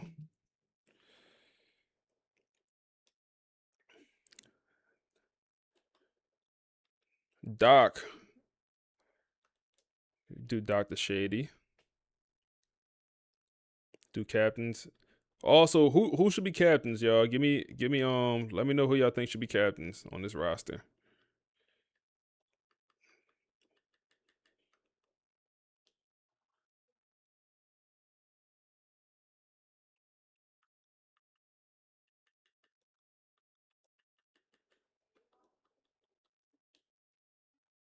Buddy gotta get 97.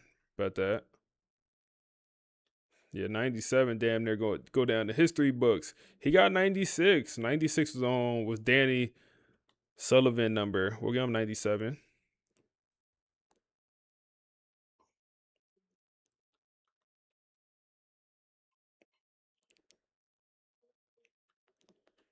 Who got 97?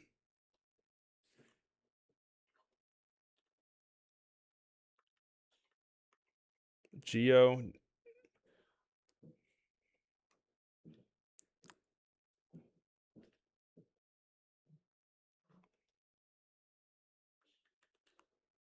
You get 95.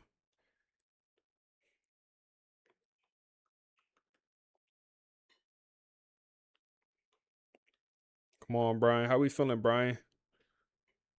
You said where one gotta be legendary? Yeah, because Knock, yeah, you right. So Knock had number 1 last year. Who do we give number 1 to this year, man? Let's see what else y'all said here.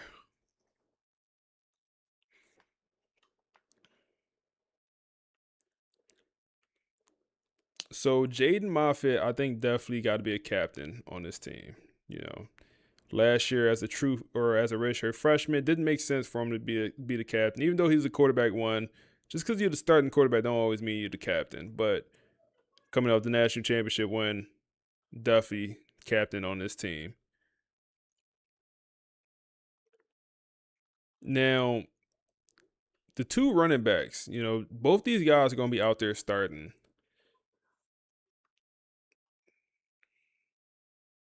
Maybe we change one of them. So Dylan currently has number 1, the transfer from Alabama. Sylvester number is 16. We could change that maybe.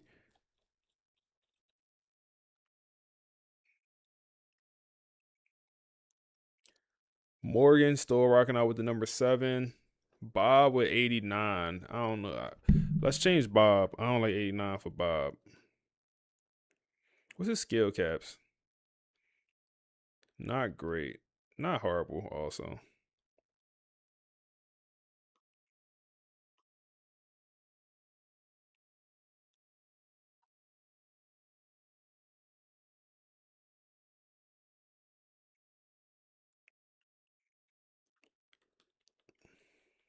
Let's give can we go like somewhere in the teens? Can we go 18 for Bob, backup tight end? I think he'll be a guy one day. So the O-line, don't really care about the O-line numbers too. Oh, we could also auto-progress the rest of the team. Perfect.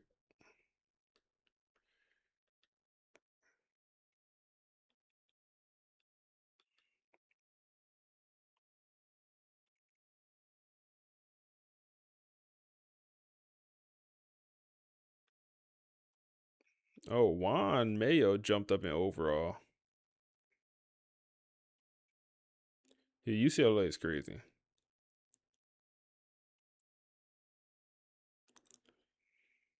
Clark at 17 makes sense. He wore that. He's a former linebacker, so it makes sense. Ian, I feel like Ian needs to move from the 5'9", man. The 5'9" don't resonate with me. Maybe that's why he wasn't producing last year. And we need to give him some hair. Can we change appearance? That baldy, that's going out of style, bro. We can't get him no hair. Damn.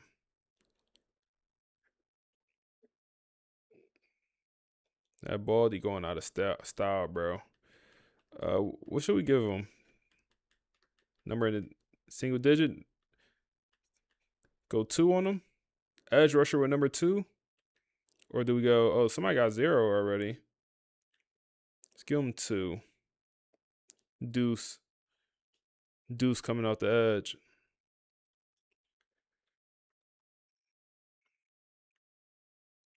Okay, Elijah Fields got that number 10. Then JR rocking out with 90. I'm fine with that. Red shirt freshman number 7. I don't think so, bro. That's funny. I don't think so.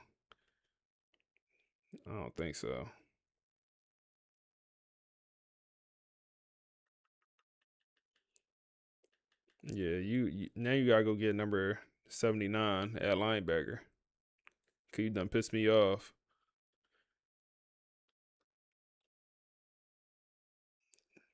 Dom number 5. True freshman number 6. I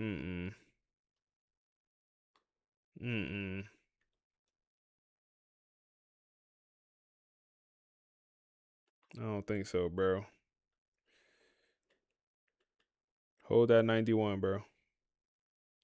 You'll get your turn.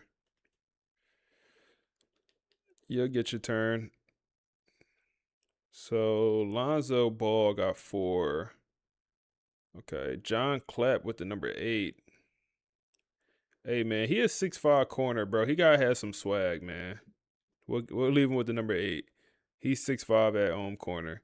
So Valentine got 0.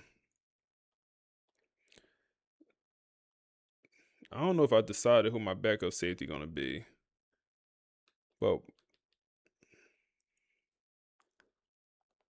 it's probably gonna be you. We'll let you keep 21. Anything else, y'all, before I advance? Anything else? Anything I missed?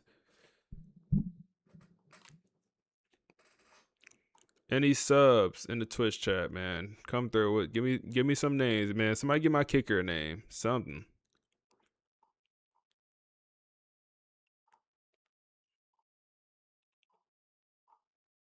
Trying to scroll up, see what damn, it's too far up, man. That conversation was like an hour ago. It's too far up. Shit over.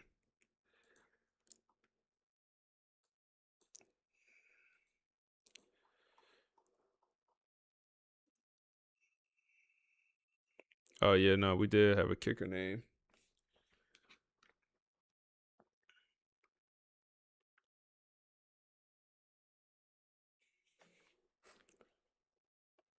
Yeah.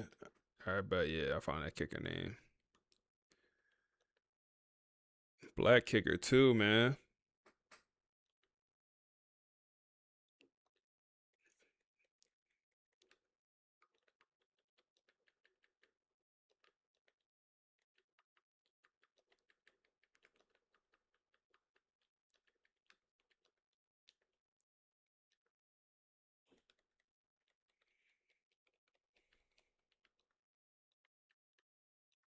I think that's the last one.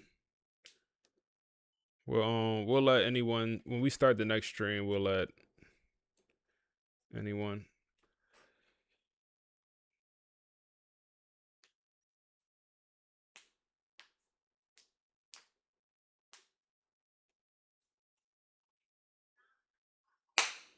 Oh man, how much potential he got? Don't tell me his kick power maxed out.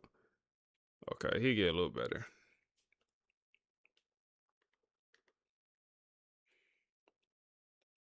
That's what the roster looking like, man. That's what the roster looking like. We can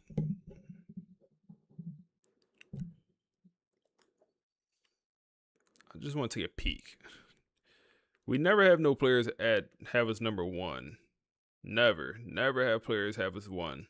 But okay, got some in-state talent, man. 2 linebackers, 3 linebackers, bro. Why 4 5-star linebackers? Why is there so many linebackers from Florida? Like, come on, bro. It's always we do have, bro, 5-star linebackers from Florida.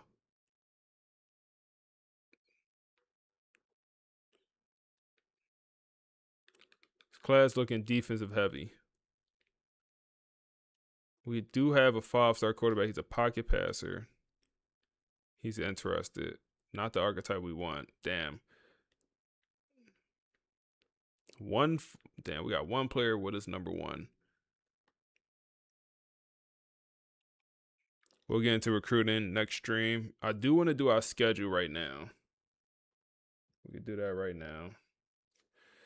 Okay, my fault. Tennessee, Notre Dame, Miami.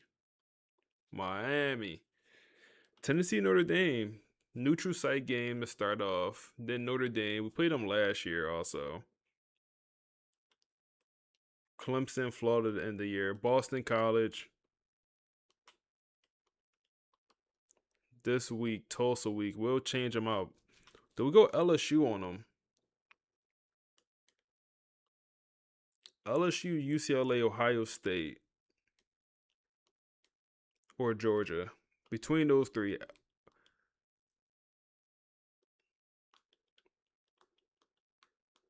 Who is on this UCLA roster for them to be this good? UCLA.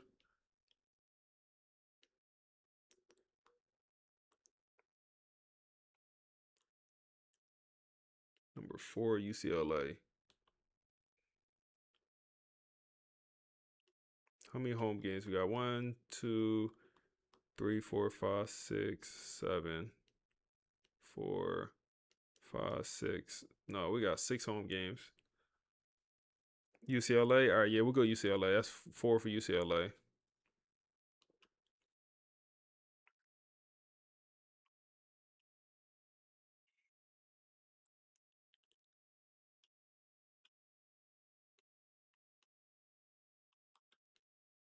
It's not a bad schedule, bro. It's not a bad schedule.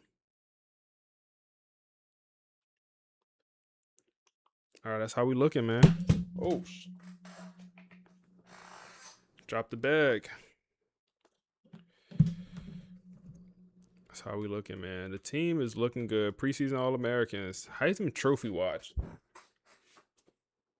Jaden Moffitt. Come on. Look at Marvin, speedster receiver from Philly, 98 overall for Ohio State.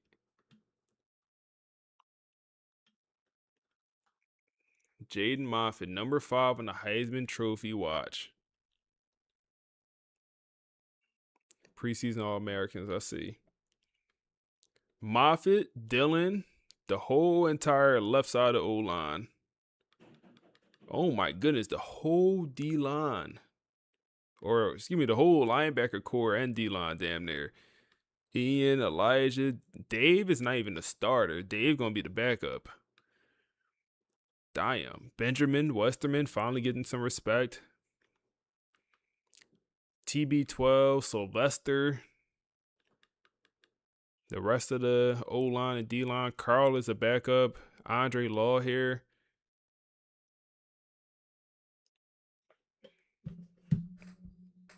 Oh, man. Oh, man, that's special. That is special, man. We're going to call it a stream right there, man. We're going to call it a stream right there. When y'all boys got to let me know when we should start the next season. When y'all want to see the new season. Right now it's Tuesday. Should we do it like Saturday morning, Friday night, Thursday night, Sunday night? What y'all feeling, man? When should we start the new season? Cause new season always a banger stream.